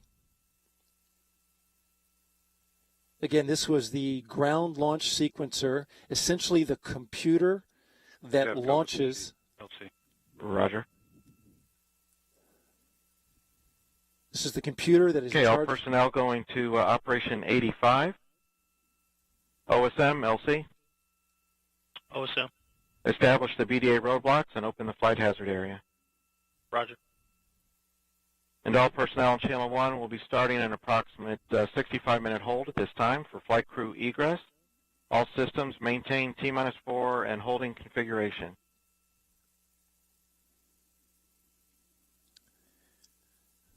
The hold time is not relevant at this point. The fact is they're getting it into a state where they can go through and get the crew out of the spacecraft. But I was mentioning the computer. This is the computer that when we go into terminal count, launches the rocket, brings a number of systems and a huge number of operations all at a rapid pace. Something with the GLS, it's not understood at this time what it is, caused the GLS to throw an automatic holdout at T-minus 3 minutes and 50 seconds. Arm control.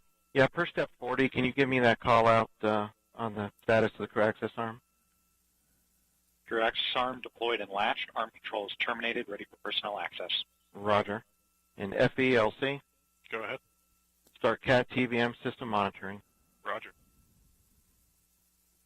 RLM, LC? RLM-11.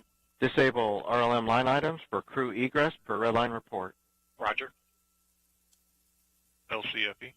Go ahead. CAT TVM system enabled. Readings nominal. Roger.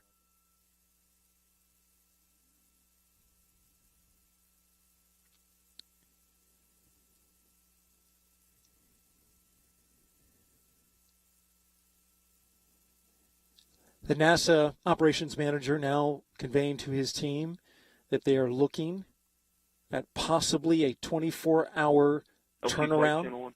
Go ahead, flight. Yeah, CST 100's on ground power. Roger.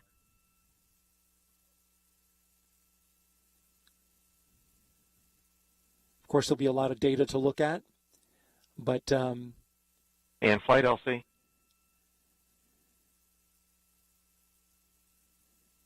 LC, go ahead. Yeah, just looking for your estimate for prop system securing, to support pad entry. Need 5 more minutes. Roger. Thank you. everything you're hearing now is about getting the crew, which is the primary focus at this moment by the launch team, out of the spacecraft and back on the ground. So configuring the crew access arm, it's locked in. They continue to do the operations, which are in their schedule for a launch scrub, moving through those methodically.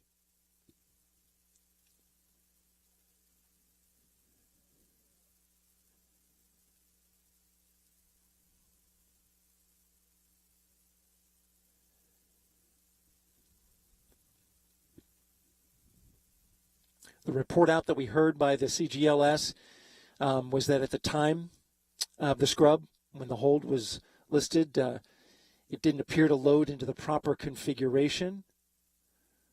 ULA will work to try to understand the cause behind that. They don't know that at this time. They'll be studying the data. NASA's commercial crew team will be right there with them, helping and assisting throughout this process.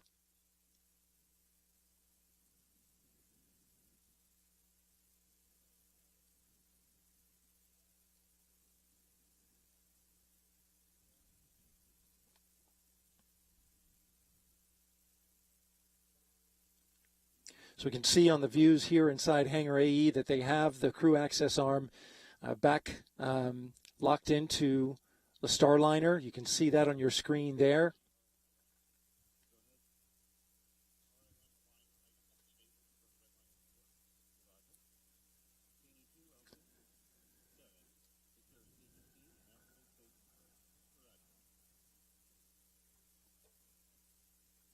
Essentially the team now working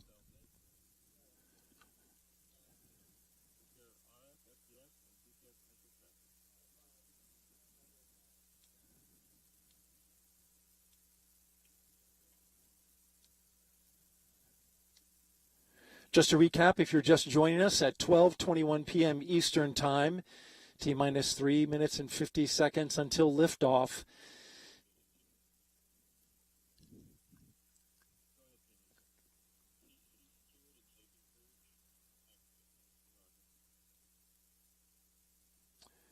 A hold was given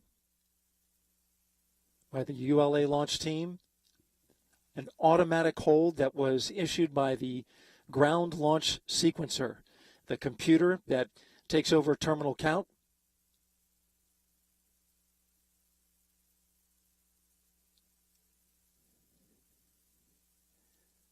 The reason for that hold is not known at this time. The focus now by the launch team is to make sure the rocket is in a good and safe configuration. That's many of the calls that you're hearing out. And also that they, once it is safe enough, that they get the crew of Butch Wilmore and Suni Williams, have them exit the spacecraft, come back down the elevators,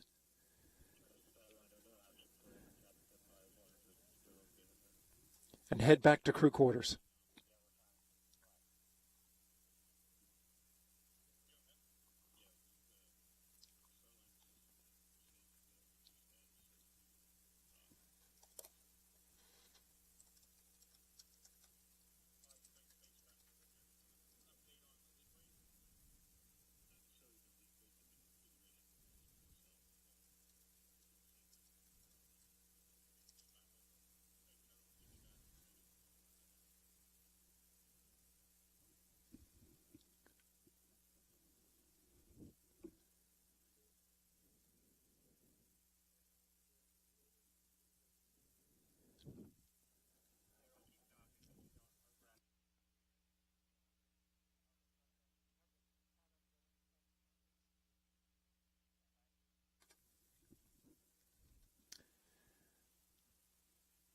want to bring in United Launch Alliance commentator Dylan Rice.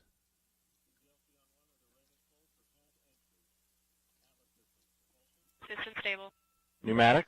And yeah, Daryl, the team continues to work through the process to establish a stable configuration so that we can start pulling the crew off of the Starliner capsule.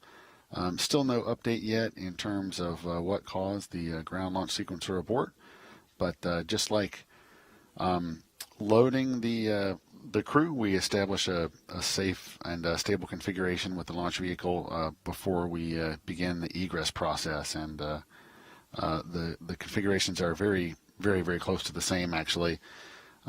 We'll be maintaining the propellant systems in a topping mode and not changing the state of the Atlas or Centaur as we go through the approximate 1 hour process of egressing Butch and Suni from the Starliner capsule.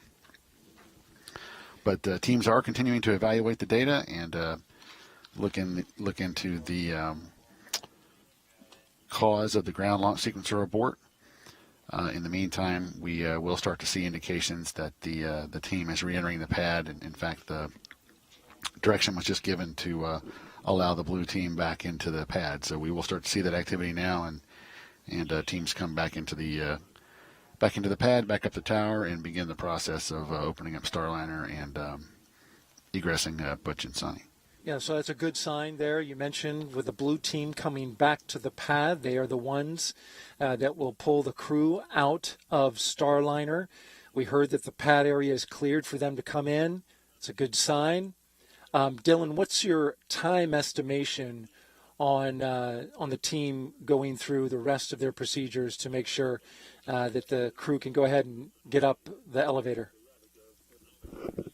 Actually, I think that we're there. So it's been just about 20 minutes since the hold was called, and in that 20 minutes time, we've established those configurations. In fact, we don't even let the pad team come back to the fence line until those safe and stable configurations have been established. So, once the team will of course be standing by at the fallback area, and they were contacted via radio and told to proceed back to the gate, and they will proceed through the gate and right back up to the crew access tower and on up to level 12 where they can begin configuring the white room. So we are there at this point in terms of being ready to redeploy the environmental seal, which kind of encloses the Starliner door into the white room, and then we'll begin opening up Starliner so that we can egress Butch and Suni. Yeah, we can see from this shot here that environmental seal is not on. Of course, this is the configuration right before you move the crew access arm either away or back to the capsule. So you can see the open air between the white room and the crew capsule. That will take the blue team, of course, getting up to the white room to put that environmental seal in place, which they are on the way. I'm monitoring some of the camera feeds. They haven't arrived yet, but they are on their way, as we've heard from the loops.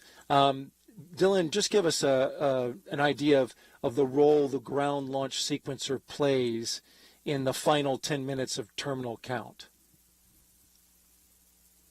So essentially, the launch sequencer is performing all the actions that are occurring during the terminal count. So you will hear our operators provide status of the terminal count, but those operators are not actually performing manual actions. They're just reporting on the actions of the ground launch sequencer. So, for instance, the vehicle propellant tanks will transition from a topping mode into a pressurization mode as they are pressurized to their flight pressure.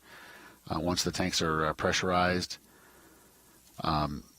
we'll start to configure the avionics systems as well for launch, and ultimately hand over to from the ground computer to the flight computer, which handles the actual final seconds of the countdown prior to liftoff. But the ground launch sequencer is securing propellant topping. It's beginning the process of pressurizing the vehicle for flight, It will be transitioning the vehicle from the ground electrical systems to the onboard batteries and enabling the ordnance systems, ultimately leading to the engine ignition sequence once the control has been handed over from the ground computer over to the flight computers.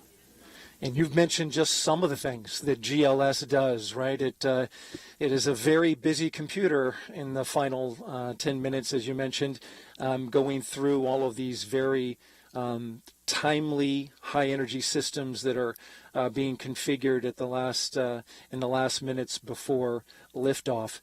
To recap, if you're just joining us, the mission, the NASA Boeing's crew flight test of the Boeing Starliner was scrubbed at 12:21 p.m. Eastern Time when a hold was issued by the ground launch sequencer for the Atlas V rocket. It was at T-minus 3 minutes and 50 seconds, just a little less than 4 minutes before liftoff when that abort was called.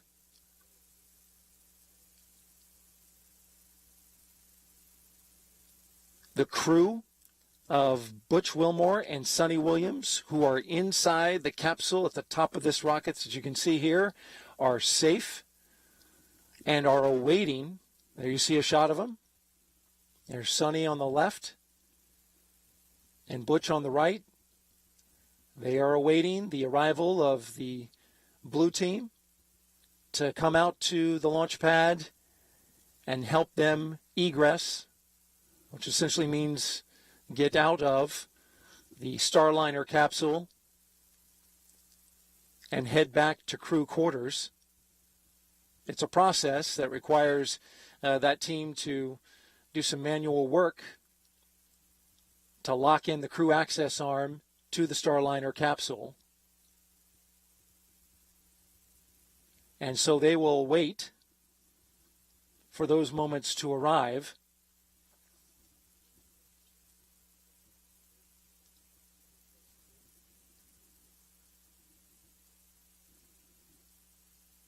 And if we've got Lauren Brennicky on, our PAO with the Boeing team.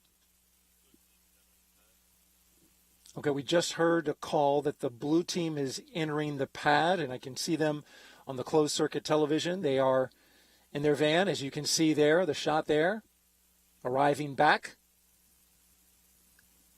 This is the team that will head back up the launch tower and up into the White Room.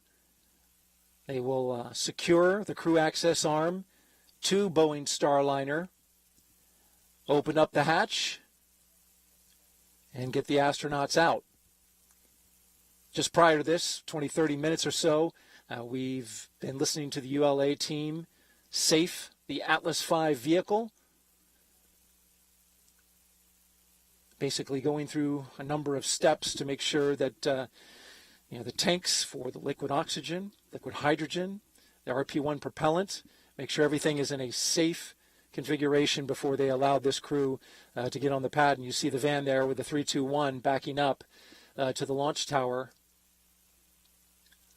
Lauren, I want to ask you about, you've spent a lot of time studying the procedures for Starliner. Talk a little bit about the egress and this process that we're getting ready to undergo.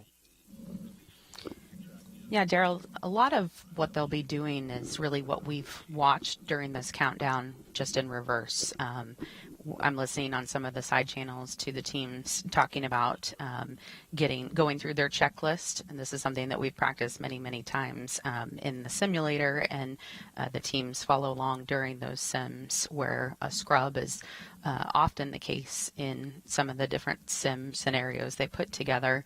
And so they will go through this checklist that they know very well, where they will go through the everything that it takes to basically get the spacecraft back in the shape that it needs to be in so that we can turn around and do this again and go for it again.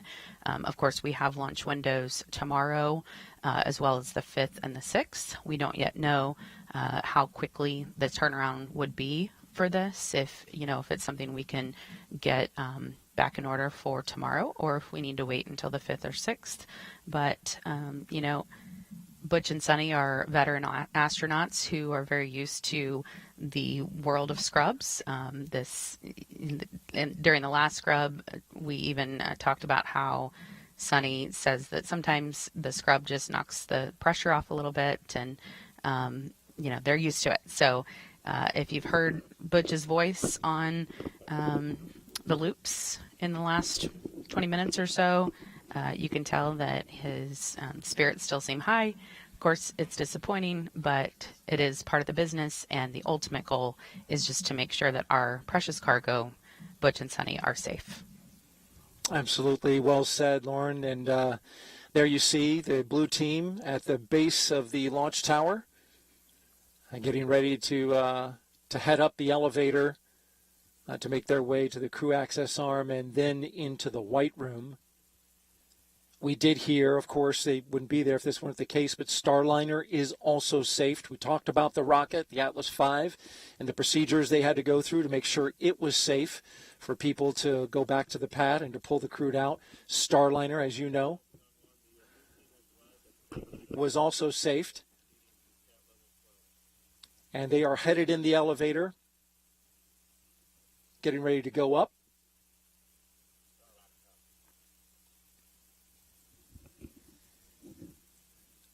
Dylan, you're a launch conductor, and so you've done a number of launches. In situations like this, there can be a 24-hour recycle. We don't know if that's going to be the case yet. But tell me about what's involved when ULA recycles a launch 24 hours later. Well, Gerald, that's true, and even in a situation like this where we're still working through the details of the issue that caused the hold, by default we're going to set ourselves up to come back at our next earliest opportunity, which is tomorrow. So our default position is going to be setting up for that 24-hour turnaround, and there are a number of things that go into that coordination. The first of which would be immediately coordinating with the Space Launch Delta 45, our Eastern Range partner, to let them know that we are intending to utilize that day, which actually has already been scheduled as a backup launch day.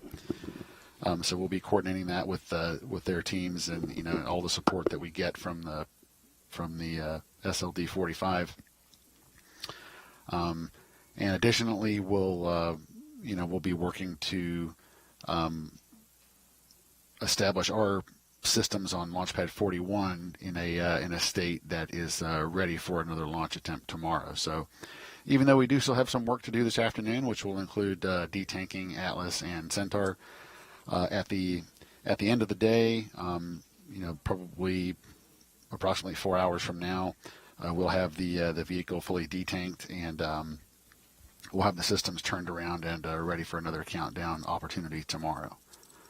So that could take a little bit longer if the Anomaly team comes up with some troubleshooting steps that we need to run through, but have not heard anything like that just yet. For now, I think our team is still looking at data, but we're going to proceed as if we're going to make an attempt tomorrow until such time as we learn that wouldn't be possible. But for now, we are proceeding for a launch attempt tomorrow. Yeah, that great point about the launch attempt is already there and available tomorrow if the NASA, ULA, and Boeing teams decide to take it. It's worth noting that T0 is already set for June 2nd, and it's 12:03 and roughly 07 seconds p.m. Eastern Time. Again, 12:03:05 p.m.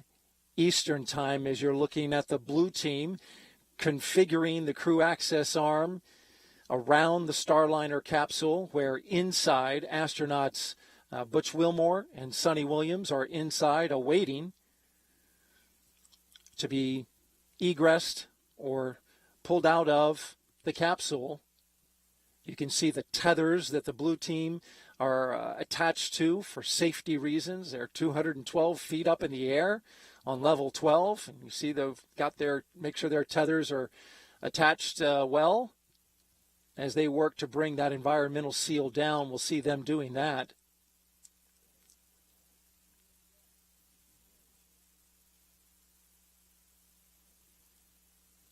And, Daryl, in situations like this, we have the rocket here on Launch Pad 41, and that does get most of our attention, but it's easy to sometimes lose track of the fact that we do really have a large network of assets that support missions like this. So for instance, we've heard from the Houston team, so we've got the folks in Houston that will be taking actions as well.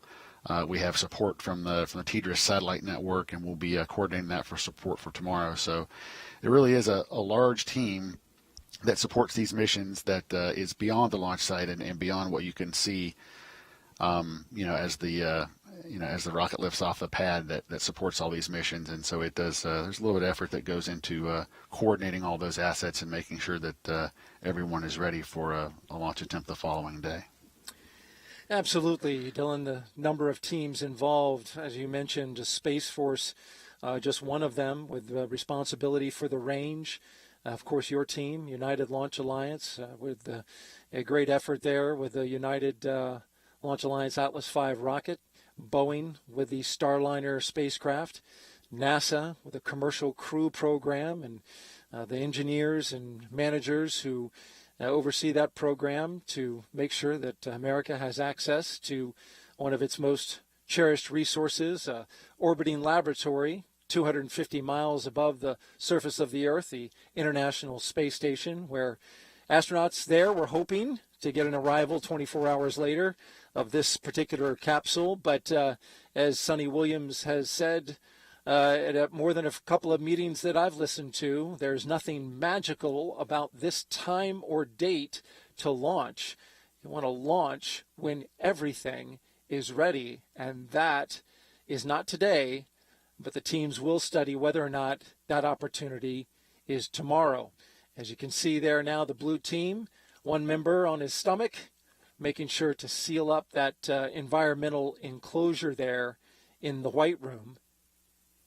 And Lauren, taking this hatch off is a process as well. We saw them secure it, and now they're getting ready to remove it.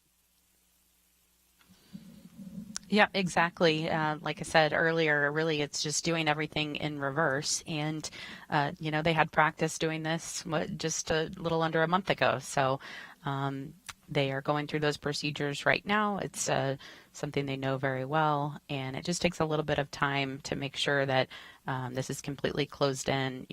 It is obviously very important that we don't get anything from the outside into the spacecraft, keep that a very clean environment. So they'll have that sealed up here shortly, and then we'll start to see them open the hatch to Starliner. One of the benefits, one of the silver, because we can call it silver lining from the previous launch scrub, is that all the teams are able to take a moment now and study the data from what was essentially a wet dress that got down to just under 4 minutes. The launch team will do this. They'll look at the data. They'll study and see how everything responded. Starliner and the Boeing team will do the same thing. And, of course, on the May 6th attempt, that's when they discovered the helium leak and then studied that issue for a number of days and came up with a plan to make sure that was accounted for should the Boeing Starliner go to the International Space Station and then need to deorbit. So in this situation, there will also be a benefit to looking at this data, Dylan, and I wonder, as a launch conductor, you've been involved in a number of those as well.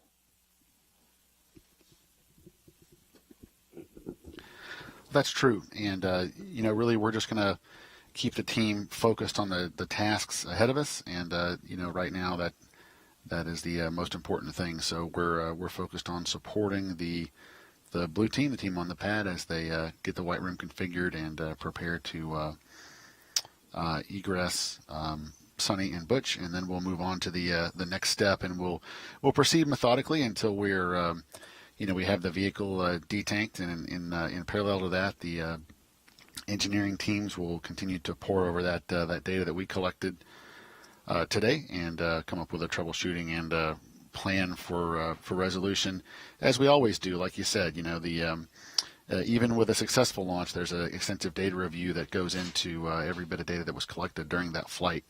And days like today with the launch scrub is no different. So there's a lot of data collected, a lot of data to review, and we'll take advantage of that in order to put ourselves in the best position to continue with an opportunity at the next earliest opportunity when it's right to do so. We just heard on the nets, I just heard our team here of commentators, Dylan Rice with United Launch Alliance, Lauren Brennicke with Boeing Starliner, and myself, Daryl Nell, here with NASA, that the White Room is now configured to begin hatch open operations. Again, the White Room is now configured for the team that you see in front of you to begin opening the hatch.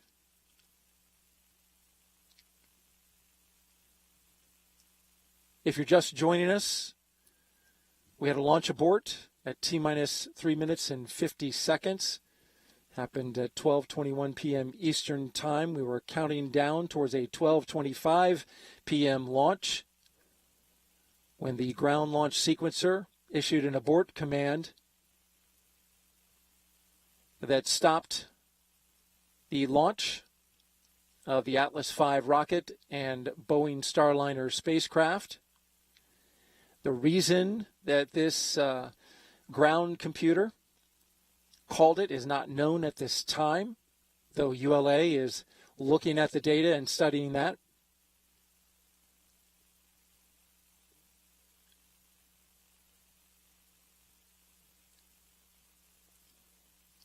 Immediately afterwards, the ULA team began to what's called safe the rocket, essentially making sure that all of those high-energy systems are put into a configuration that is safe for people to be out there on the pad and for the astronauts, Butch Wilmore and Suni Williams, to come out of the capsule and head back to astronaut crew quarters. It also signals a time where this team right here was able to re-enter what's called a blast danger area, or BDA, and that's the area around the pad, because when this rocket is fully tanked, should something happen to it, there's an area in which it is considered dangerous. That rocket has to be put into a safe configuration before they allowed the blue team to come on board. That took about 20 or 30 minutes, the ULA team working through their procedures, and successfully so, as you can see now. And now we are just watching them as they work, providing you with the transparency on this operation.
You're watching NASA's coverage of the scrub of the Boeing Starliner and Atlas V rocket launch scheduled for today at 12:25 p.m. Eastern Time. It was scrubbed just 4 minutes before. You're watching the blue team inside the white room at Launch Complex 41 configure that space so that they can begin removing that hatch, where inside the Starliner you have astronauts Butch Wilmore and Suni Williams awaiting to egress or leave the spacecraft. ULA teams are studying an issue that popped up during the countdown. The ground launch sequencer issued an abort call, and the countdown was halted just 4 minutes before liftoff. Cause for that is unknown, but teams are discussing.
Boeing's blue team now working on the hatch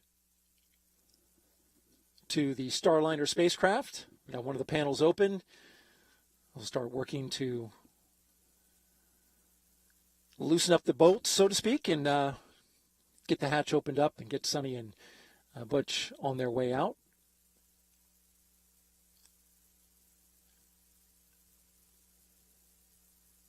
We've got Dylan Rice with us here.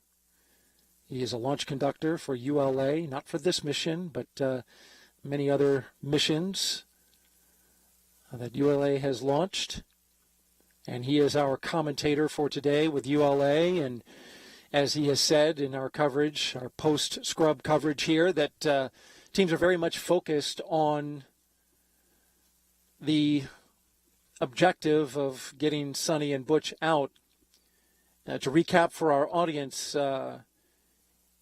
Dylan, we got this scrub at just under T-minus 4 minutes, a moment where the ground launch sequencer, the computer that orchestrates the final systems and operations in the terminal count, issued an abort. And kind of talk me through what you saw as we went through that sequence of events. Sure, Daryl. So, as we heard, the computers did automatically generate a hold, and that's done when the computer detects a condition that it did not expect during terminal count. So the computer is really in control of the final 4 minutes of the countdown. Our operators verbalize the status of the terminal countdown as the computer runs its script and executes the final steps to launch the rocket. But the computer is really monitoring thousands of parameters and executing commands very, very quickly. And so we still don't have any good clear word yet on what caused this particular hold, but these kinds of holds occur when a command goes out and the computer cannot verify the proper response to a command. And so don't really have any indication yet as to which system that the issue may have been associated with. We just know that it was a computer controlled hold that was initiated. And so our team immediately went into the securing steps to establish a safe, stable configuration for the vehicle. And we're going to maintain that configuration until we get Butch and Suni out of Starliner, at which point we'll begin detanking the rocket once we have the blue team and the Starliner crew clear of Launch Complex 41. And Dylan, we're another step closer to getting the crew out of the capsule. As you can see here, the hatch is now open as they begin putting in basically the equipment necessary to safely egress them or have them come out of the capsule, carefully so. Appreciate the recap there. You mentioned the launch date early on. We don't know when the next launch date will be, but what we do know is we have a backup attempt on Sunday, tomorrow, June 2nd at 12:03 p.m. Eastern Time. That's available if the teams are able to recycle 24 hours and get back out to the pad. That hasn't been determined yet. I'm listening to the nets now as the Capcom talks to the crew inside, giving them updates essentially to what's happening outside the capsule.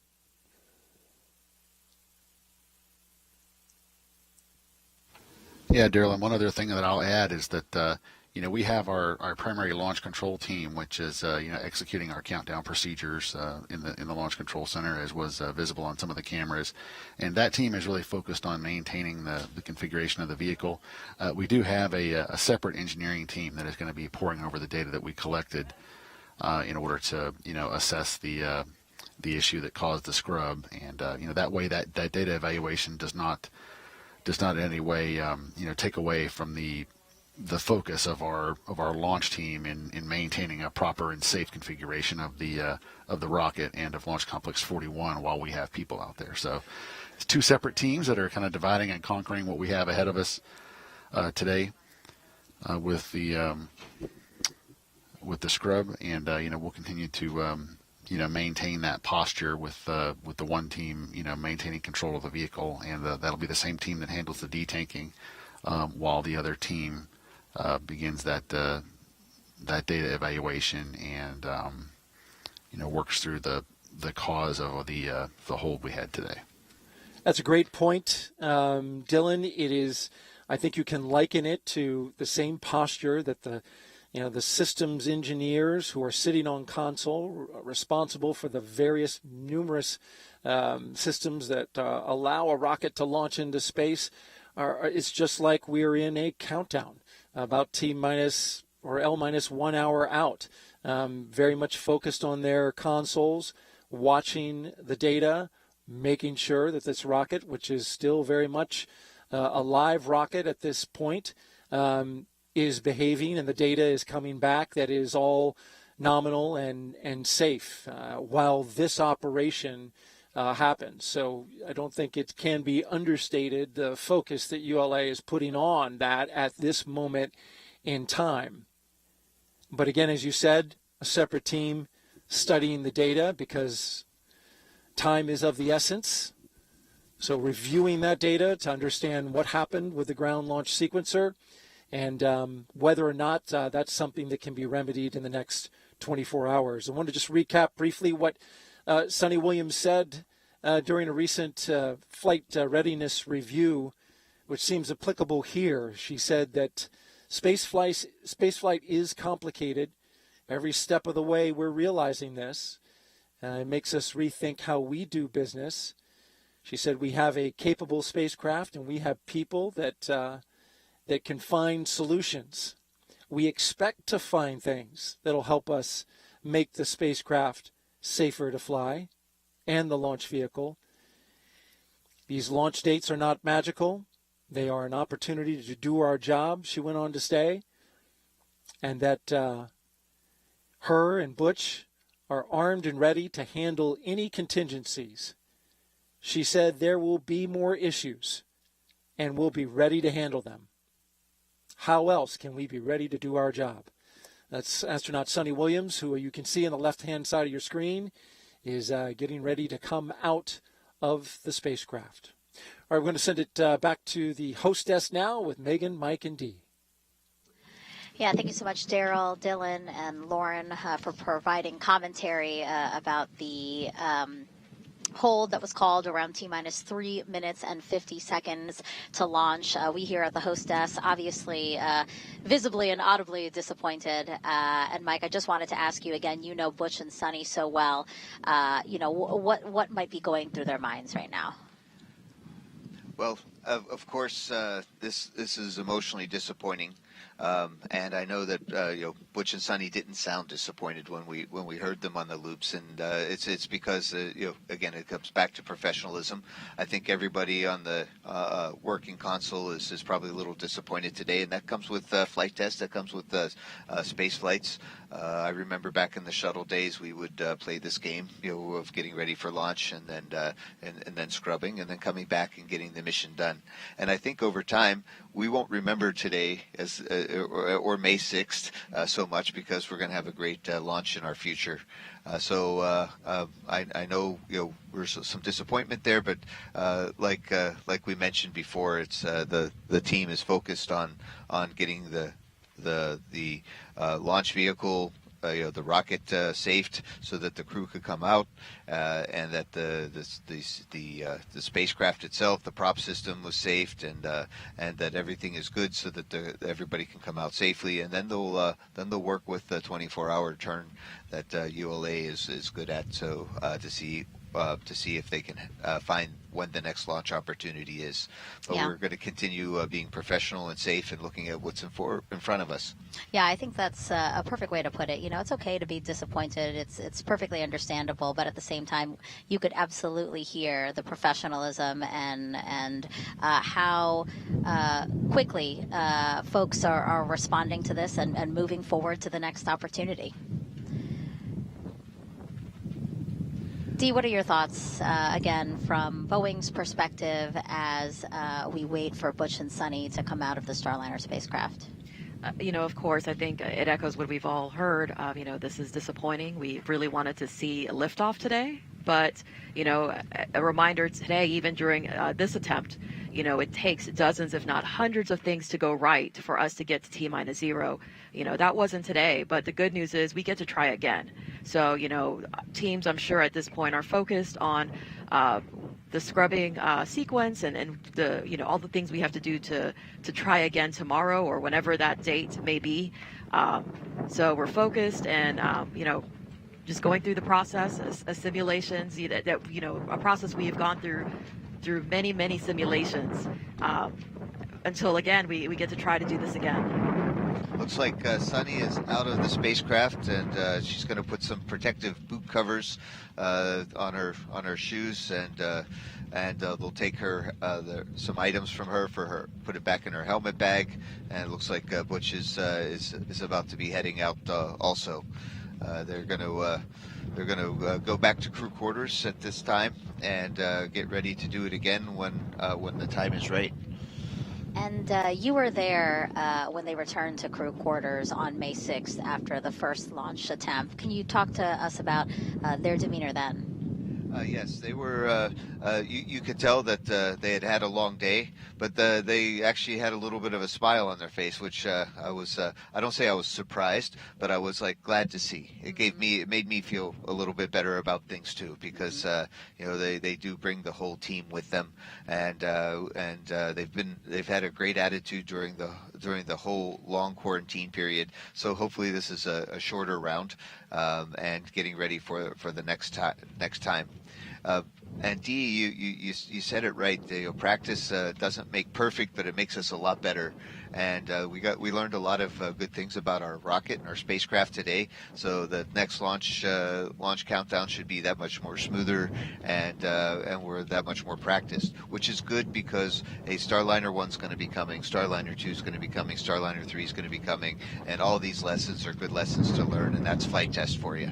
Yeah, one thing that I remember Butch saying at one point was, people might see setbacks and think that they're bad, right? But to him, he always thinks of them as steps forward. And today, that's definitely a step. Today was definitely a step forward in that case.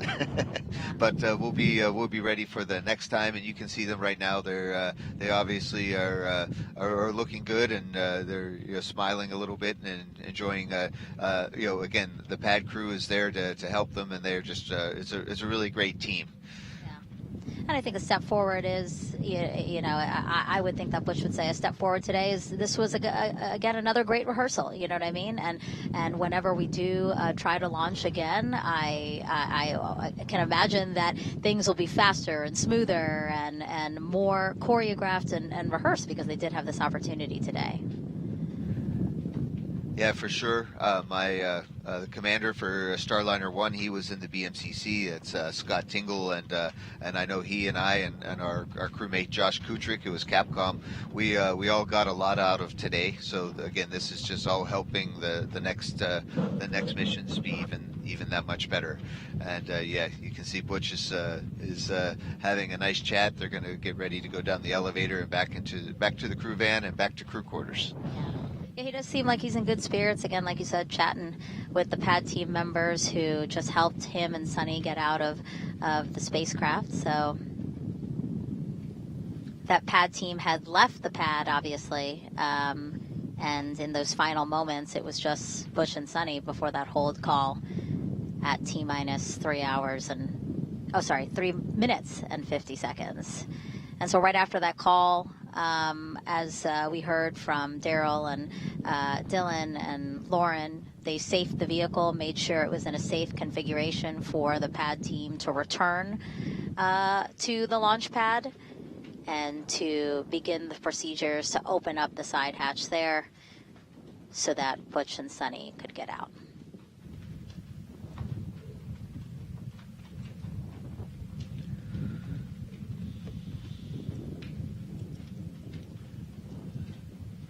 I think one thing that helped this time was we had on May 6th. It was kind of late at night.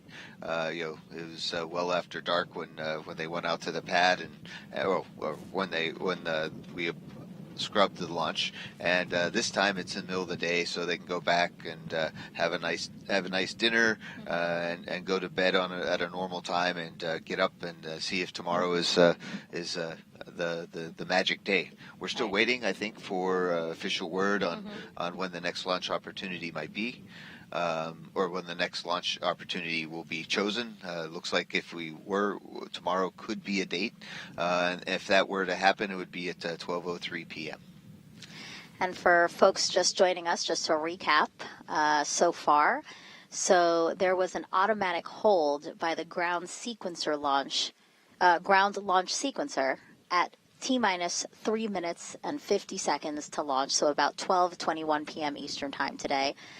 The ground launch sequencer is essentially the computer that launches the rockets. It controls all the systems needed in the final moments of the countdown. And the ULA team will still be looking into why it appears the ground launch sequencer did not enter into the right configuration for launch. That is why the automatic hold was triggered at, again, T-minus 3 minutes and 50 seconds. As you can see on your screen, the next launch opportunity tomorrow, June 2nd, 12:03 p.m. Eastern Time. Again, that's just an opportunity. Teams will review the data from what happened today to determine whether or not they can make that launch opportunity. You see Suni walking across the crew access arm now. back into the white room, where a pad team member is helping her to put back on her helmet. The cover. A visor cover, yes. Yeah. And that's to make sure it doesn't scratch. Nothing scratches. Yes, it's very frustrating to have a visor that's scratchy and then it's hard to replace. So we protect them carefully, and so they'll be able to make it back to the suit room where where the crew will get unsuited, and the suits will get cleaned and dried and ready for the next time to go launch. And give us some insight as to what happened. So, we ended our coverage last time on May 6th after Butch and Suni arrived to crew quarters. What happens after that? Yes, so they arrive at crew quarters. It was kind of funny because I met them right at the Astrovan. We said a few joking words, and then I asked Butch if I could carry his helmet bag, and he said nope. And same with Suni. They're I would say fiercely independent, but they just say, hey, we're professionals, we got this. So we went up to the suit room where the Boeing and David Clark team, the suit team, was there, and they helped the crew get out of their suits safely. You can see it's a little windy, and it blew Suni's helmet covers a little bit loose. Hopefully somebody sees it and puts it carefully back on, or we'll have a piece of FOD. Oh, there it is. And so then they get that out of their suits, and then they go back to their rooms at the astronaut quarantine facility or crew quarters, and they will get out of their undergarments and take a quick shower, get refreshed, and then find out what the plan is for the next time, whether it's tomorrow or not. And so that's what happened last time, and at this point last time we thought the launch might be the next day also. So they're keeping their optimism right now and keeping options open. Sure. And so we just saw Butch and Suni and the pad team members get inside the elevator at level 12, which is the level that allows them access to the Starliner spacecraft. So now they are making their way down to the base of the crew access tower.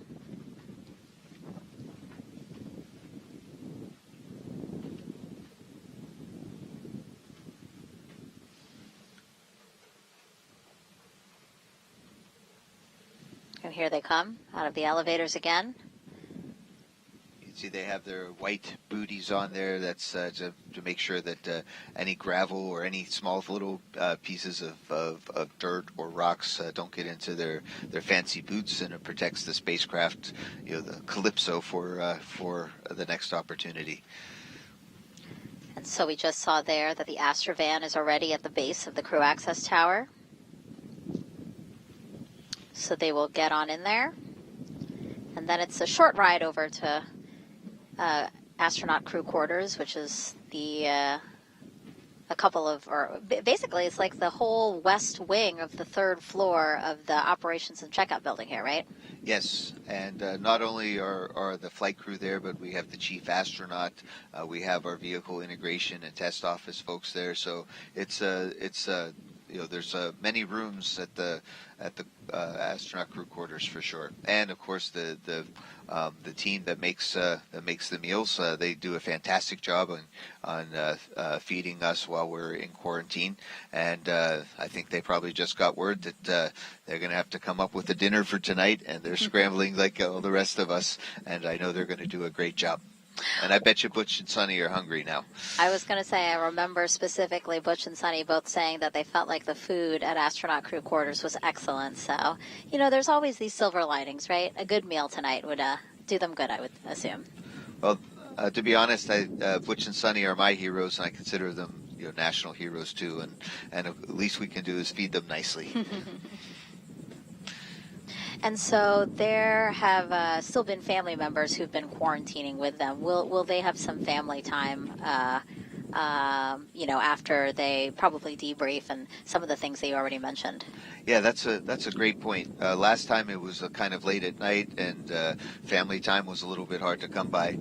But this time we there might be a great opportunity to have the families come by. I think Butch and Suni are staying quarantined. The families may have gotten out of quarantine, but we have a nice glass room where Butch and Suni can sit and talk to their families. We call it BTG, or behind the glass. Oh.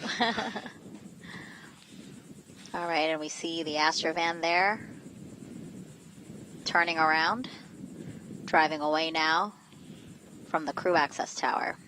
Again, a short drive back to crew quarters, about 15-20 minutes.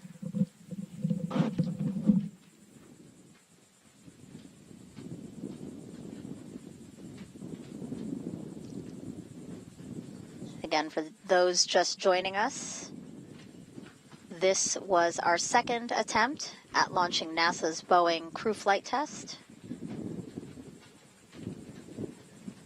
At around 3 minutes and 50 seconds to launch, an automatic hold was triggered by the ground launch sequencer. And that GLS for short is the computer that launches the rocket, because it controls all the systems needed in the final moments of the countdown. So if you remember when we were in terminal count and you heard the teams calling out and saying, you know, this is done, kind of ticking off things off the checklist, it was the ground launch sequencer, right, Mike? That were triggering all of those steps. Yes.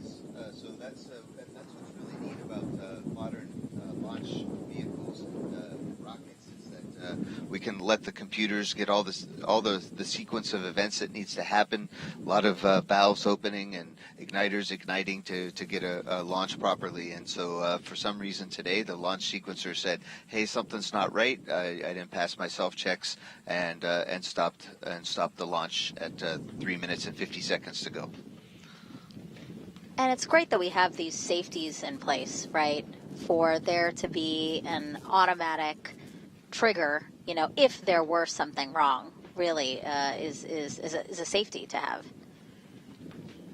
And that really helps with both reliability and safety for sure. And that's what's really nice about the rockets that we send humans on. That I think the SLS, the Artemis rocket, also has a ground launch sequencer, different design, but the same purpose of making sure everything happens. And if it doesn't, it's hold off from launch, and we'll do it again some other time.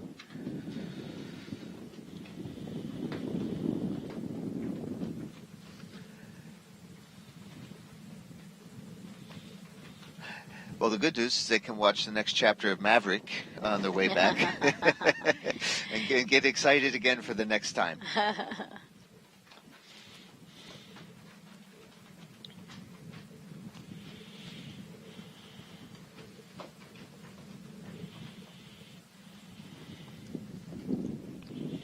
Again, when we launch, this will be a historic mission. Only the 6th time that NASA astronauts will fly on a new crewed vehicle, space vehicle. Suni would have been the first woman to test an orbital spacecraft. Of course, Butch and Suni, the first two to fly in space, to fly in Starliner in general. This crewed flight test, part of NASA's commercial crew program, to certify a second commercial spacecraft to ferry astronauts to and from the space station. And this is interesting, actually. Once in orbit, for the first time in NASA history, the agency will have 3 different crew spacecraft operating in space simultaneously. So you would have the International Space Station, the SpaceX Crew Dragon, and also Boeing Starliner spacecraft. So again, once in orbit, another milestone. Yeah, I have a feeling, Megan and Dee, that low Earth orbit's going to become more and more busy, and that's a really good thing for our country, and it's very good for the space program overall, and good for humans. And let's talk about this crew flight test again. There are 87 test objectives that teams are looking to review, right, in order to certify Starliner.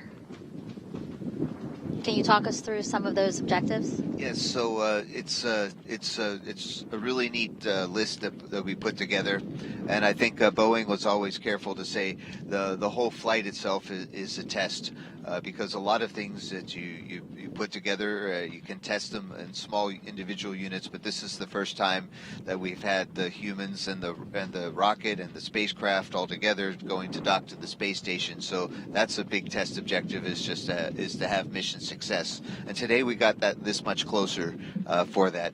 The actual flight test objectives on the lower level, as well as that we mentioned earlier in the broadcast, called operational checkouts of capability, OCCs, really focus on two main areas. One area is how does the spacecraft fly? In the simulators, it flies a certain way. We know the laws of physics really well, and Boeing really analyzed the orbital flight tests 1 and 2, how well it flew. But this time we're going to put a human in the loop with the hand controllers, and we fully expect it to fly just like it does in the simulators. But now we'll know. If we ever needed to manually dock the spacecraft or to use it for deorbit, we'll have great confidence, and that's part of what certification is. It's saying NASA has confidence that the Starliner will do what it needs to do and keep our crews safe and going back and forth to the space station. So we have a lot of those. I think interview earlier with Chris Ferguson, he talked about, hey, can you point the spacecraft to the sun to charge the solar panels? Can you point it to the tracking and data relay satellites to get communications? So those are all really important flight test objectives. Sure. But we're also looking at Starliner as a place to hold humans on the way to and back from space stations. So how is the Egress system working, the environmental control and life support? How is the temperature? All these little things that matter. How is the communication system? A lot of these things that are really important for what you would expect in the spacecraft. And we think that they're all great. We did a lot of ground testing, but you never know till you actually try. And then there's also the Starliner as a lifeboat aboard the space station, because for a 6-month crew, if something happens, they should be able to get into Starliner and wait for 24 hours in a safe haven, or if not, come back. Right. And so does the station portable computer system work in Starliner? Does do we get Wi-Fi inside Starliner or not from the space station side? We don't think so, but we'll check it out. So there's lots of things to check while we're there, and Butch and Suni will come back with some great data. And speaking of Butch and Suni coming back, they are actually passing us right now at the host desk. The host desk is at Kennedy Space Center's press site and across the street from the iconic Vehicle Assembly Building. So we are hearing some helicopter sound from above, and we now have eyes on the security convoy and the Astrovan with Butch and Suni inside. Yay, go Butch, go Suni, go Starliner.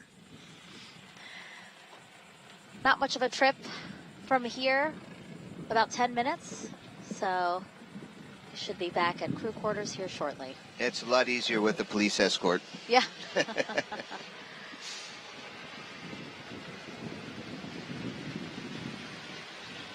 Again, we're talking about Commander Butch Wilmore, NASA astronaut and retired U.S. Navy captain.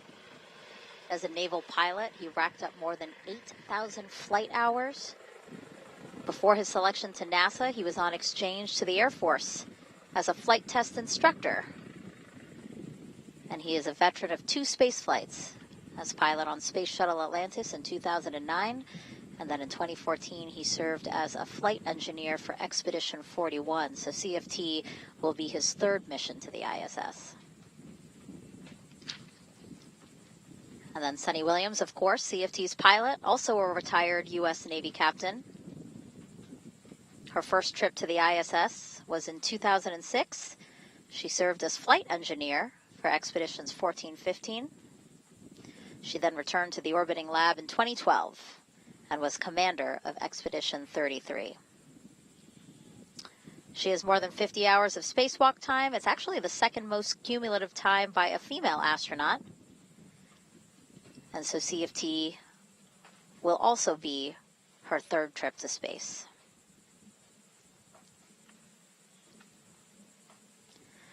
Again, their background is something to be said here. Mike, again, they're used to this. Scrubs are par for the course. And with a new spacecraft on a new to us rocket, and for ULA having humans on board, this is all new. So we expect to have some hiccups, small hiccups like this for the new things. So yeah, it's a little bit disappointing, but we're moving forward and looking forward to the next time to suit up and go again. But I think they like being a test pilot for a new vehicle, right? They've spoken about that a bunch of times. Oh my goodness, Yeah. yes, that's a dream come true for all of us, right. And I'm really glad that Butch and Suni had this opportunity. I've kept in touch with Doug Hurley, for example, from Bob and Doug. Remember that show Sure. from 4 years ago? And so yeah, they was it's a point of professional pride to be selected to go fly on a first flight, and Butch and Suni are definitely ready to go, and so they understand it comes this way with flight test. Yeah, I remember Butch in particular saying, like, to be in the same group as, John Young, Robert Crippen, Wally Schirra, like those folks who flew on the previous 5 new spacecraft. He really feels that is a point of pride, and same with Suni as well. Well, I'm very proud to work with them and very proud to know them, and I'm proud of what we've all accomplished so far. Yeah, I mean, you guys have been working together for so many years now, again, to bring Starliner online, to bring SpaceX's Dragon online, to really make it so that we do have a robust commercial crew program. It's really a testament to you guys. Well, as personally as an engineer and as a flight tester, I really this is what I dream about, and having this chance to do it and work with such fantastic teams, both in industry like Boeing and SpaceX, as well as with our NASA team and the commercial crew program.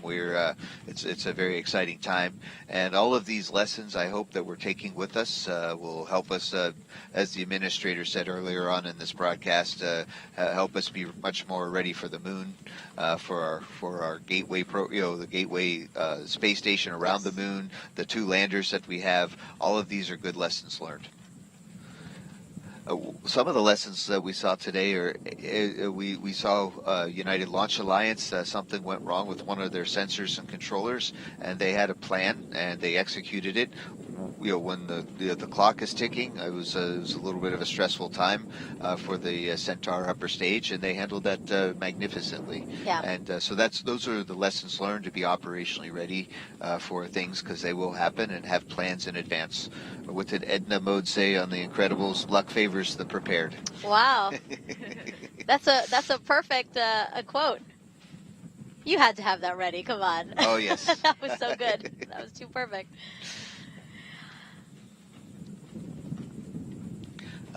They're making the turn. They're Yep. just very close to the crew quarters and the operations and checkout building, and they'll be getting out of their suits in just a few minutes. Yep. Sometimes it can be hard to distinguish, features of Kennedy Space Center because it is so big, and it's a very operational center. But yes, I did know where we were by that turn in particular. That really, there's only a couple more minutes in this ride left.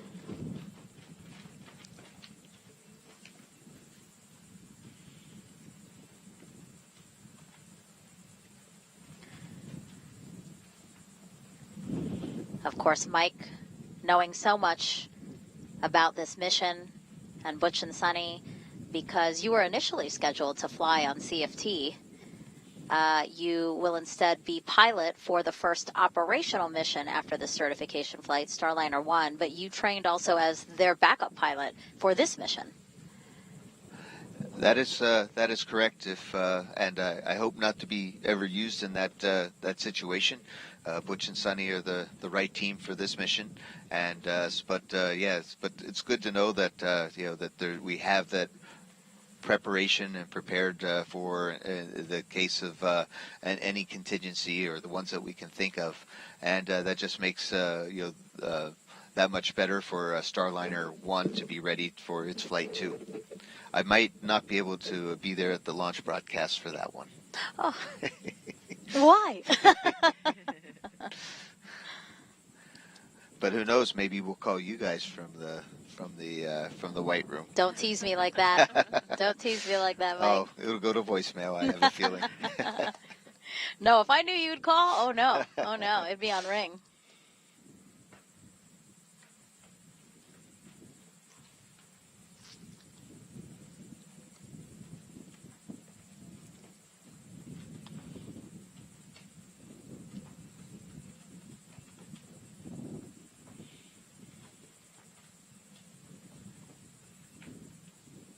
Okay, and when the crew arrives at astronaut crew quarters here, as Mike has been saying, they will have some time to relax, get out of their suits, likely a debrief, right, of what we know so far, because the ULA team is continuing to look at the data and try to see exactly what happened with the ground launch sequencer today. They might have a chance to spend a little bit of time with their families who are here for the launch and get a chance to talk it through, and then of course dinner. Maybe it's just me missing the dinners at crew quarters.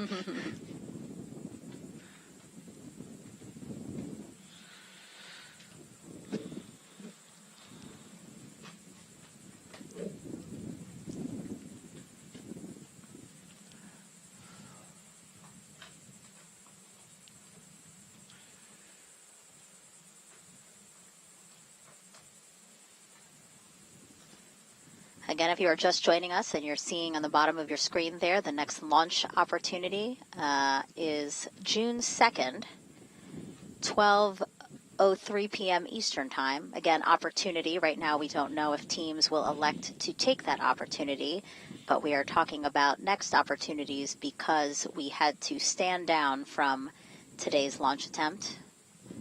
Teams were trying to launch Butch and Suni in Starliner atop a ULA Atlas V rocket at 12:25 p.m. Eastern Time today.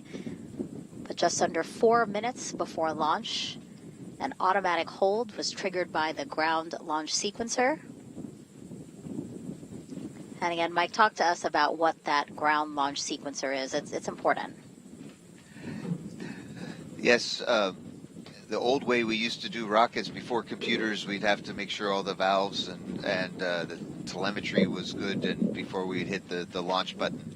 But now with modern technology, we're able to have a computer to make sure everything is correct, and it happens at the right microsecond so that the valves open, the fuel flows, the igniters ignite, along with the solid rocket boosters on the side, and have it happen with less than second precision to meet that instantaneous launch window. So the ground launch sequencers are normal for all modern rockets, including the Atlas. And for some reason today, when the ground launch sequencer at 3 minutes and 50 seconds to launch said, "Hey, something's not right. I'm gonna stop the sequence," and that's when our opportunity for today went away. But like you mentioned, Megan, indeed, as before, is that just keeps things safe and keeps us on track for a successful mission in the future. And as you said, as teams review what happened today, NASA, Boeing, and ULA, we are planning a news conference at 3 p.m. Eastern today. An opportunity for us to be as transparent as possible about what happened today. Also gives us a little bit more time for teams to, again, review as much as they can so that they can release the most up-to-date information that they have. So again, you see it on your screen there. News conference scheduled for 3 p.m. Eastern Time here from Kennedy Space Center to give you any new information we can about today's scrub of NASA's Boeing crew flight test. You can watch it on NASA TV, NASA Plus, and our social media channels. Again, 3 p.m. Eastern Time today. And also, as you know, for more information as you follow along with launch and also this entire mission, you can always head to blogs.nasa.gov/Boeing crew flight test. You see that there on your screen. A great resource. It's where we put all of our information so that you can follow along on this exciting journey we have for this flight test. Now, it's hard to see. Did we see Butch and Suni get out of the Astrovan yet?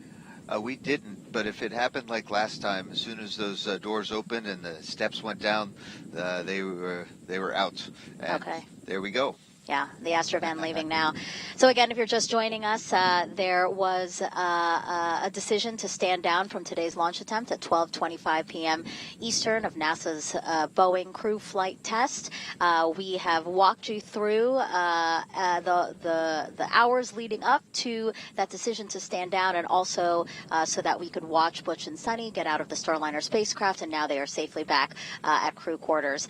Before we wrap up, Mike, any final words to wrap up today? I think what we saw today was space flight in almost its finest form. There were problems along the way. We solved them. We worked together as a team. Communications happened, and I hope we all take that lesson forward, because that's just a recipe for success anywhere. In the meantime, our crew are safe. Space station is still going, and we'll have another opportunity, hopefully very soon, to have Starliner fly its maiden flight with human beings. Right. And I'm looking forward to that very much. Go Butch, go Suni, go Atlas, go Centaur, go Starliner. Go D. Any notes from Boeing?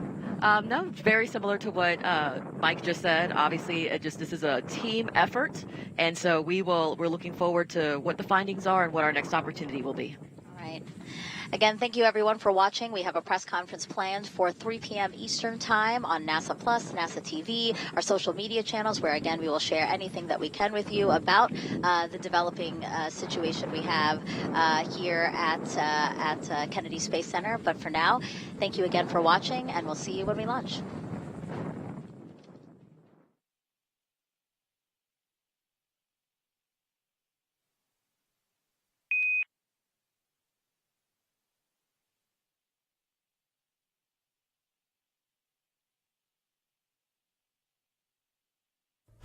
It's a new era of pioneers, star sailors, thinkers, and adventurers. 3, 2, 1, 0. All engine running. Let's go.